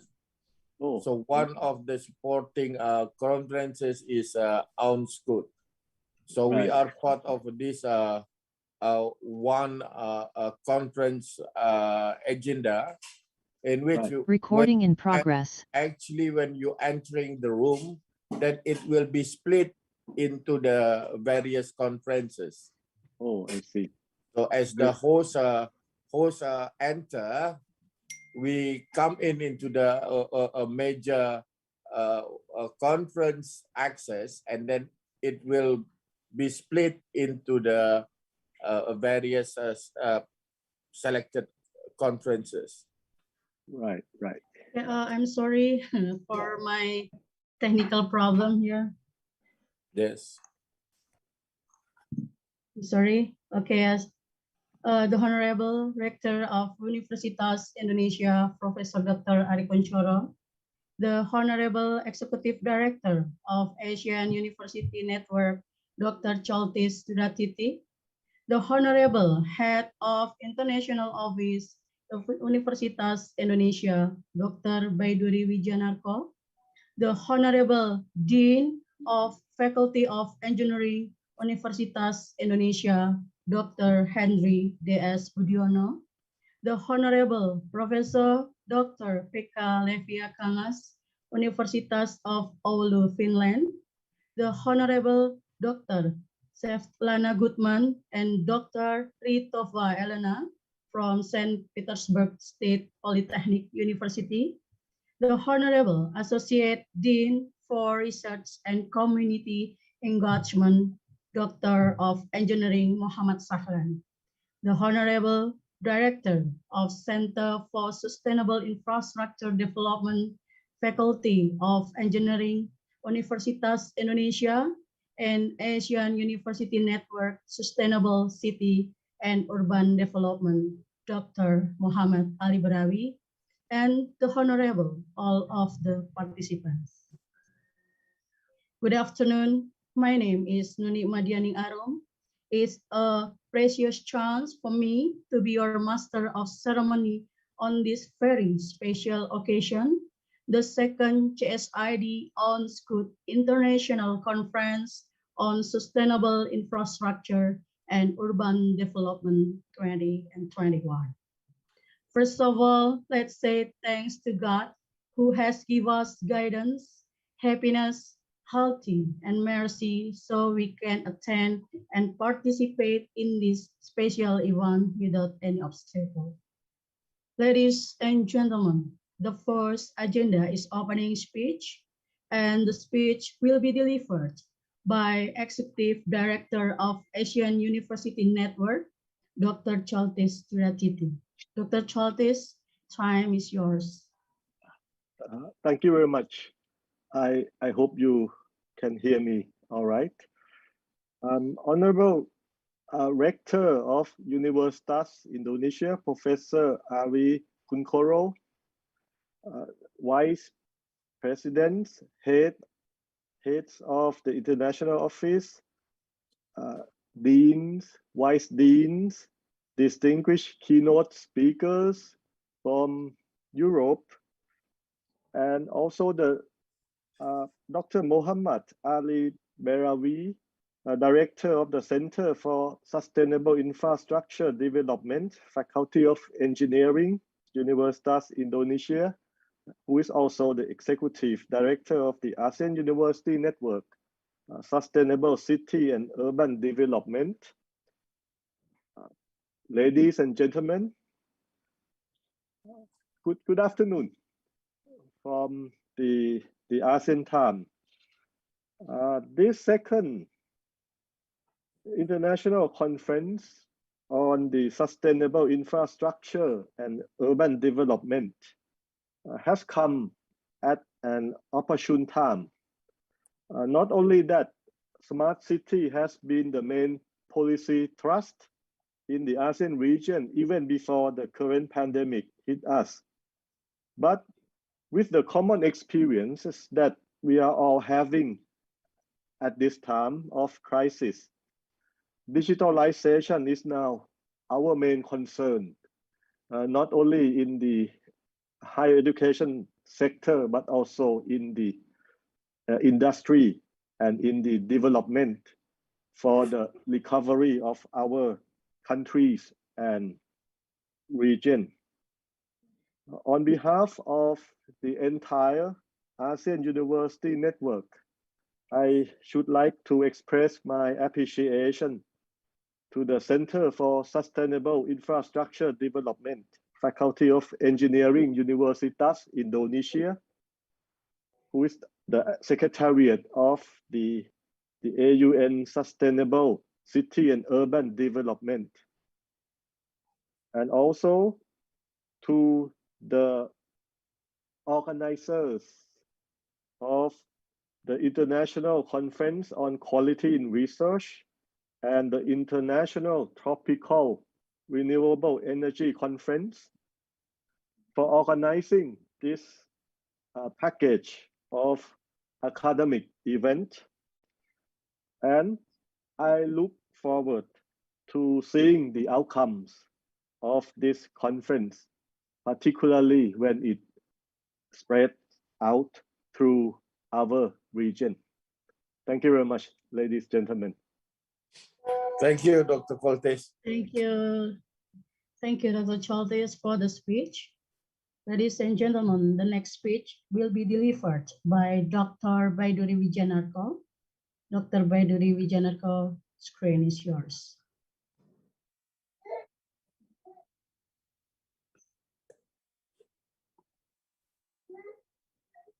Dear respected Asian University Network Executive Director, Steering Committee, Organizing Committee, colleagues, and guests.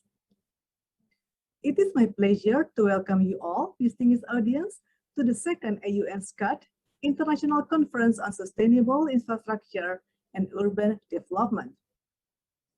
Speaking of sustainable city and urban development, I think we all here agree that right now we are in a state that urges us to accelerate the development of a sustainable environment and raise the awareness of sustainability in our communities. The United Nations and all its member countries have adopted the Sustainable Development Goals, or SDGs, since 2015 as a universal call to take actions in ending poverty, protecting the planet, and ensuring that everyone can live in peace and prosperity by 2030. It means we now have approximately 9 years to achieve these goals, which is proving to be increasingly difficult due to the COVID-19 pandemic we all are currently facing. However, I'm sure that the challenges we face do not lower our enthusiasm to continue and learn and explore matters concerning sustainable development, shown by your presence in today's forum, even through an online platform. In this regard, I would like to extend my sincere gratitude to the Center for Sustainable Infrastructure Development, CSID, Faculty of Engineering, Universitas Indonesia, and the Secretariat of AUN SCUD, who have worked hard as hosts to organize this event. Lastly, let's remind ourselves that it is not merely our responsibility, but also our rights and calling to bring, nurture, and protect the environment and communities, so our future generations can fulfill their potential in dignity and equality in a healthy environment, can enjoy prosperous and fulfilling lives, and that economic, social, and technological progress occurs in harmony with nature. With this background, we have assembled here to learn more about the topic with many eminent speakers lined up for this conference. I feel honored to welcome all the guests and participants for taking a keen part in this important program. And I hope you find this conference highly engaging, fruitful, and beneficial for your future ventures. Thank you.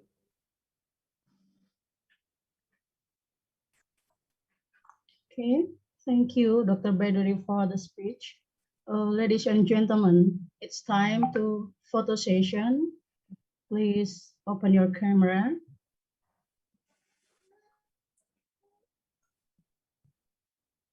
Okay, committee who take the photo.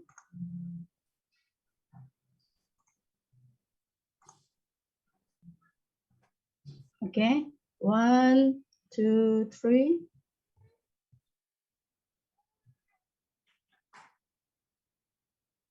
One, two, three.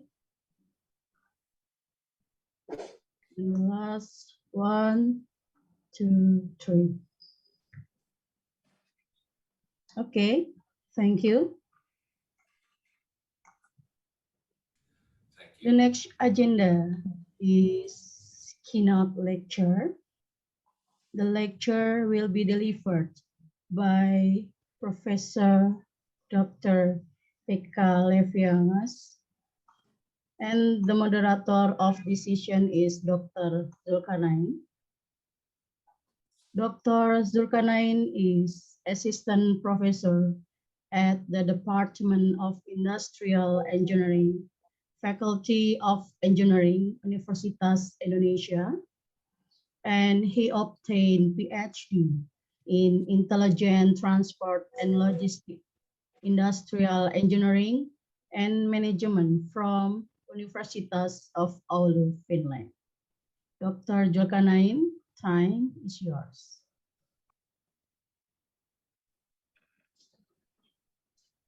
Okay, thank you very much, Ms. Nonik Arum. Good afternoon, ladies and gentlemen. Can you hear my voice clearly? Yes, clear. Yes, Doctor. Okay, Yes. good to know. Okay. Right. Just a moment. Okay, good afternoon, ladies and gentlemen. Welcome to the keynote speech session with me, Zulkarnain, as your moderator. Before starting the speech session, I will read the rules of this session. Perhaps the keynote speech session will last for 30 minutes altogether, including a question and answer session, where this session will be guided by the moderator. And secondly, all participants will be muted during the keynote speech.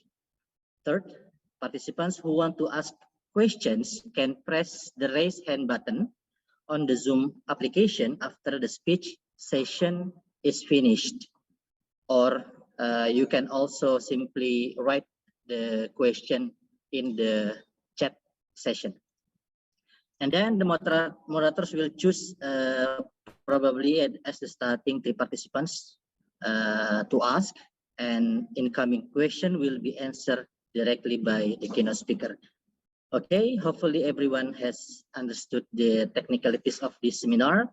Now I will introduce the keynote speaker at this session. Please welcome Professor Pekka Leviangas. Okay, before that, hello, Terve. Good morning in Finland, perhaps. Terve. Yes, early morning. How are you? Thank you for waking me up. How are you, Professor? I'm good, thank you. Good afternoon.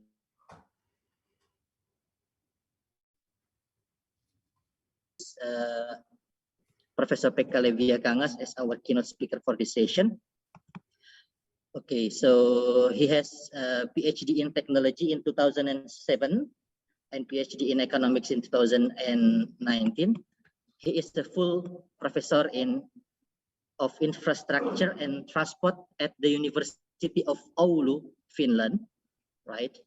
And formerly also he was an associate professor at Curtin University in the School of Built Environment.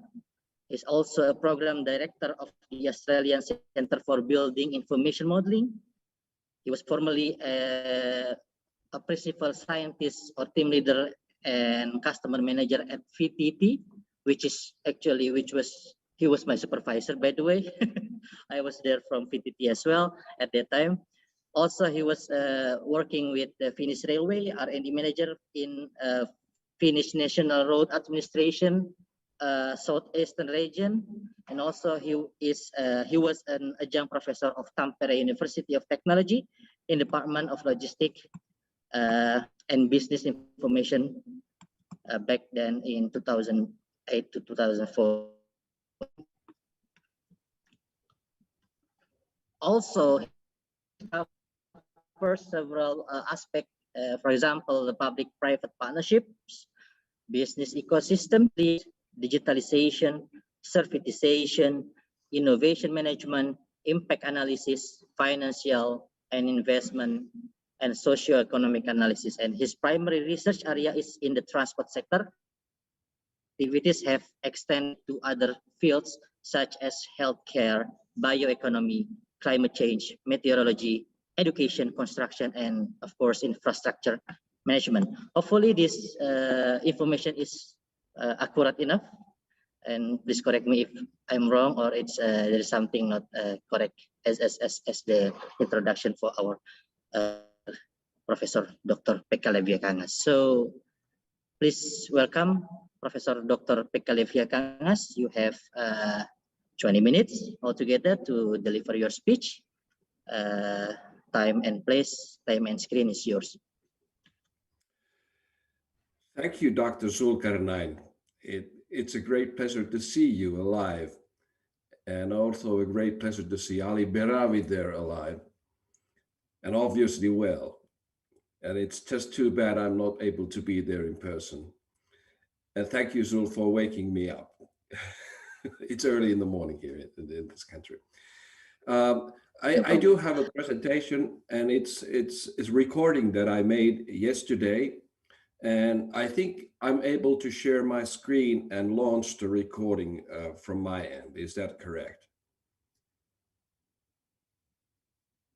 Okay. Yes, that's correct. There is good. Let's try it. How it works. Yeah. Okay. Just a moment. There we go. Are you able to see the start screen with the session? Not yet, Pekka. Not yet. Not yet? Yes. Yes, not appear yet. We are still waiting apps for the screen to be appeared. Okay. Alternatively, you can also download the presentation. I sent the link yesterday, but I assume that you have been pretty busy with all the arrangements. And I'm not sure whether that's going to work. Okay, still not able to see my screen? Not yet. Just a moment, sir. Okay. Let me check.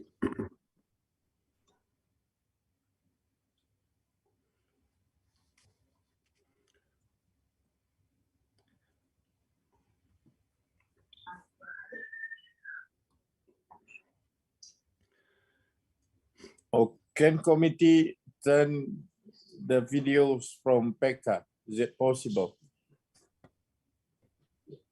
Yeah, we can turn on the video from Professor Pekka. Please wait a minute. Right. If that's, I think that's the easiest way. If that's not going to work out, then I'll just deliver the speech live. No problem from my side. Right. Our committee is still preparing for the video to be played. Just in a minute. Very good. Yeah. Yeah. We have had experiences with the live conferences and seminars, and it's very seldom that everything works like a ticking clock. It happens. Professor, our committee have tried to open your link, and then it said that the size of the file is too large. So no, you need to download it. Okay. Yeah, we are downloading it now. Yep. and then you are able to store it on your computers and play it from there. Sure. We are now downloading it. Yeah, this was the problem because I couldn't upload my presentation via the conference uploading site because of the file size. It was too large and it was too late to make it any smaller. True.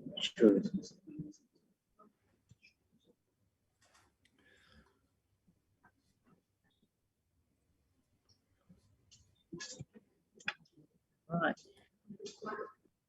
Professor, so we have opened your link, and then the download is also cannot be done because the file is too large. So okay. Yeah. Shall we go on with the live presentation? Yeah, if you don't mind, Professor. Yep, I'm fine with that. Let's just do it like this. But I still need to share my screen. But we have given you permission to share your screen. Perhaps you can retry to share your screen, Professor. Okay, let's try to do that. Is it Let's try working again. now? Yep. Let's see.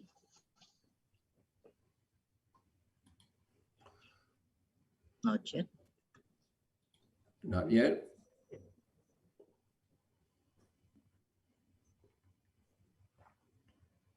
Not yet.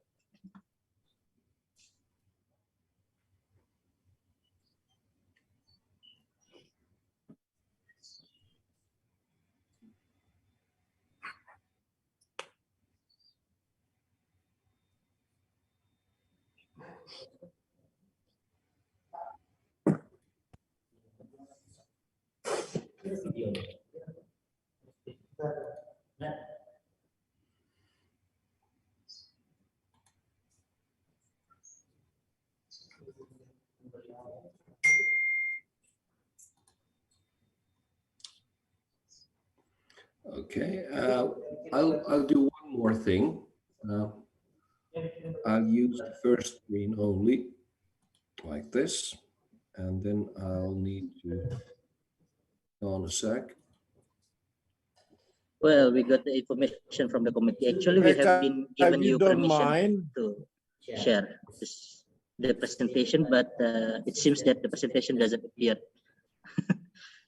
Yeah. Okay. I will be now sharing my screen. Now it's coming. Okay.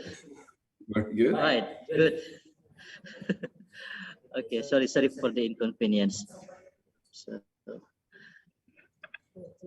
yeah. Okay, you can start. Probably, Professor. Very good. Hang on a sec. That's perfect.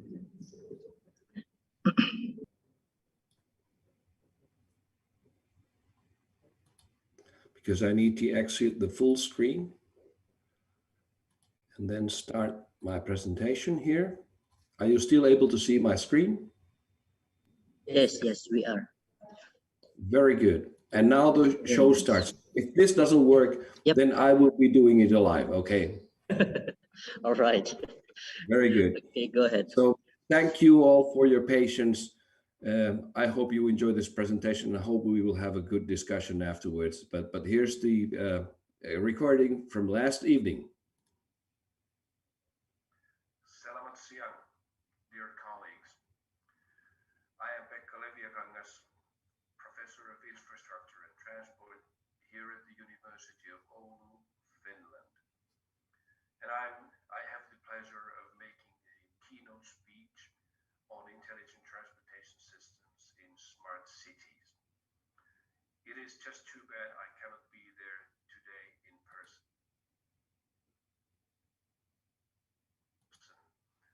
I have had the opportunity of visiting your beautiful and marvelous country for a number of times, and it's just too bad I can't be there. And this is, of course, because of reasons. I just wish you will have a good conference there. Pekka, the sound is too soft. I couldn't hear clearly then. Very good. Let's do it alive then, okay? Yeah, I think so, Pekka. Yes, maybe it's better to that. Very good. To do it, right? Right. Whoops, whoops, whoops, whoops.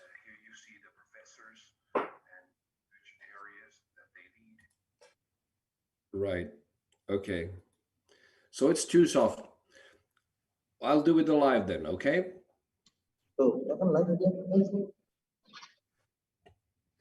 Yes, that's very okay. Very good. And you have the slides. We have the slide, and now our committee has shown the slide already. Very good. And I will start. Many apologies for the technical difficulties. Thank you, committee, for resolving them. I have to say that I'm not a mastermind with these techniques or technologies, even though perhaps I should be. But you know, that's how life is. And when you get older, you realize that it's getting more and more difficult to actually use the modern technology. That's also one of the facts of life. So my name is Pekka Leviakangas. I'm a professor at the infrastructure and transport here at the University of Oulu, Finland, and it's a university quite near the Arctic Circle. My presentation title here is Intelligent Transportation System, ITS, in Smart Cities. And I do thank for the invitation to being able to give this keynote presentation. And before we start our presentation, I'm just referring the vision that Fritz Lang had in his movie Metropolis about 100 years ago. And there's a picture of Metropolis that was coming out 1927.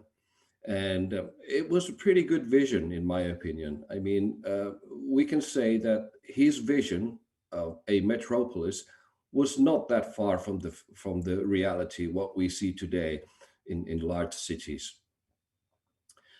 Next slide, please.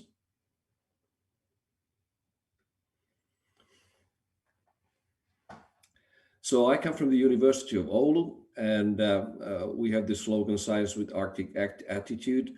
It's a well-known university, not only because of the Arctic issues we deal with, but particularly and even more so about the mobile communications technologies that are developed in this university. And you all know company Nokia. Much of the technologies that they are using in the market has been at least partly developed in our university. And there are some other fields of research and education that this university is quite famous of. Next one, thank you. Here's our research unit, civil engineering unit. You can see the professors and the research areas. Currently, I'm leading the infrastructure and transport, but also the geotechnical engineering research area. That may be a temporary solution, but so far this is being the case. And later on, you are probably shared with the slides, so you will have the chance to acquaint yourselves with the details of our research unit. Thank you. Next slide. Some key facts and figures. I will not go through these ones because this is also additional information in case you're interested. So please take a look and see that what we are actually doing in our research unit. Thank you. Next one. So here's the outline of my presentation. What is a smart city? That's the question we are posing first. Then I'm going to say a few words about some examples of smart cities and take a closer look at a particular city, not too far away from myself, pretty far away from you though. Then we are going to look at what would be the underlying factors for being smart. And I have my own perception here. So this is pretty much my own subjective view that what are the underlying factors that makes a city smart. So let's look at the smart city first, and especially then look at the details of what makes a smart city in terms of intelligent transportation system or transportation system in general. I also thought that maybe we could be taking a look at the European policies. I have a few slides about that, nothing too detailed there. And finally, let's take a look at how should we perceive intelligent smart transport systems, especially when we put the word system in bolded. And see that what's the systemic view that we should be taking, and what are the systemic considerations we should be having. Is my voice, by the way, okay? It's very okay. It's perfect. Very good. Thank you. Next slide. Thank you. When we think about smart city, I bet that 90% of the people think about technology first. But maybe that's not the only attribute that we should be thinking of. There are issues related to quality of life. How smartly is the city governed? Is it environmentally sustainable? That's also a very smart thing in today's world. And then there might be also some other attributes we might be thinking of. And I couldn't help myself looking at the difference what we have as a vision and as reality. And the lower figure there is an advertisement, basically, from Florida Expo next year, where they deal with green city of the future. And I bet this is something that they want to show in the expo. And then I was digging some nice pictures about Finnish cities, and this is a picture from city of Lappeenranta. Sulkarnain may have even visited that city. I'm not quite sure, but that's in the eastern part of Finland, near the Russian border. And I leave it to you to judge that whether the reality from last summer is in fact quite close already to that vision that some places they are having in place. My personal opinion is that the Lappeenranta looks actually quite nice. I mean, even today. So of course, this is not the whole city. This is just part of the city and glimpses or excerpts of the city. And we have to understand that the reality is just, this is just one small piece of the reality. Thank you. Next slide.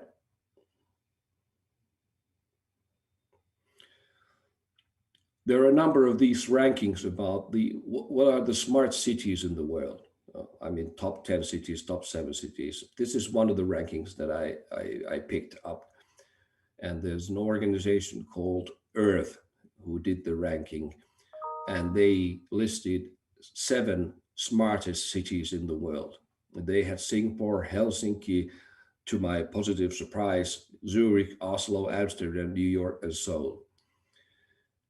And they all had different sort of characteristics that made them smart. And the puzzle here that which picture is related to which city, I leave it to you for a later exercise so you can solve it. Next slide, thank you. So what made these cities smart? They, of course, gave a number of descriptions that how these cities were being considered as smart and what they had done. And I picked just a couple of examples, or let's say the key points that were raised by this Earth organization, that what made these cities smart. And for example, in Singapore, it was a new eco-smart city area that is entirely vehicle free. So basically you can survive in the city without a private vehicle. How much that the vision has been realized and what they actually done, I didn't dig that into a detail, but it would be interesting to visit after a couple of years again in Singapore and see that where's the progress now in that city. In Helsinki, they mentioned the lowering of emissions by 27% from 1990, which is an important benchmark year regarding the international climate agreements, to 2017. And that's a good of a cutting, because I think in the end, we need to cut about 50% by 2030. 30, that's the national target. The international target is a little bit more relaxed, but we can say that Helsinki is already well on its way of cutting the emissions. And as you go through this list, you can see with your own eyes that a lot of the things that are considered as smart has to do with the environment or has to do with sustainability. There's only maybe a couple of exceptions with New York and Seoul, where the key point that the organization Earth was making about these cities being smart, where they actually had a technological spearhead, like creating an artificial intelligence system so that they can detect criminal patterns of behavior. Next slide, please. Let's move on now to the context of ITS, and I'm pretty much straight jumping into the ITS world from the smart city world.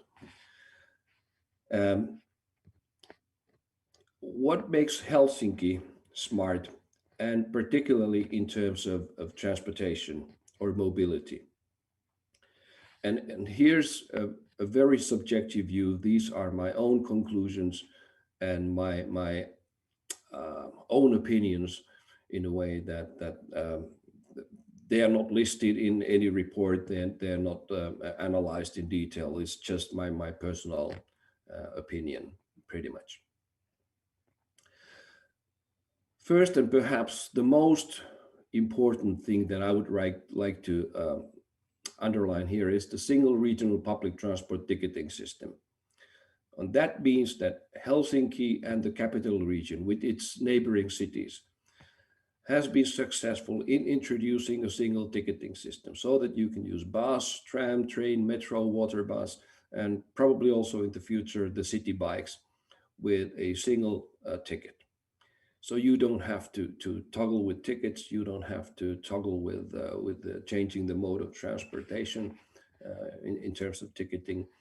You can just use a single purchase ticket for all these modes of public transport. And that's something that very few cities in the world have been successful in doing. And I think that's the most important success that they have had. There are also very nice, easy to use public travel or apps. So you can use apps, of course, to buy the tickets.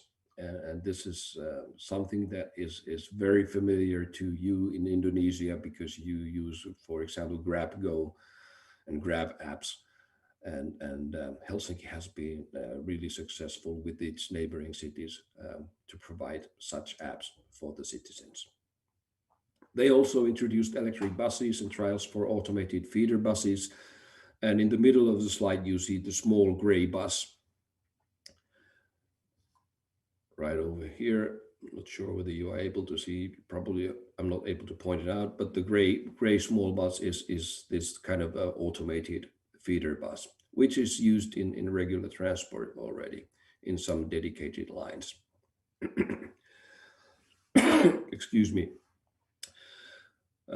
Of course, one of the things that makes this transportation system in Helsinki smart is that it's pretty affordable. I think it's the most affordable public transport system they are having in our country. So the tickets have the lowest prices. And this means that there has been a policy to control the public transport fares. And in the end, there's no way going around it. It has meant that they have been subsidizing the system quite heavily. There's also a very aggressive and active, let's say active, aggressive is a negative word, active parking policy in Helsinki. And that is something that not all the private car owners are very happy with. The parking spaces are expensive and they are limited in numbers, but that has, again, encouraged people to use public transport instead of private cars. And the metrics are speaking for themselves, because about 50% of all trips in Helsinki are taken by bus. And then you can count on the trams, the local trains and metro, And then if you account everything there, you end up with a figure like almost 80%. And only about 20% of the trips in Helsinki are using private cars. And that's a major success comparing to any city in the world. There are 3,500 city bikes available at 240 stations for a city, 500,000 or 1 million, depending on how you count the city. It's a fairly good number, and they have more than 1,000 kilometers of bike paths. So basically you are able to access every corner of the city using your bike. Next slide, please.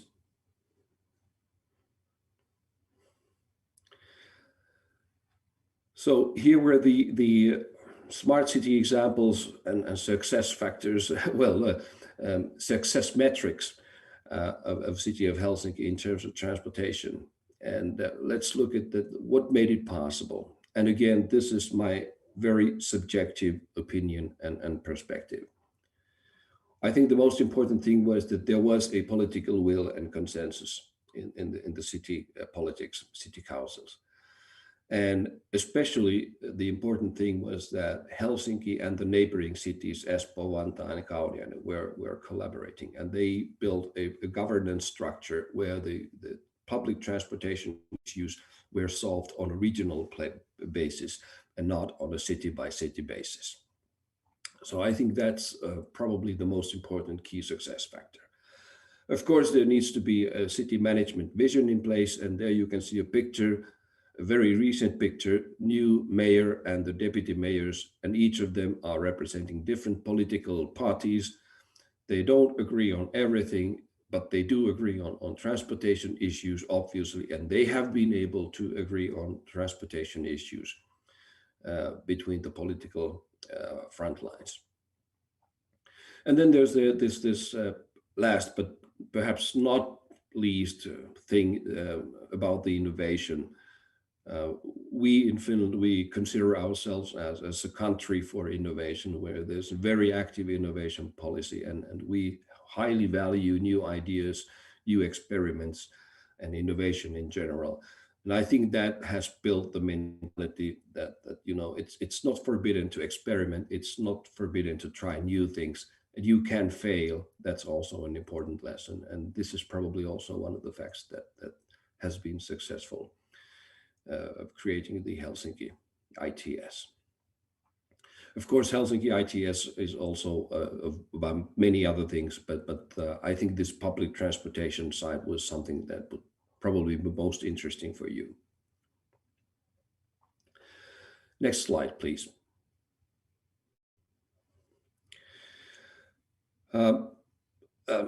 Let's jump from Helsinki to European perspective. This is again something that I thought that could be interesting to many of the attendees, in case you are interested in transport policy issues. Sorry. There's a recent sustainable and smart mobility strategy coming from the European Commission, and as you know, Finland is part of the European Union, so we are pretty much bound with these documents. So we are in line with the European transport policy, by and large. And this document came out last year, and it's an important document. And I think you can see that the climate policy is behind this smart and smart mobility strategy. So 90% of the stuff that we considered as smart mobility is in the end about climate policy. Next slide. There are three main lines of action in this policy document. It's sustainable mobility, and smart mobility, and resilient mobility. I will not go through them in detail, but I did pick some of the operational targets. Most of them are targeted to be reached by 2030, which is not too far away. And all these picks that I've listed here have something to do with smart cities and smart mobility. For example, there is a target that all large and medium-sized cities have their own sustainable urban mobility plans.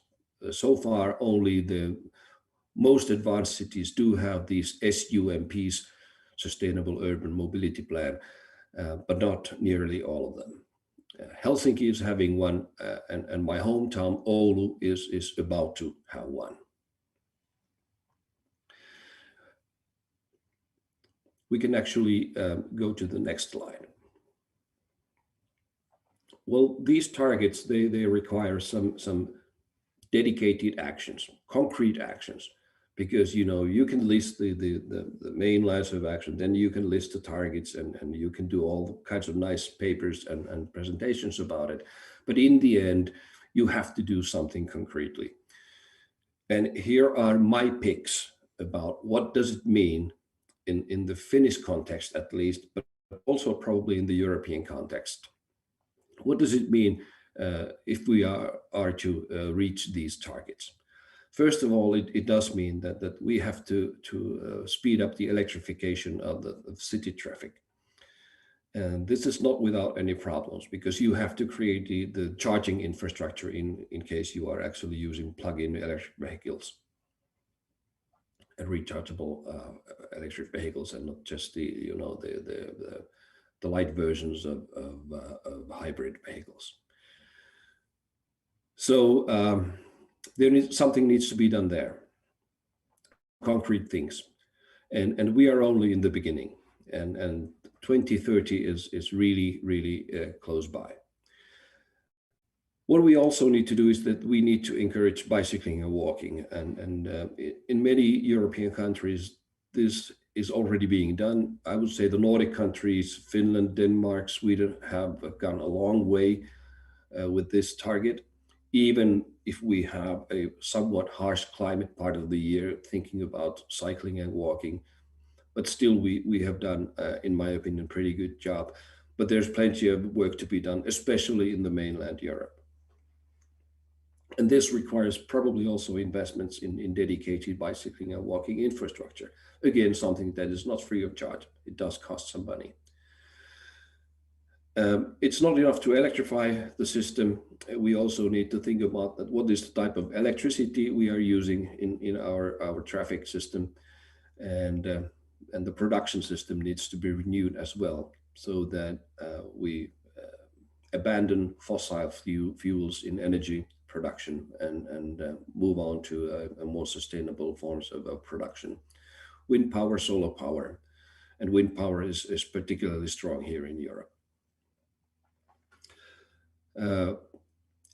Making smart cities by 2030 also means that we have to put much more emphasis on collaboration agreements. And this is something that I highlighted also in case of Helsinki and the Helsinki experience. I think it shows the importance of this collaboration. And this is something that, in my opinion, that is probably one of the most tricky issues that we need to solve. In countries where there's a long tradition of consensus building in politics, you're probably able to do this. Whereas in many other countries, including in Europe, it might not be self-evident to have this culture. Automated mobility will be deployed on a large scale by 2030, and that means that we need to invest in the digital infrastructure, and in practice that means that we need to have investments in 5G and 6G networks. And 6G network, by the way, is something that is researched in my university, and Nokia is really one of the forefront companies in creating 6G next generation networks. And still it's basic research. It's not commercial research, not yet. And you can say that the 5G is actually the technology which needs to be incorporated first. And there we need the applied research much more than basic research. And finally, out from the technological box, we need to think about user groups and the inclusivity of any city, so that we serve all the citizens alike and nobody is left behind, or with fewer services and fewer opportunities than the majority. Sorry again. Next slide, please.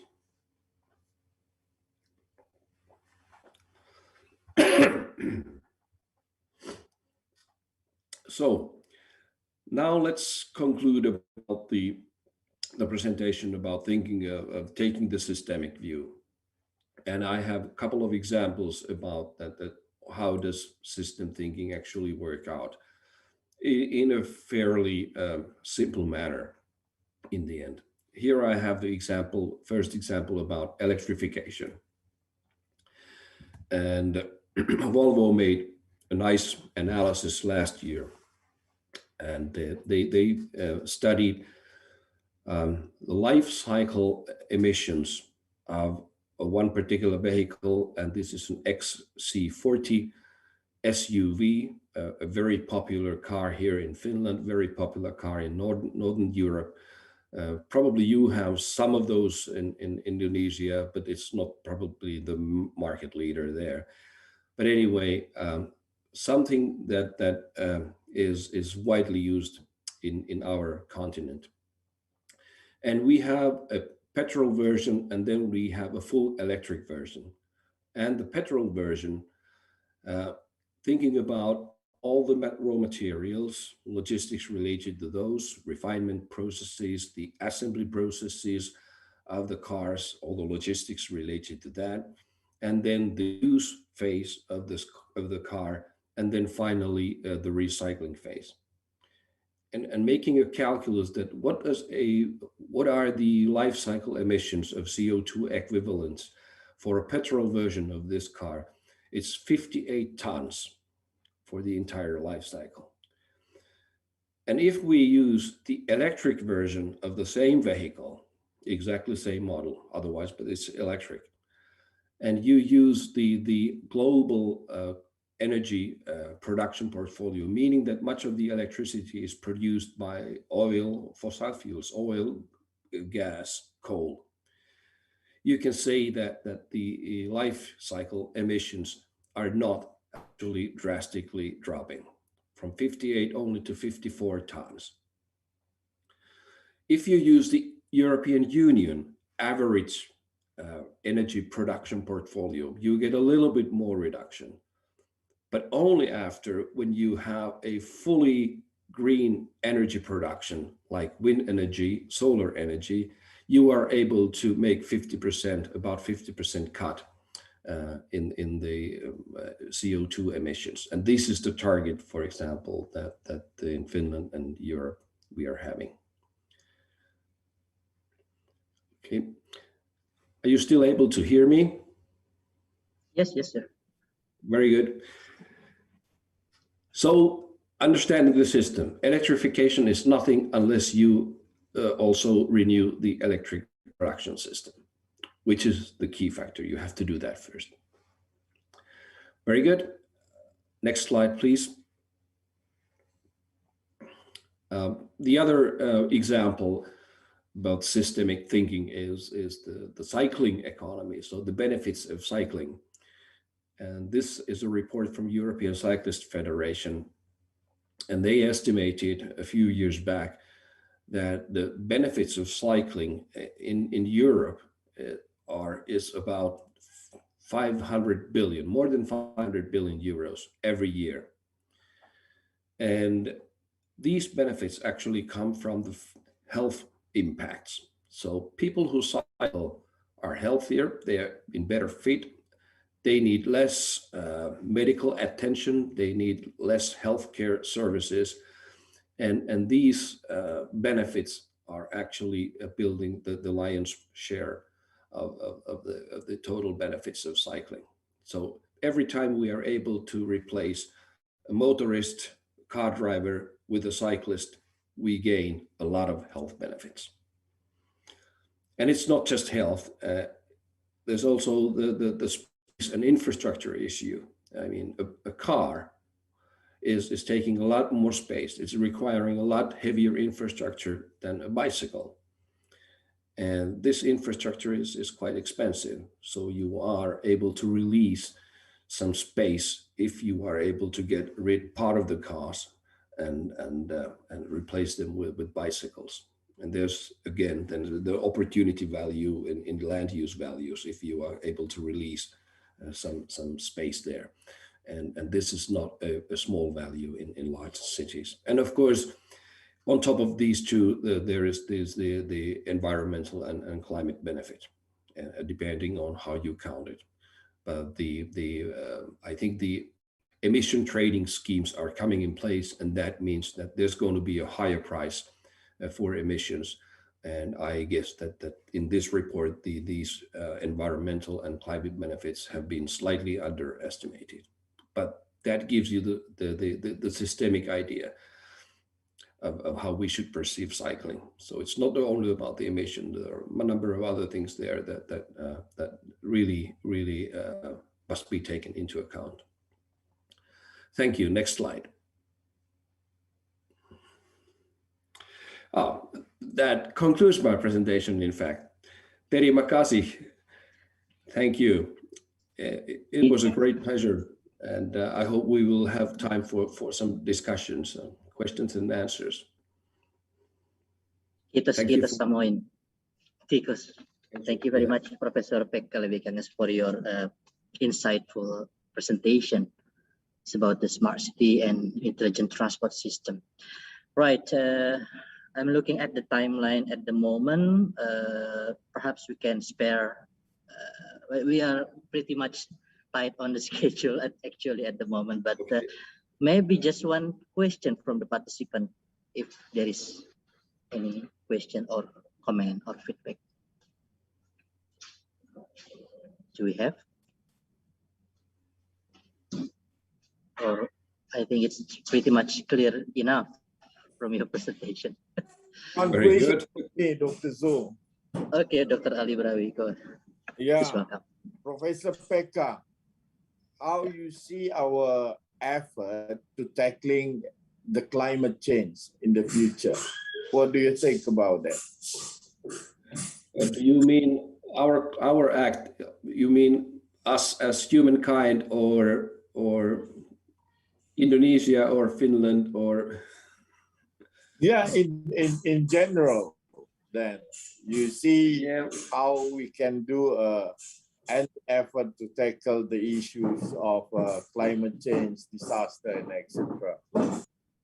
Well, I would like to be an optimist, and I would hate to be a pessimist. But perhaps the reality is somewhere in between. So I think we have the technologies. We do have all the information we need. We do have all the understanding we need. There's no question about it. I'm a little bit skeptical about how we are able to build the incentives for the green shift, and a little bit of change in attitudes and change in the mindsets. And I don't think at all that it's only about the public policies or taxations or public side of affairs in general. I think the corporate sector needs to be very, very active.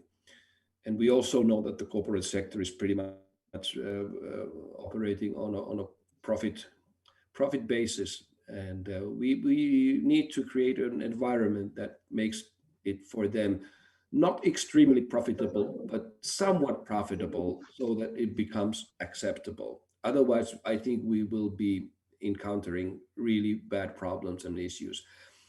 I take the example of German car manufacturing industry. And many people are saying that this industry was sort of against electrification of the system and preparing electric vehicles. But in reality, I mean, what they actually then started to see, it was a huge business opportunity. Think about all the cars will be built again, but now they are going to be built as electric versions. and they could actually see quite promising projections in sales related to electric vehicles. The problem, though, is that the prices are really high, and the question is that who can afford to buy an electric vehicle?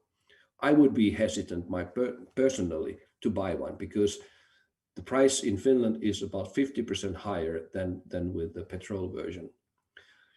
So, Ali, I think we have all the blocks and pieces in places where we can do the changes, but whether we are actually able to, how would I say, play the game right, we will see. Okay, thank you, Pekka. Thank you. Right. Thank you very much, Professor Pekka, for sharing the answers and discussion. We really hope that we will have pretty much more than this to have a discussion about smart cities and intelligent transport system. But unfortunately, like I said, we have pretty much a limited time to have a discussion. Probably after this, we will move through the next agenda for the parallelization. But once again, thank you very much, Professor Pekka Leviakangas, for sharing with us, for spending in the early morning the knowledge and the inspiration from Finland to us about the smart cities and intelligent transport system. Thank you very much. I think I will close this keynote speech, and I will move the control back to the MC. Thank you very much, and have a good day. Thank you, Dr. Zulkarnain and Prof. Pekka for the comprehensive presentation. Okay, ladies and gentlemen, the next agenda is parallel session. The author in the parallel session 1, please stay in this room. And authors in the parallel session 2, please move to the main room. Okay. And after the parallel session finish, please join again to this room to the day 1 closing. Thank you. The parallel 1. Recording stopped. There is ID paper 38, and then 94, 257, easy 7, then easy 17. And in the parallel session 2, the paper ID 109, and then EC 1, 224, E 12, and then EZ 13.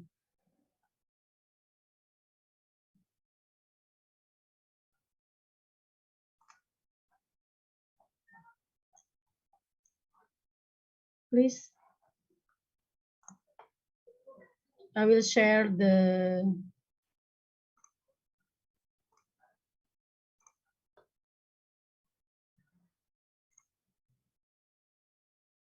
this is for the parallel 1.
Dear ladies and gentlemen, for the next session, we would kindly advise for all delegates and participants in this workshop to mute the sound in order to avoid any interruption during the session in the workshop.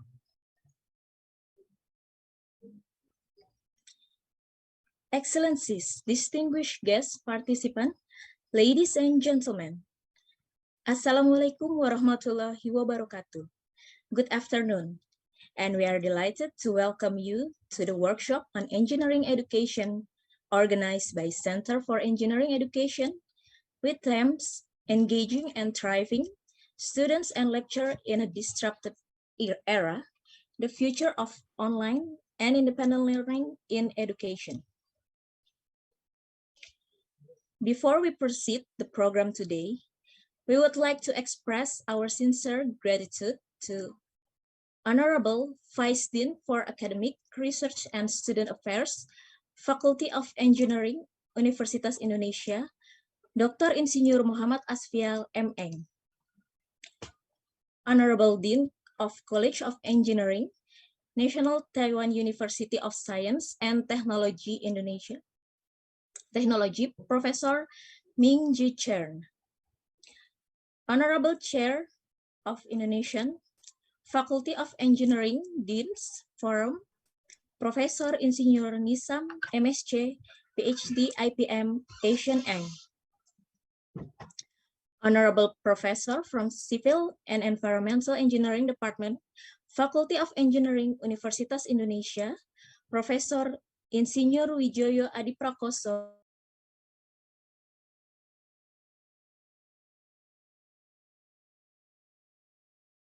Education, Recording in progress. Professor Dr. Insinyur Harinaldi M.Eng. This forum is held in conjunction with International Conference Quality in Research 2021, Faculty of Engineering, Universitas Indonesia, for sharing perspective, exchanging ideas and opinions, which are expected to also build collaboration with educational activists, especially in advancing engineering education. Excellencies, distinguished guests, participants, ladies and gentlemen, without further ado, we would like to invite Vice Dean for Academic Research and Student Affairs, Faculty of Engineering, Universitas Indonesia, to deliver his opening speech, and afterward, we would like to request the Vice Dean to officially open the workshop on engineering education. Ladies and gentlemen, please welcome Dr. Insinyur Muhammad Asfial M.Eng. Thank you very much, Ms. Amelia. Assalamualaikum warahmatullahi wabarakatuh. Good afternoon. Honorable Professor Ming Ji Chern, Dean of College of Engineering and UST Taiwan. Honorable Professor Insinyur Nizam MSc PhD, Chair of Indonesian Faculty of Engineering Deans Forum. To Professor Nizam, regard from our Dean, Dr. Henry D.S. Widiono. He couldn't join us today afternoon because he has another meeting. And also Honorable Professor Insinyur Wijoyo Adiprakoso, MSc PhD, Civil and Environmental Engineering Department, Faculty of Engineering, Universitas Indonesia, and Honorable Professor Dr. Insinyur Harinaldi M.Eng, Head of Center for Engineering Education, Faculty of Engineering, Universitas Indonesia, distinguished guests, participants, and all workshop committee. It is both a pleasure and honor for me to welcome you all to the workshop on engineering education, the conjunctions with the International Conference Quality in Research 2021, Faculty of Engineering, Universitas Indonesia. This workshop was organized by the Center for Engineering Education, Faculty of Engineering, Universitas Indonesia. This center is one of the leading research center of Faculty of Engineering, Universitas Indonesia, besides tropical renewable energy research centers, Center for Sustainability Infrastructure Development, Research Center for Advanced Vehicles, and Research Center for Biomedical Engineering. Like engineering itself, engineering education thrives on innovations. To launch the academic and industry leaders for tomorrow, the center must continue to innovate the educational experience. The Center for Engineering Education in our faculty conducts research and learning and retention and puts the result into practice for our students. The center conducts research studies on retention, diversity, and learning in engineering. The activities include a study of undergraduate student identity development, a study of how much research and teaching assistantship impact graduate student completion rates and job placement, studies of engineering transfer, student success factors, and a study to help engineering instructors implement innovative, evidence-based teaching without fear of student resistance.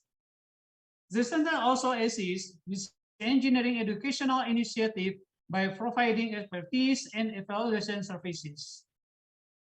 The current era is the era of the Industrial Revolution 4.0, where it takes a generation that is creative, innovative, fast, seamless, and highly dependent on technology toward the creation of a smart city.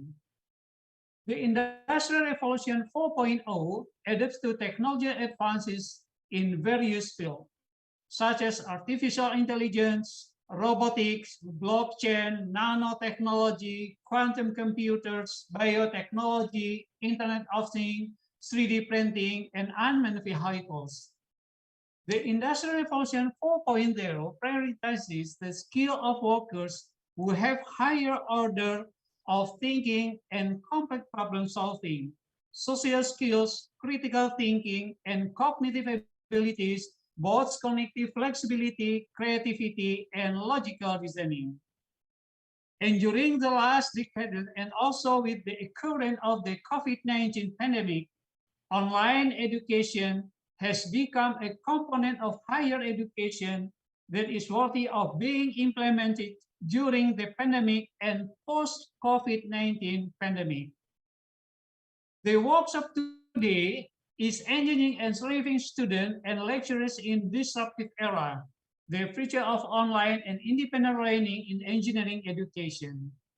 It is very suitable that the theme taken at this workshop is related to the Industrial Revolution 4.0 and learning that is carried out online. Some of the point of view in the pandemic and post-pandemic era for engineering education are, the first one is higher education in engineering must anticipate Industrial Revolution 4.0, which is accompanied by the pandemic situation. The second one is the development roadmap that was previously made pre-pandemic needs to be adjusted to face challenges and take advantages of opportunities that arise during the pandemic and post-pandemic era, or we call new normal era. And the last one is technical higher education institutions need to develop more appropriate strategies by taking into account the obstacles that may arise during their implementation, uneven infrastructure, changes in mindset, and others. To achieve the duties endorsed by the national education system, especially in order to accelerate research in the field of engineering education, integrated thinking of the researchers from various educational institutions is very, very essential. Currently, there have been various discoveries and all research in this area from higher education. However, the results are lacking of a coordination that can be in point to a specific direction. In order to accommodate this idea, a workshop today is needed primarily to conduct discussion for positive collaboration.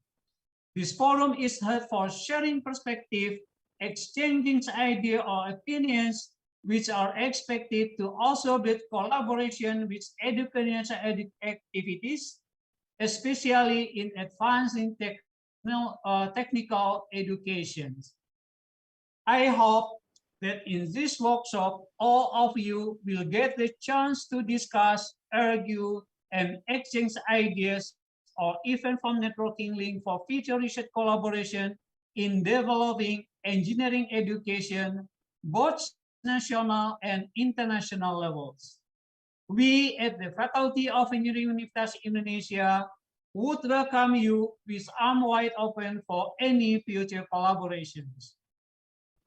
I extend my sincere thanks to all speakers in this workshop, Professor Mingjin Chen from NTUST Taiwan, Professor Nizam, Professor Wijoyo, and also to moderator today is Professor Harinaldi. I would also thanks to the Center of Engineering Education, Faculty of Engineering Universitas Indonesia for initiating this workshop. Additionally, thank you to the member of the organizing committee for dedicating their valuable time to help the success of this workshop.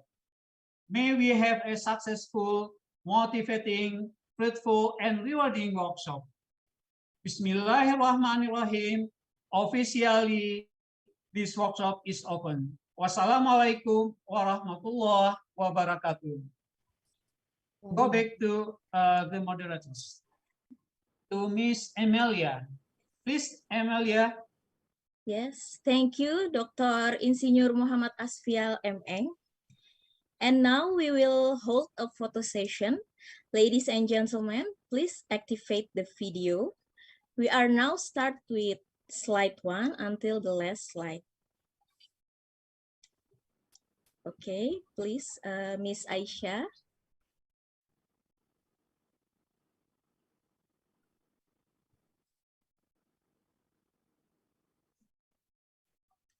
Okay.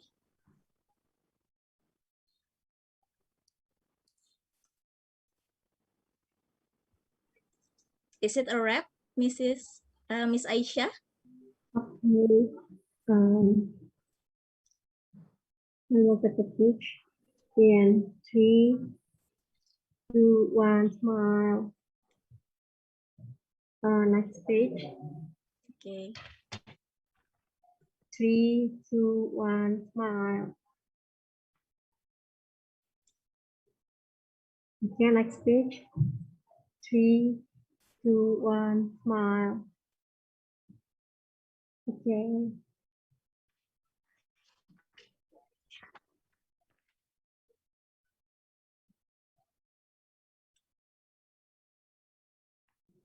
Okay, is it a wrap? Yes. Okay, thank you very much. We are now continuing our session to the next agenda. That is here the welcoming speech from Head of Center for Engineering Education. Ladies and gentlemen, please welcome Professor Dr. Insinyur Harinaldi M.Eng. Thank you, Ms. Amelia. Assalamualaikum warahmatullahi wabarakatuh. I think I will not going to deliver any welcoming speech. I will directly moderating these sessions because we have a limited times. So hello everyone, good afternoon from Depok. It is now raining hard here. I hope you all doing well amidst the challenges and the changes during this hard situation of pandemic. Again, my name is Harinaldi from Mechanical Engineering Department, Faculty of Engineering, Universitas Indonesia. It is my pleasure to welcome you all in these special sessions of 17th Quality in Research International Conference under the themes of engaging and thriving students and lecturers in a disruptive era, the future of online and independent learning in engineering educations. In our panel today, we have 3 experts on the topics.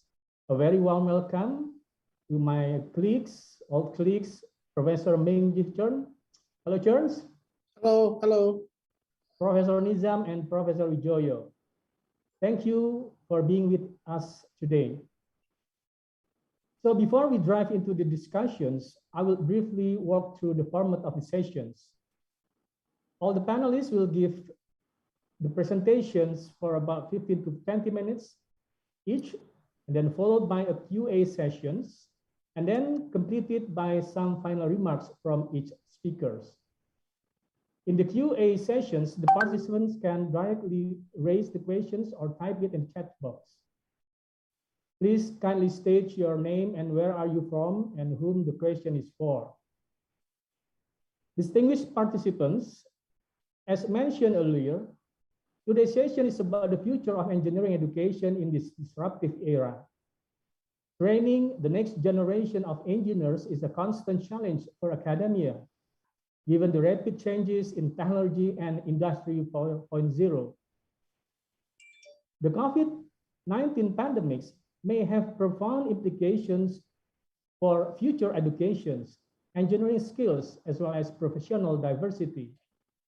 This pandemic crisis provides, paradoxically, the opportunity to meet the challenge of training engineers to deal with the virtual, intangible works models that have accelerated during and will remain in the future after the pandemic. Moreover, much attention are centered on the challenges encountered while delivering engineering courses during the COVID-19 pandemics and the need to transfer to a regime of remote teaching to comply with regulations that were imposed in real time and support the urgent needs for social distancing. So what impact will this change in teaching have on the future of engineering education? To what direction engineering education will progress? Nowadays, governments, universities, engineering institutions around the globe have set roadmaps, new agendas, and innovative strategies to deal with this issue.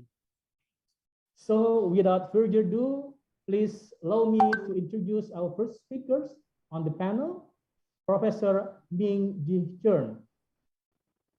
Professor Ming-Ji Chern, or I briefly call Professor Chern, currently serves as Dean of College of Engineering, National Taiwan University of Science and Technology, also known as Taiwan Tech. Professor Chern got his Doctor of Philosophy from University of Oxford, United Kingdom, and his expertise and research field is mainly on computational fluid dynamics, renewable energy, embedded system, as well as engineering education and learning. So here is our first speaker, Professor Chern. The platform is yours.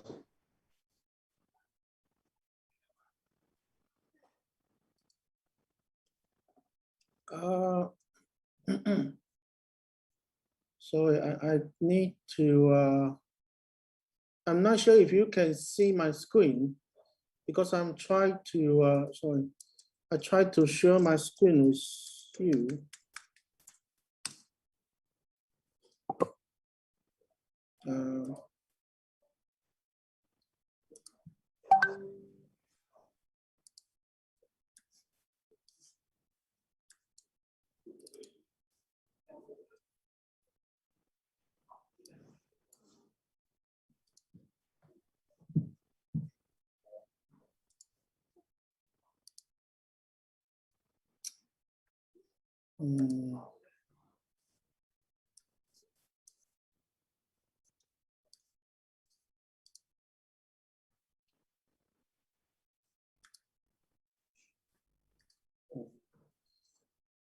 Well, I'm sorry, I need to give the permission to share my screen. So probably I will,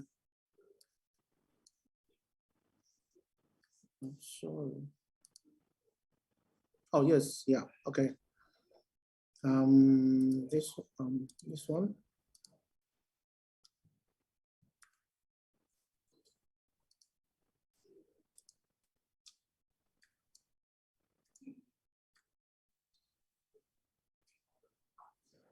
So I believe most of you can see my screen, right? Yes. Okay. Okay. And first of all, thanks for inviting me to give a talk. And so I'm going to talk about some of my experience to conduct the the course for Industry 4.0. Okay, and since 2015, I have given this course for several times. So I'm just share my experience to all of you, and how we teach students about the knowledge of Industry 4.0. Okay, so I just briefly introduce you some concept about the Industry 4.0 and the key elements in Industry 4.0, that's so-called the CPS, and then also talk about the embedded system and digital twin. And the most important things is that we apply creativity and imagination concept to this course. So first of all, let's talk about the concept of Industry 4.0. So probably most of you have known that this term actually was proposed by German government, and actually it was proposed in Hanover Fair in 2011. So the concept actually is to build up smart factories for manufacturing industry. So if we talk about the industry revolution, in the first industry revolution, the key element actually is the steam engine. So with steam engine, people can build up the power source for a factory, and therefore the people can manufacture the products quickly. And then the second industry revolution, actually the key element is the electrical motor. So with electrical motor, actually we can produce products more quickly than a steam engine. And also we can use a small size of electrical motor in a factory, rather than a very large size steam engine in a factory. Okay. And however, in the third industry revolution, basically people started to use information technology. However, the key element in the third industrial revolution is so-called PLC. So I think I believe most of people nowadays still use PLC for automation. So PLC is quite important in the third industry revolution. And now we talk about the fourth industry revolution, and essentially we still use advanced information technology. However, we use more key elements, not only the PLC, but also the advanced computing technology, and also the Wi-Fi and internet connecting. And the most important thing is the so-called IoT. So here, we should mention the key elements in the first industry revolution. Actually, it's so-called the CPS, or we should say the cyber physical system. So what is the CPS system? So basically, nowadays we have a so-called physical system. So such as like we will mention that like a telephone, or maybe a car, or maybe a tool machine. So however, we haven't applied the advanced information technology to those physical system. So CPS actually is to combine the cyber system with physical system, and to then the system will look like a smart system. And why is smart? Because actually we can conduct computation in a system. So what is inside for the cyber system? So basically we will use a lot of new information technology, such as like a high-speed network or the high-speed computer, and also the cloud system to build up the cyber system. So in addition, or in comparison with PLC, basically we use more advanced information technology for the CPS. So the one example is a smartphone. So you think about it, the smartphone actually, we use the CPS for the smartphone. So then actually the smartphone is not only a phone, but we can use many apps in the system. So it looks like it has intelligence in a system. And the other one is a car. So of course, in the past, we still use a lot of chips in a car, and then we can drive a car. However, we couldn't say that a car has intelligence. But however, when we use the cyber physical system to combine the cyber system with the car, so the typical example is the Tesla. Okay, so a Tesla actually is not only an electrical vehicle, but also we use a lot of technology, like as I mentioned, the high performance computing, also the cloud computing, and as well as the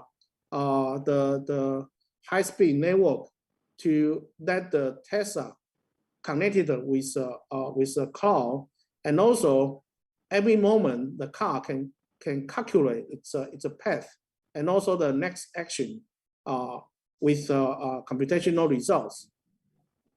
So the Industry 4.0 is gonna to apply those to all of a tool machine in a smart factory. And in cyber physical system, probably the most important thing is the embedded system.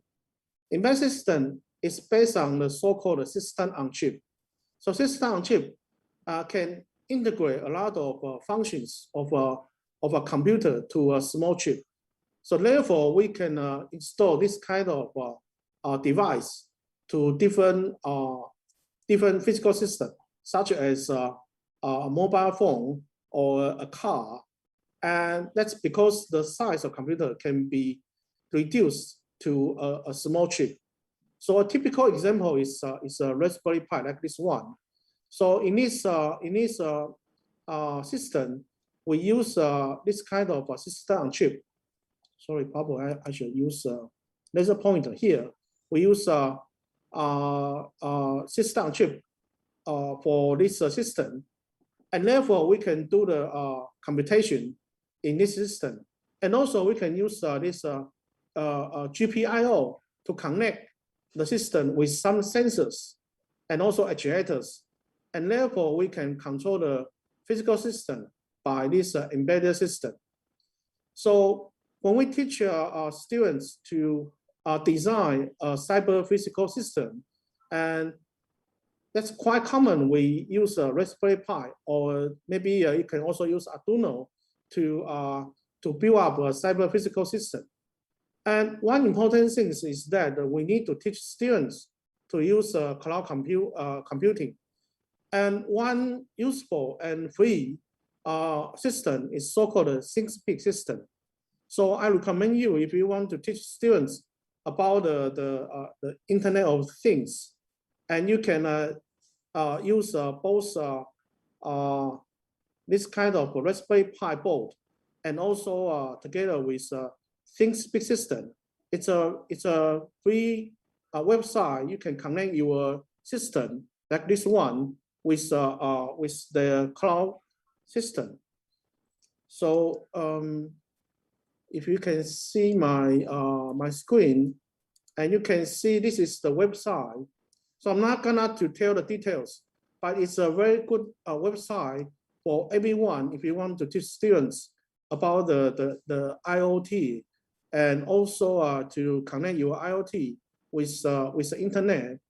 And it provides a lot of tools. You can also show your data in your website, and these results can be accessed by different mobile device. Okay, not only the computer screen in your office. Okay, so students can also use this at home to build up their cyber physical system. So especially nowadays we teach students maybe from internet, and then this system can allow students to build up their IoT, and also connect the IoT to the cloud system. Right. So embedded system actually is quite important. Without this powerful SoC, actually we cannot apply the technology to a machine.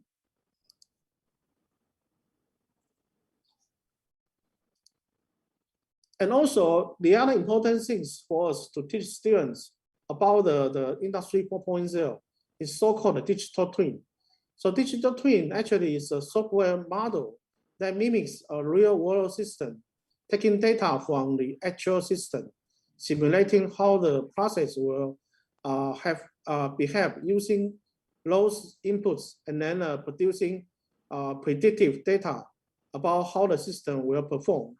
So probably we can see a very short video about the digital twin. The innovation backbone of the future, delivering virtual representations of real-world products, systems, and cities.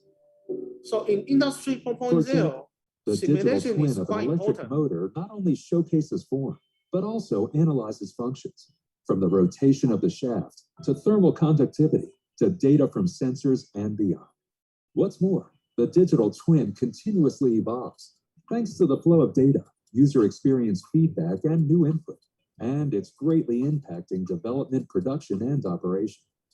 In development, a product's behavior can be simulated and tested long before a physical prototype has been built.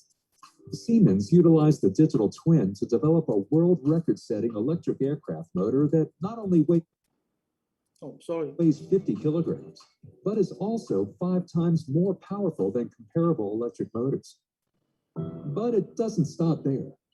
Digital twins also unleash the power of 3D printing. In a recent Siemens study for gas mixing systems, insights from the simulation of form and flow behavior were combined with generative algorithms. The result? A truly unique channel shape and configuration, one significantly more efficient than anything. Sorry, because The of time limits, so I need to show you this operation. The digital twin breaks with traditional paradigms and opens up extraordinary possibilities. That's why digital twins are the innovation backbone of the future. The other problem is how can we teach a digital twin to students? And so in Taiwan, we have some experience, and especially students does not understand the production line.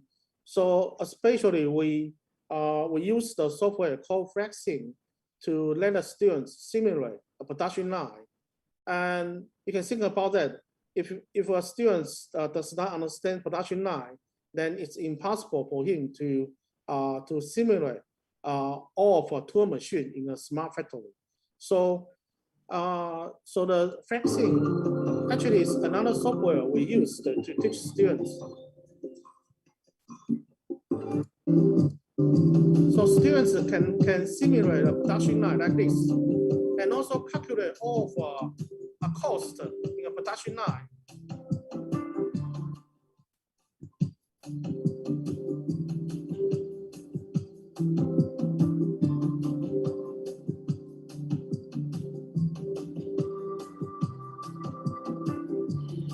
So I want to mention that actually the simulation is quite important in the education of Industry 4.0. Okay, not only the physical system. So we not only teach students about the usage of embedded system, but also the usage of a digital twin. And this is the example we teach students to use Flexing. And fortunately, those software actually can be accessed in internet. I mean, students can use remote control to use our software in university. They don't need to go to the PC room, but they can use remote access to use those software. Okay, So during the pandemic era, we still can teach students to use this and also to monitor how students learn this software. And the most important thing is that because Industry 4.0 actually is a very new concept, and how to build a smart factory, that's you need to use your creativity and imagination. So we also invite a professor from Education Institute to teach students how to use their creativity and imagination.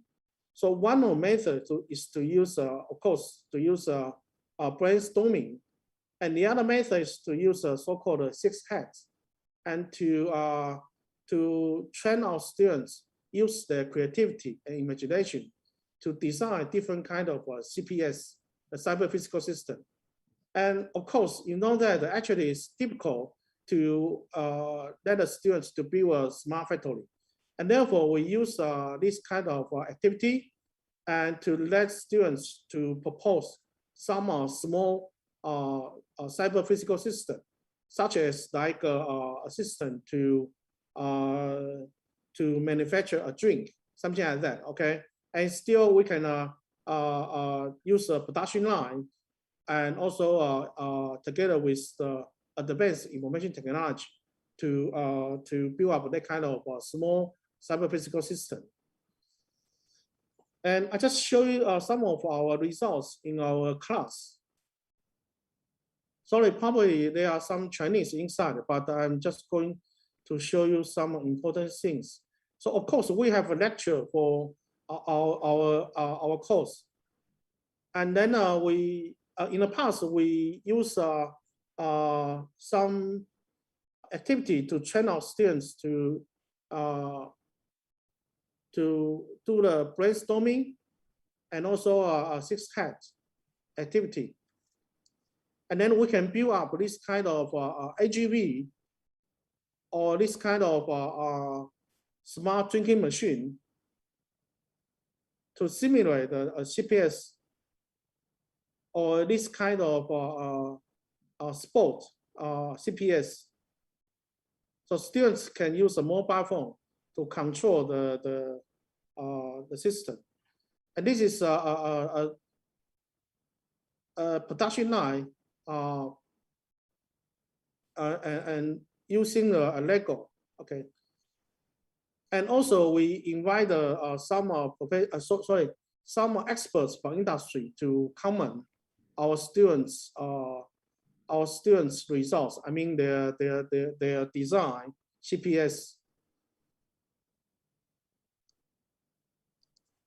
Okay, so I'm just going to make a very brief conclusions. Okay, so Industry 4.0 is a concept to apply CPS to a smart factory, and it's a very new concept. So how do we teach students about the concept? That's a very challenging point, because there are many key elements. So to teach engineering students CPS, several key elements such as embedded system, Internet of Things, digital twin, cloud computing should be involved. And since there are many things involved, I need to also teach them how to integrate them together. So creativity and imagination, they are very important in engineering education. But however, how to let students have creativity and imagination, you need to use a different kind of strategy.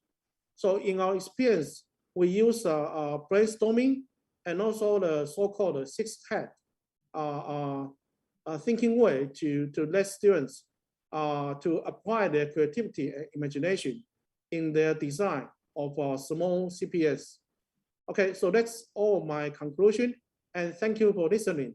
And any question or comment are welcome. Thank you. Thank you for sharing your thoughts and perspective for students. We will delay the QA session after all the panelists deliver his presentation. Okay, thank you. And I remind you again that the QA sessions later all the participants can directly raise the questions, but you can also from now on type your questions in chat box. Okay, distinguished participants, we will now move to our second speaker, Professor Wijoyo Prakoso from Civil and Environmental Engineering, Department of Civil Engineering, Faculty of Engineering, Universitas Indonesia. Professor Wijoyo got his Doctor of Philosophy degree in Geotechnical Engineering from Cornell University, United States of America. And currently, Professor Wijoyo is the President of Indonesia Society of Geotechnical Engineering. Professor Wijoyo is also a member of Academic Senate of Universitas Indonesia, and he also serves as evaluator for Indonesian Accreditation Board for Engineering Education.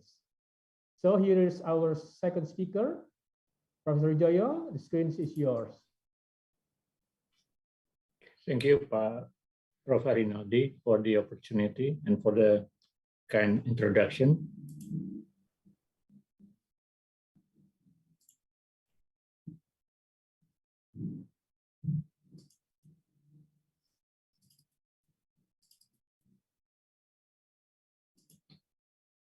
Okay, I would like to thank the organizing committee, the Center for Engineering Education of Faculty of Engineering, Universitas Indonesia, and I would like to share my view on the this engineering issue, engineering education issue, and I would like to provide some thoughts about what probably we could do in the future. So the title is Advancing Engineering Education for Indonesia Future Engineers. And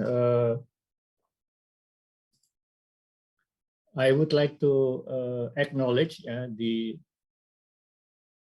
contributions indirectly after hours and hours of discussions with my colleagues in the Curriculum Development Committee in the Faculty of Engineering, Professor Kamadza, Professor Yulianto, Dr. Asfial, Professor Paramita, and Dr. Arif. And we have had some very good discussions about what would be the ideal way that we go in the future about the education in our faculty. So this is, I have to say that this is my sole responsibility on the content of these presentations. But I have to acknowledge I've been benefiting from this discussion with this honorable gentlemen and gentlewomen. So I would like to quote. Well, I watched a movie the other day, and I heard a statement that struck me. It's actually a movie, quite an old movie, 2015, and the statement was made by, the actual guy was Bill Murray, a funny guy, but he said I think it's a very important statement. The future isn't just something that happens. It's a brutal force with a great sense of humor that will steamroll you if you are not watching. I think this is very true in the context of engineering education as well in Indonesia. And the future is not just the future. Yeah? We have to think about what we have to prepare for the future. Otherwise, we will get left behind by the advancement of technology and other things, as discussed by Professor Chen just minutes ago. So I would like to discuss what our homework is and what is the how our Indonesia future engineers would look like, what are the characters, what the characters would be, the expected characters would be, And I would briefly discuss some possible ways forward that we might take in the context of Indonesia. I would end with some closing remarks. So if we try to reflect what we have now in Indonesia, if we look just a simple search in Banpiti website, and we would find that there are about 2,000 undergraduate engineering study programs. 2,000, yeah, there are so many undergraduate engineering study programs. But only about 300 300, less than 300 programs accredited either as unggul or excellent or A. So about about 15%, only 15% are accredited as excellent or A. So we have a big homework here, how we could improve our engineering education in Indonesia so that we could work together to the future in a much better conditions. So this is our homework. But on the other side, on the other hand, if we look at, for example, this report by Professor Frey and Osborne in 2013, and they wrote a paper, The Future of Employment, how susceptible are jobs to computerization. We haven't talked about here about the industrial 4.0 as I just mentioned by Professor Chern. But if we look at the numbers, especially I just selected few that have engineering word there, starting from sales engineers to the last one is computer hardware engineers. I'm not sure whether this is more on the technical side or not. But if we look at this, the number of problems of computerization is quite low. For example, for marine engineers or naval architects, one of the study programs available in our campus, the probability of computerization is quite low. It's only 1%. If we take a look at my department, civil engineering, is about 2%. But in overall, we can see that the probability of computerization for engineering study programs or for engineers is quite low actually. But we cannot just look at this report just as that, as it is, but we need to look at other reports. For example, if we look at this report by the World Economic Forum in 2020, 2020, and the Future of the Jobs report, we could see that if we look at this, the left column is the current job, but on the right column is the job of tomorrow, meaning the predicted jobs of tomorrow. And we could see that there would be some changes. Although if we reflect on these two data, we could see that the engineers would be still there, but probably the job would be different. As Professor Chern mentioned that, the Industry 4.0, whether we like it or not, will just progress. And we have to prepare our graduates to address these jobs of tomorrow. So this is our challenges. Okay, the engineering education will not die, but it will have to change because the jobs of tomorrow will change. Although maybe the title would be pretty much the same, but the jobs itself would be quite different. So this is what we need to anticipate when we talk about engineering education. And what happened here? And if we look at this report further, the Future of Jobs report to 2020 by World Economic Forum, there are top skills for 2025. Well, 2025 is not quite far from now, but if we look at the report in 2016, it's a bit, well, actually they're almost the same. And we can see that the first top scale is analytical thinking and innovation. And the second one, active learning strategies, then complex problem solving, critical thinking, analysis, creativity, originality, and initiatives, and etc. etc. So these are the skills we need to prepare our graduates in the future. So this is our homework. We have on one side we have current conditions of our engineering education study programs, but on the other hand we have challenges for the future imposed by the technological advances. So this is basically our homework that we need to understand that so we can prepare to deal with our homework. So we try to see what the future would be. So we can do some reflections through references. And what we found is that when we talk about future engineers, we need to consider some things. To my belief, that we have to at least we have to consider three conditions that would affect our future engineers. We can talk about the conventional wisdom, and I'm going to talk about that later on, what the conventional wisdom is.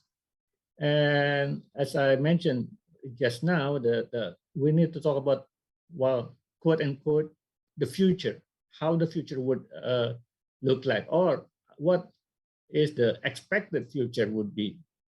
But we have to then deal with the external factors. We cannot just say whatever we want to say, but we have to deal with the external factors accordingly. And this would shape the future engineers.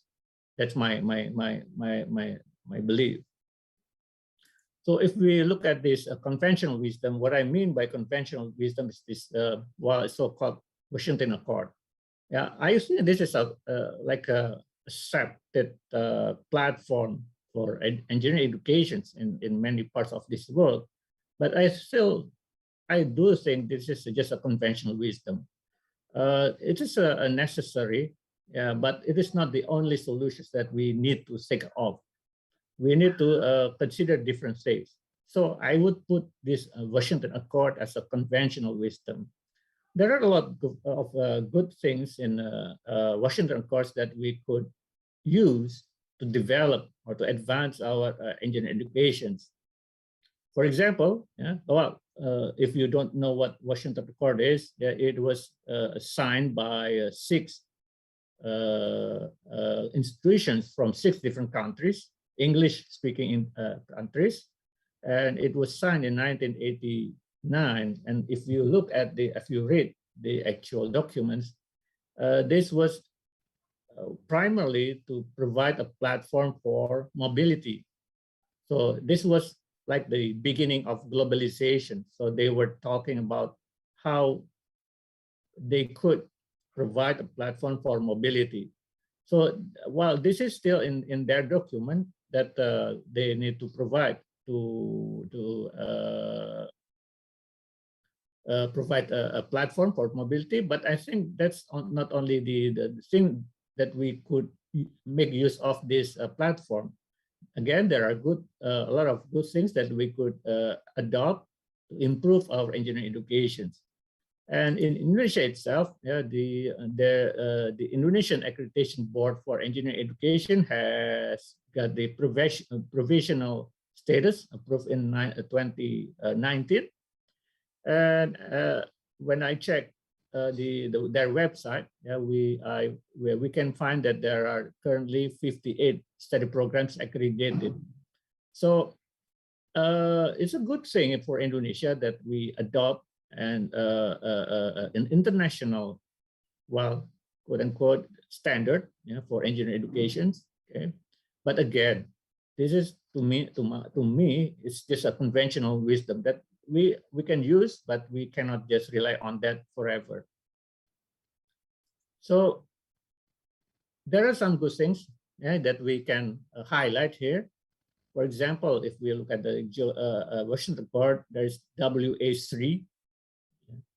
And for example, if we compare that, if we look at that future of jobs report by World Economic Forum, one of the things is that one of the skills mentioned is complex problem. Future jobs would require complex ability to solve complex problems. And if we look at this Washington Accord document, we could see that, okay, there is the graduates are able to design solutions for complex engineering problems. So it is matched. It matches with the requirements for the skills of tomorrow. So we could make use of these good things in Washington Accord to advance our engineering educations. And if we read this further, not only complex engineering problems, but then there's a statement very important, and appropriate considerations for public health and safety, cultural, societal, environmental considerations. So engineers, well, it's not just people who do engineering, but they have to think about what the implications of their engineering works to the society, to the environment. And so it is there in Washington Accord. And if we could implement, not just read this, but implement this, and this would lead to a very good outcomes in our engineering education. And further, we can read that what complex engineering problems constitute of, but I'm not going to read one by one, but there are things that we could adopt again to advance our engineering education.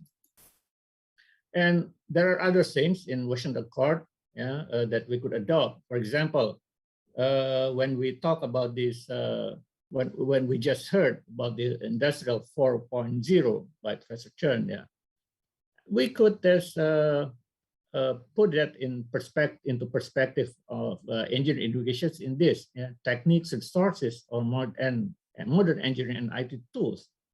So the platform is already there, but how we're gonna implement that? That's actually the hardest question, how we're gonna implement that. Also, the societal health, safety, legal, and cultural issues. So engineering students have to have understanding about the societal needs, not only about how do these calculations or that calculations or this technology or that technology, but we have to teach them about these societal needs. And how about the sustainability and the impact of engineering work to the society, to the environment? This is very important. And the last one I quote is this multidisciplinary settings. So actually, if we look at this very idealized document, and we try hard to implement that, I think that would lead us to the good future. But again, this is, to me, it's a conventional wisdom. And if we look at this, I'm going to just make a turn a bit. If we have this, although it is, to me, it's just a conventional wisdom, it is a big homework for us, especially at national level. If we look at this, data, I mentioned about 2,000 engineering study programs, and only about 300 with qualifications excellent or A, and only about 60 accredited by ERB or following the Washington Accord criteria. So it is a big homework at national level, although it is, well, Washington Accord has been there for a long time. It's a conventional wisdom, but still, if we want to implement, we still have a big homework to do. And I could give you an example. I was invited by IAB to give a talk on the awareness and the lessons learned from accreditation processes for civil engineering study programs all over Indonesia. And it was quite it was quite a good discussion to understand what the problems were faced by our study programs in Indonesia. So at national level, this is a big homework for us, how we can help our fellow study programs all over Indonesia to overcome these challenges. Going back to the three components to shape the future engineers, I'm gonna go through briefly some predictions about the future. And one of the report that I find very interesting is the report prepared by Dr. Ruth Graham, The Global State of Art in Engineering Education, published by MIT. And one of the section is the educational focus of future leaders in engineering education. So it is a good read. If you need to read that, this is definitely a good read. And we can find that they have or she has identified some things that we need to consider when we prepare our engineering education institution for the future.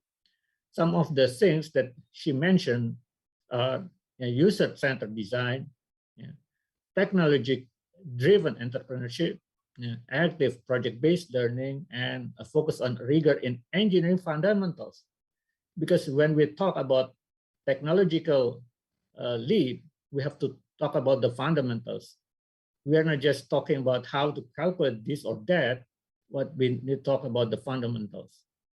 And she identified there are 5 curricular themes appear to become increasingly prominent.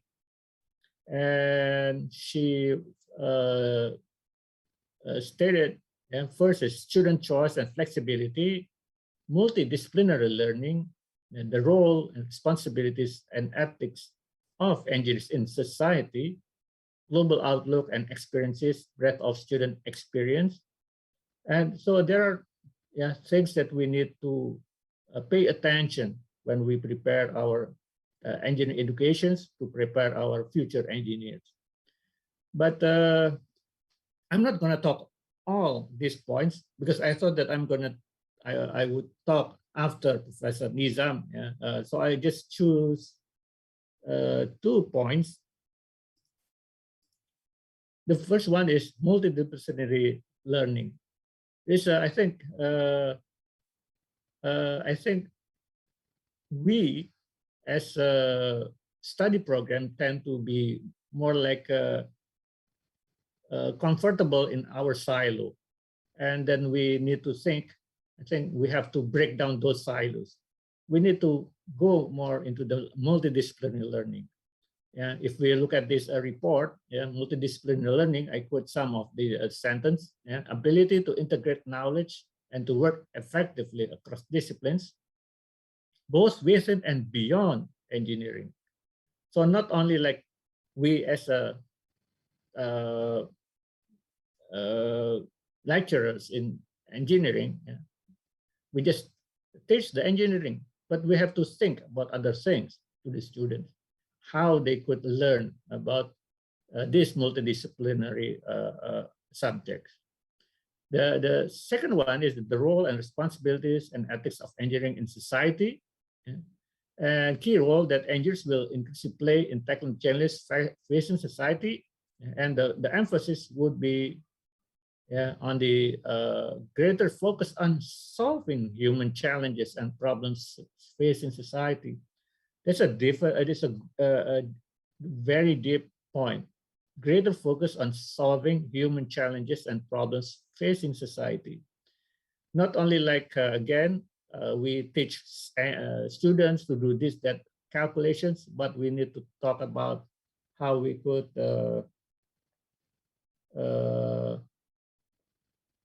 teach them to solve human challenges and problems faced by the society. So we have to move forward to that direction as well. Again, this is this document by Dr. Ruth Graham. It's a good read. I would suggest everybody to read this if you haven't. Okay, and there are examples of study programs in different universities all over the world, how they shape their engineering education for the future. So it's a good reference to read. But we also need to see how other sides of the society think.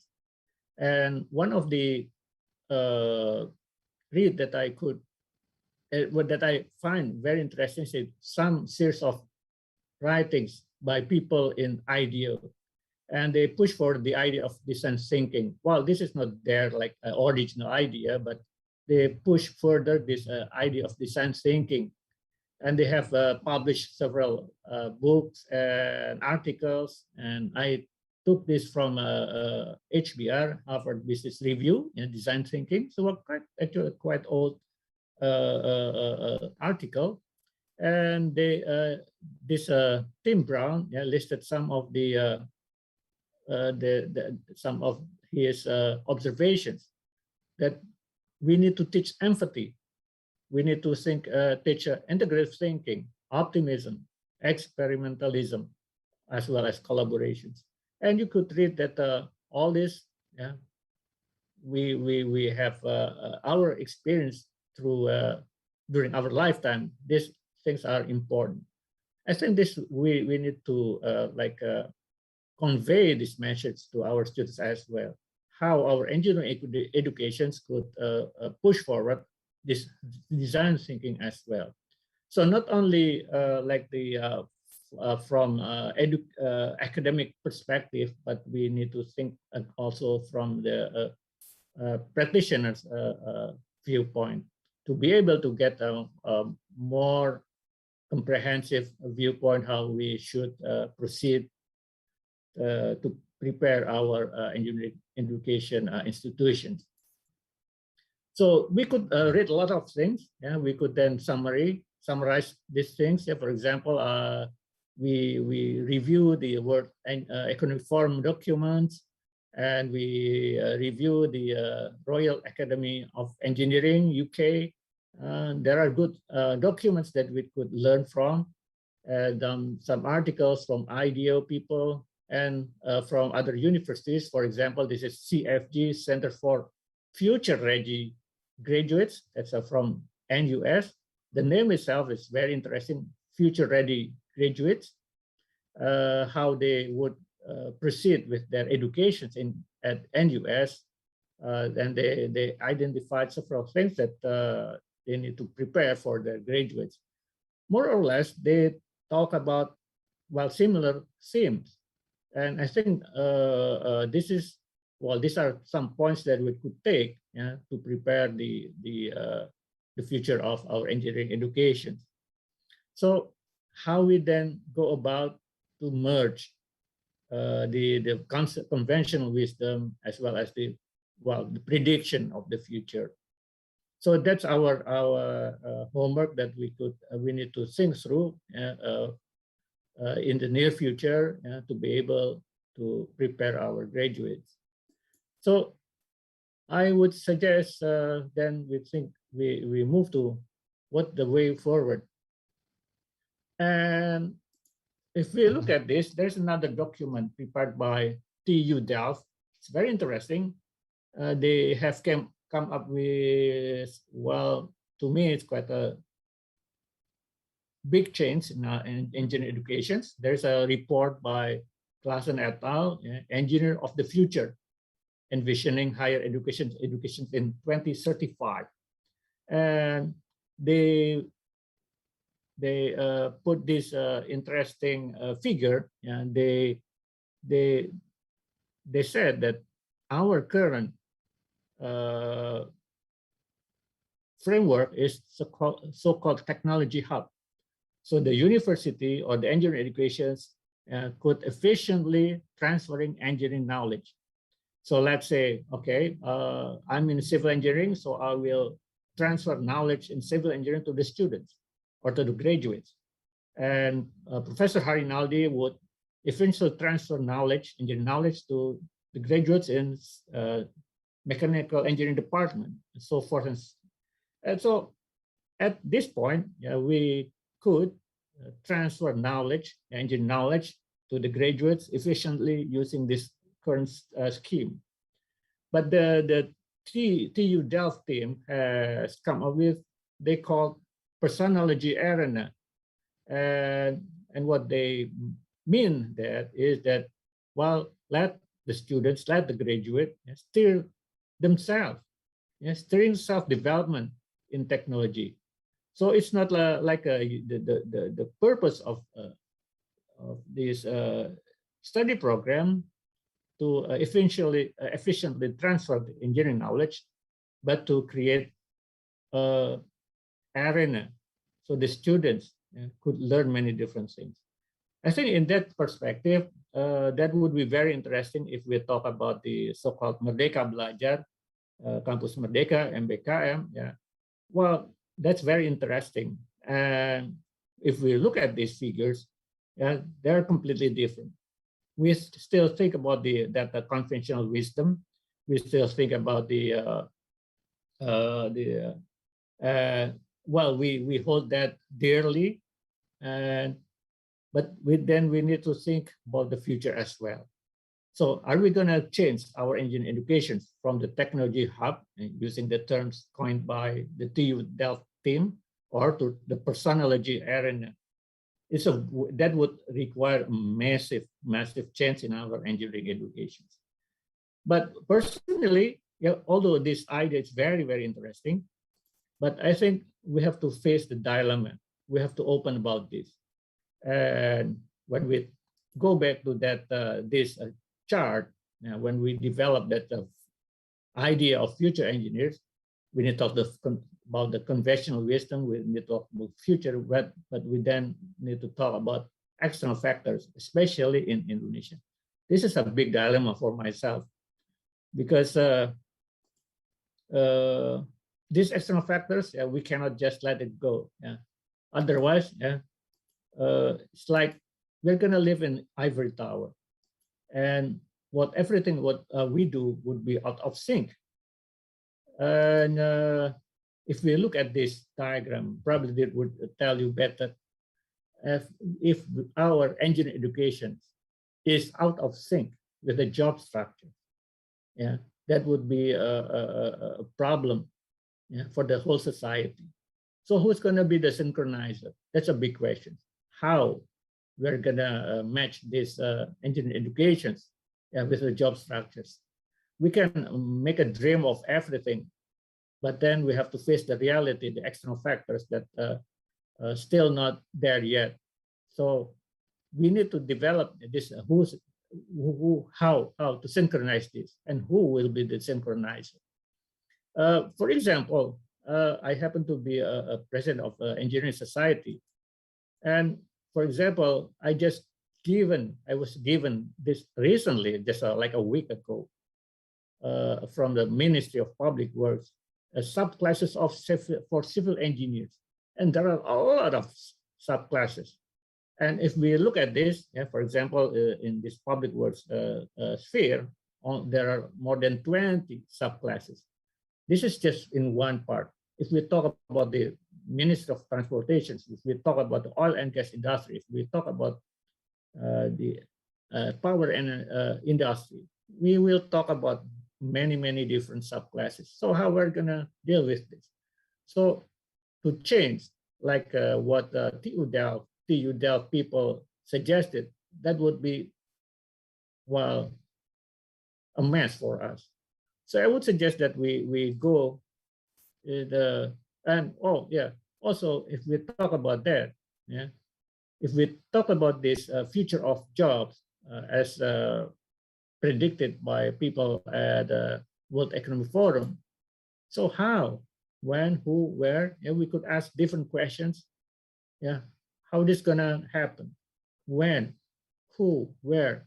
So is the future as we dream would be there in 5, 10 years? Yeah, I don't know, probably not. So we have to think about this as well. So I just take a cartoon for this. To me, it's a nice cartoon to illustrate that. Yeah. So you can see the buzzwords here: disruptive, synergized, paradigm shift. Yeah, and nobody wants that.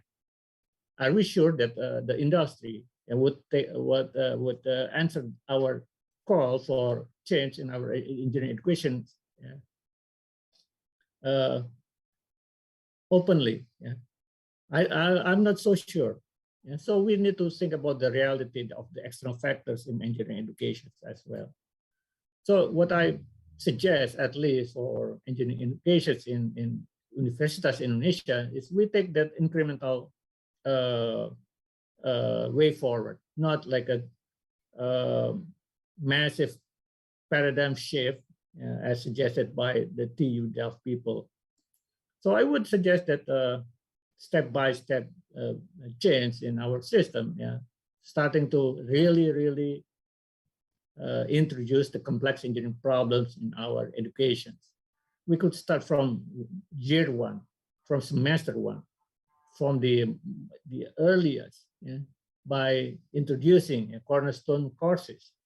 There are examples of good and or very interesting cornerstone courses available in the world, and we could learn from those cornerstone courses. We need to push further about the capstone courses, and we need to push further about the multidisciplinary approach, as well as how we could use the advanced technologies, for example, as mentioned by Professor Chen, in our education. And then again, it is hoped that our graduates would have awareness and willingness to address the societal needs. So probably we could adopt sustainable development goals as the a goal in our education, engineering education. And if we compare that to the mappings of the outcomes, future outcomes, that would, I think, match quite good. So this is, I think, one of the possibility that we could take the incremental approach to address future engineering educations in our institutions, at least, or in Indonesia. We could try develop in more great detail how we are gonna push that agenda. For example, in our curriculum, current curriculum, we can push further about the constructive alignment and of all this design thinking, and how we are gonna strengthen the design components. And we have to make sure that the capstone design courses is always about complex engineering problems, not just very simple engineering problems. So if we could deliver this, that would be a very good start. But we cannot stop there. I think then we need to push further, probably in the next round of our curriculum, how we could push about the design thinking further, how we can push the multi-study programs approach in our education, and how we can push further the societal needs content in our education, engineering education programs. And not only in the cornerstone or in the year 1, we can then further push in year 4 programs. How can we transform our capstone design courses into the multi-study programs courses that would cover all those agenda that we have talked about. I would suggest then, we need to really pay attention to the cornerstone courses as well as the capstone courses. So in the middle, probably we need to do more here or there, improvement here and there. But I think the major improvement should be in the beginning of year 1 and then the last year, year 4. I think that's to give, for year 1, to give students, new students, a new perspective how we are gonna achieve our educations in engineering, while in the year 4 to make sure that our graduates have to have skills required by the jobs of tomorrow. This is more about the technical. For example, we can then push forward with the cornerstone courses, and we could start with faculty-wide design thinking course for year 1 students. We could then think about, can we just merge, well, not merge, combine students from different faculties at university level to make sure that our engineering students will have the experience working with different thought processes from other faculty, and how we can address societal needs directly, and of course how we can push the use of 4.0 technologies in our education. We are lucky to have integrated laboratory and workshop facilities that we could use and to push this agenda further. In the context of University of Indonesia, I would suggest that we need to look at this MPK interintegrasi in much more deeper way. How we can then use that accordingly and to push our agenda further. And for the capstone courses, again, we could push forward with the faculty-wide course, and this would be a multi-study programs design course, and again to address societal needs and to use the latest technology available. Well, probably this would be easier to manage because it is within the faculty, and the focus would be on the complex engineering problem as well as the use of advanced technology. So these two, at least the incremental steps that we could take to advance our engineering educations to be able to prepare our future engineers, Indonesia future engineers. As a closing remarks, I would use this cartoon. You can read that instead of risking anything new, let's play it safe by continuing our slow decline to obsolescence. Of course, we don't want to have this to happen, okay? And we need to change. We cannot just do whatever we do right now but we need to change our engineering educations to make sure that we could answer the requirement of future engineers, and then we have to be realistic with our conditions. I think that ends my presentations. Thank you very much for your attention. I would return this opportunity to Prof. Harinodi. Thank you. Thank you very much, Prof. Wijoyo, for your very informative talks and interesting presentations. So, well, audience, dear participants, actually we have the third presenter or panelist, but unfortunately until now, Professor Nijam still cannot join us. So I will switch the session into the question and answer sessions for these two previous presenters. And in the chat box, there are some questions already mentioned by participants. First, from Pak Asta, to Professor Cherns, the CPS, Cyber Physical System, covers broad body of knowledge from electronics, computing, networking, and design thinking. So what is your recommendations of learning strategy and area of focus, as there are currently no standard in CPS? Even cloud became age or fog computing. Professor Cherns, how you comment about this? That's a very difficult question. Yeah, because as you mentioned that there are many key elements in CPS. So, well, if we just mention the cyber system, and we have to learn cloud computing, we have to learn how to use high-speed internet or high-speed networking as well. Okay, so for undergraduate students, actually that's difficult to to learn so many things, especially if you stay home and also you want to learn online. So I think it's difficult to learn all details of those technologies. So we can only pick up some of them to teach students, and especially we ask students to design a small CPS system. So as I mentioned that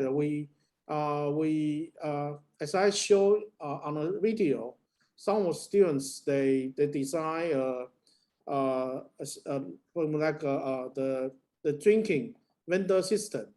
Okay, so they have the design, and then they can look for the technology required in the system, and then gradually they collect the documents for the required technology, and then learn by themselves. And sometimes we have to give them a suggestion to find some experts in industry to teach them. Okay, so you are right. It's difficult to get the whole picture, but still we can learn from the system. The system, well, basically, as I mentioned, that's designed by students, so they can modify the system, and then try their best to add the advanced information technology to the system. Okay, so my suggestion is that you cannot expect the students learn all of key elements or key technology in Industry 4.0. And especially some of them, actually, they are quite expensive. So I just, that's why I suggest some, in the slides, I suggest some free things like ThinkSpeed system. So ThinkSpeed actually can allow students to connect their IoT to the system without any payment. Okay, but of course, if you want to use advanced function, you still have to pay. Okay, but you can choose some those functions, currently there are some the kind of website available. Okay, so I think that's quite useful for students who would like to study or do some projects for CPS. They can learn very easy one, or they can also learn very difficult one by using those free website, as I mentioned. Okay, of course they have to learn some fundamental things like as I mentioned that the embedded system, they have to learn at home, and also they have to follow the instruction to learn the usage of embedded system. Okay, and that will take time. So for most of our students, they have to spend, and the other way is to use teamwork. Okay, so you cannot ask everyone to learn everything, but usually our students, they will group together, and they assign different tasks to different students to learn all required knowledge in the system. And then everyone, they have to in charge of part of the system. Okay, and then afterward they can learn from each other. That's another way to learn something from the group. Okay, thank you, professors, for your answers, and welcome, Professor Nizam. Here we are already have our third speakers. So please let me welcome Professor Nizam. as the last speakers, Professor Nizam, actually, we invite you not as the Acting Director General of Research and Higher Education and Technology. We invite you as your capacity as the Dean's chairpersons of the Dean's Forums of Faculty of Engineering in Indonesia. So Professor Nizam, without further ado, I'd like you to have your times now. Thank you. Thank you very much, Pak Harinaldi. I'm sorry I just been able to join so many meetings. Well, first of all, thank you very much for the opportunity and congratulations for the organizing this very interesting and important webinar on engaging the thriving students and lecturers in the era of disruption. Please allow me to share screen. Well, I would like to share and emphasize again the importance of the emancipated learning in facing the dynamics of the workforce and the dynamics of the technology development. It is so very fast moving. This is just a simple statistic for the Indonesian higher education system. We have more than 4,000 institutions catering for 8.5 million students. It's a big number and big system with 300,000 lecturers. And the impact of the industrial revolutions to education is very, very disruptive. And it is very important for us to always reform our institutions to not become obsolete with the development of the technology. Because the technology will disrupt the workforce. 23 million jobs will disappear in the next 10 years just in Indonesia alone.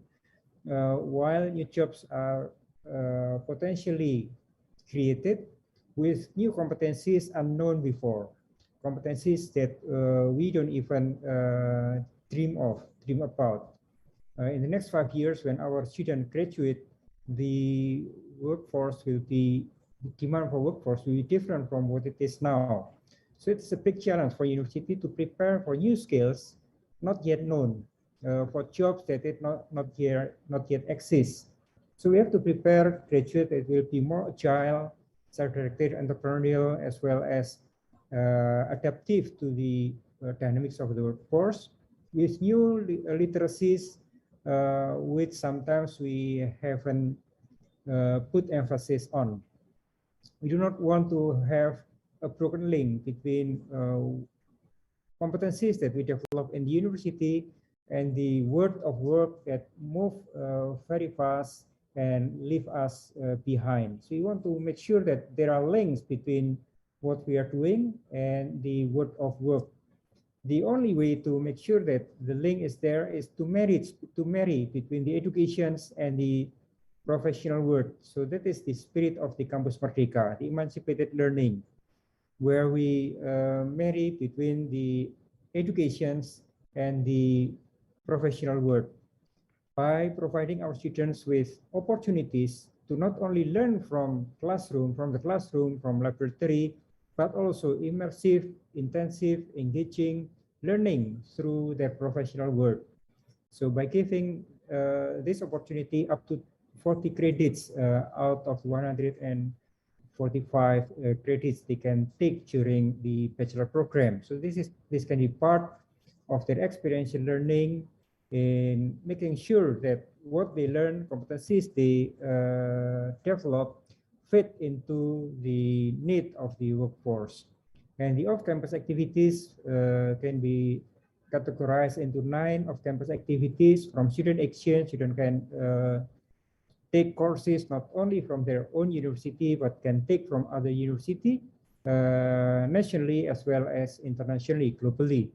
Internships in industries, in the professional world, immersive and intensive internship, not just simple what you call internship as we usually put it, just 1 month or 2 months, but full 6 months, fully mentored by professionals. teaching assistants for those to become teachers, research assistants for those aspire to be researchers, to be lecturers, humanitarian activities like Peace Corps, entrepreneurship, micro credentials to learn new things like machine learning, which might not be available in their faculty or in the university. They can take from either Google Academy or from Coursera, Udemy, and whatever, but they have to, ideally it should be project-based. So it end up with a capstone design and solve in collaborations between multidisciplinary and community empowerment, sharing and practice their skills, their knowledge, their know-how under the supervision of their professors to develop solutions for the society, for the community. And all those can be transferred as part of their degree. And for this year alone, we prepare close to 80,000 places nationally for all those activities, from micro credentials, community empowerment, internship in industry, all are certified, student exchange, and many others. And for that, we accelerate the transformations by putting 8 key performance indicators for every rectors to achieve. One is graduate employability. That is the most important output of the university. How we make sure that our graduates are able to work, competent and competitive to the workforce. So graduate employability is #1 key performance indicator. And secondly, the emancipated learning, how much freedom students have in achieving, acquiring competencies that fit into their future. And thirdly, also the professors, lecturers also go out of the campus to learn new things, to engage with the industries, so their knowledge, their skills are up to date, not obsolete. And fourth, we invite professionals to come into our campus. This is to make sure that the problems in the industry, the problems in the professional world come into the classroom. That is the key indicator number 7 and 4. This is related. So we open up, we roll out red carpet for professionals to go into teaching and research together with our professors. And the output of the lecturers not only publishable, but most importantly relevant to the need of the development, to the need of the society, to the need of the industry. And 6, cooperation between study programs and international partners, both from industry and universities, are encouraged, and international standard for our study programs. And for that, we have to accelerate the real marriage between the academia and business industries, community, financing, government, and media to work together in assuring that our graduates fit with what the dynamics of the workforce. And for that, the government focus the budget into accelerating all that to happen. One is through key performance indicator, we provide incentive for university that achieve the key performance indicator or surpass the benchmark. And secondly, matching fund to support university industry collaborations through Kedareka. This is basically a matching fund for any commitment for industry. Government will match every dollar with the same dollars to accelerate the collaboration between university and industry. And competitive funding to transform university to become more agile, to go into University 4.0. And the emancipated learning program, the 8 programs of campus programs is fully supported by the government. A big sum of resources go into that program. This is to make sure that downstreaming and upstreaming from university to industry happen, and no broken link between the industry and university. Output from university, both graduates and research results, we want to make sure that it goes into the society, it goes into the industry, go to the economic development. And conversely, problems from industry go upstreaming into research topic, research agenda at university. The matching fund, basically, it's we have a matchmaking platform called federica.ig, where university can come up with ideas, innovation, invention, while industry can offer problem issues that we want to address. And if they match, the government will provide matching fund for any commitment from industry to work with the university. And to the future, we should focus on sustainable development with environment, culture, society, and economy as the aim of all the competencies we prepare our graduate to be. So the sustainable development should be in the DNA of every engineer resulted from university. Education for sustainable development with the foundation of good governance from the university. To prepare for professional and humanist engineer, we have to put strong foundations in math and basic science, and relevance and contextual engineering knowledge and skills, and early professional exposure through Campus Merdeka. Students engage with the industry early before they graduate, and cross-disciplinary capstone design need to be well promoted, if not compulsory for students to address issues cross-disciplinary, not like monodisciplinary, which is not exist other than in academic paper. Then soft skills and character development is also very important in preparing not only hard skills, but attitudes and soft skills, really very important to be mastered by our students. And in the framework of what the learning process, we have to bring together between the essential knowledge and skills, engineering knowledge and skills, basic science and math, the system thinking as the core of engineering way of thinking, problem design skills, and professional and standard ethics and social, as well as humanity like social sciences, citizenships, critical thinkings. This has to be part of the competencies that we develop in our students. And ICT literacy, digital literacy, like machine learning, artificial intelligence, now is part of the competencies that we need to develop to our students. So these are essential competencies, while we also need to strengthen them with entrepreneurial spirit, entrepreneurial, data analytical skill, innovative creative skills, lifelong learning, and global knowledge as an important ticket to get into the more and more competitive world.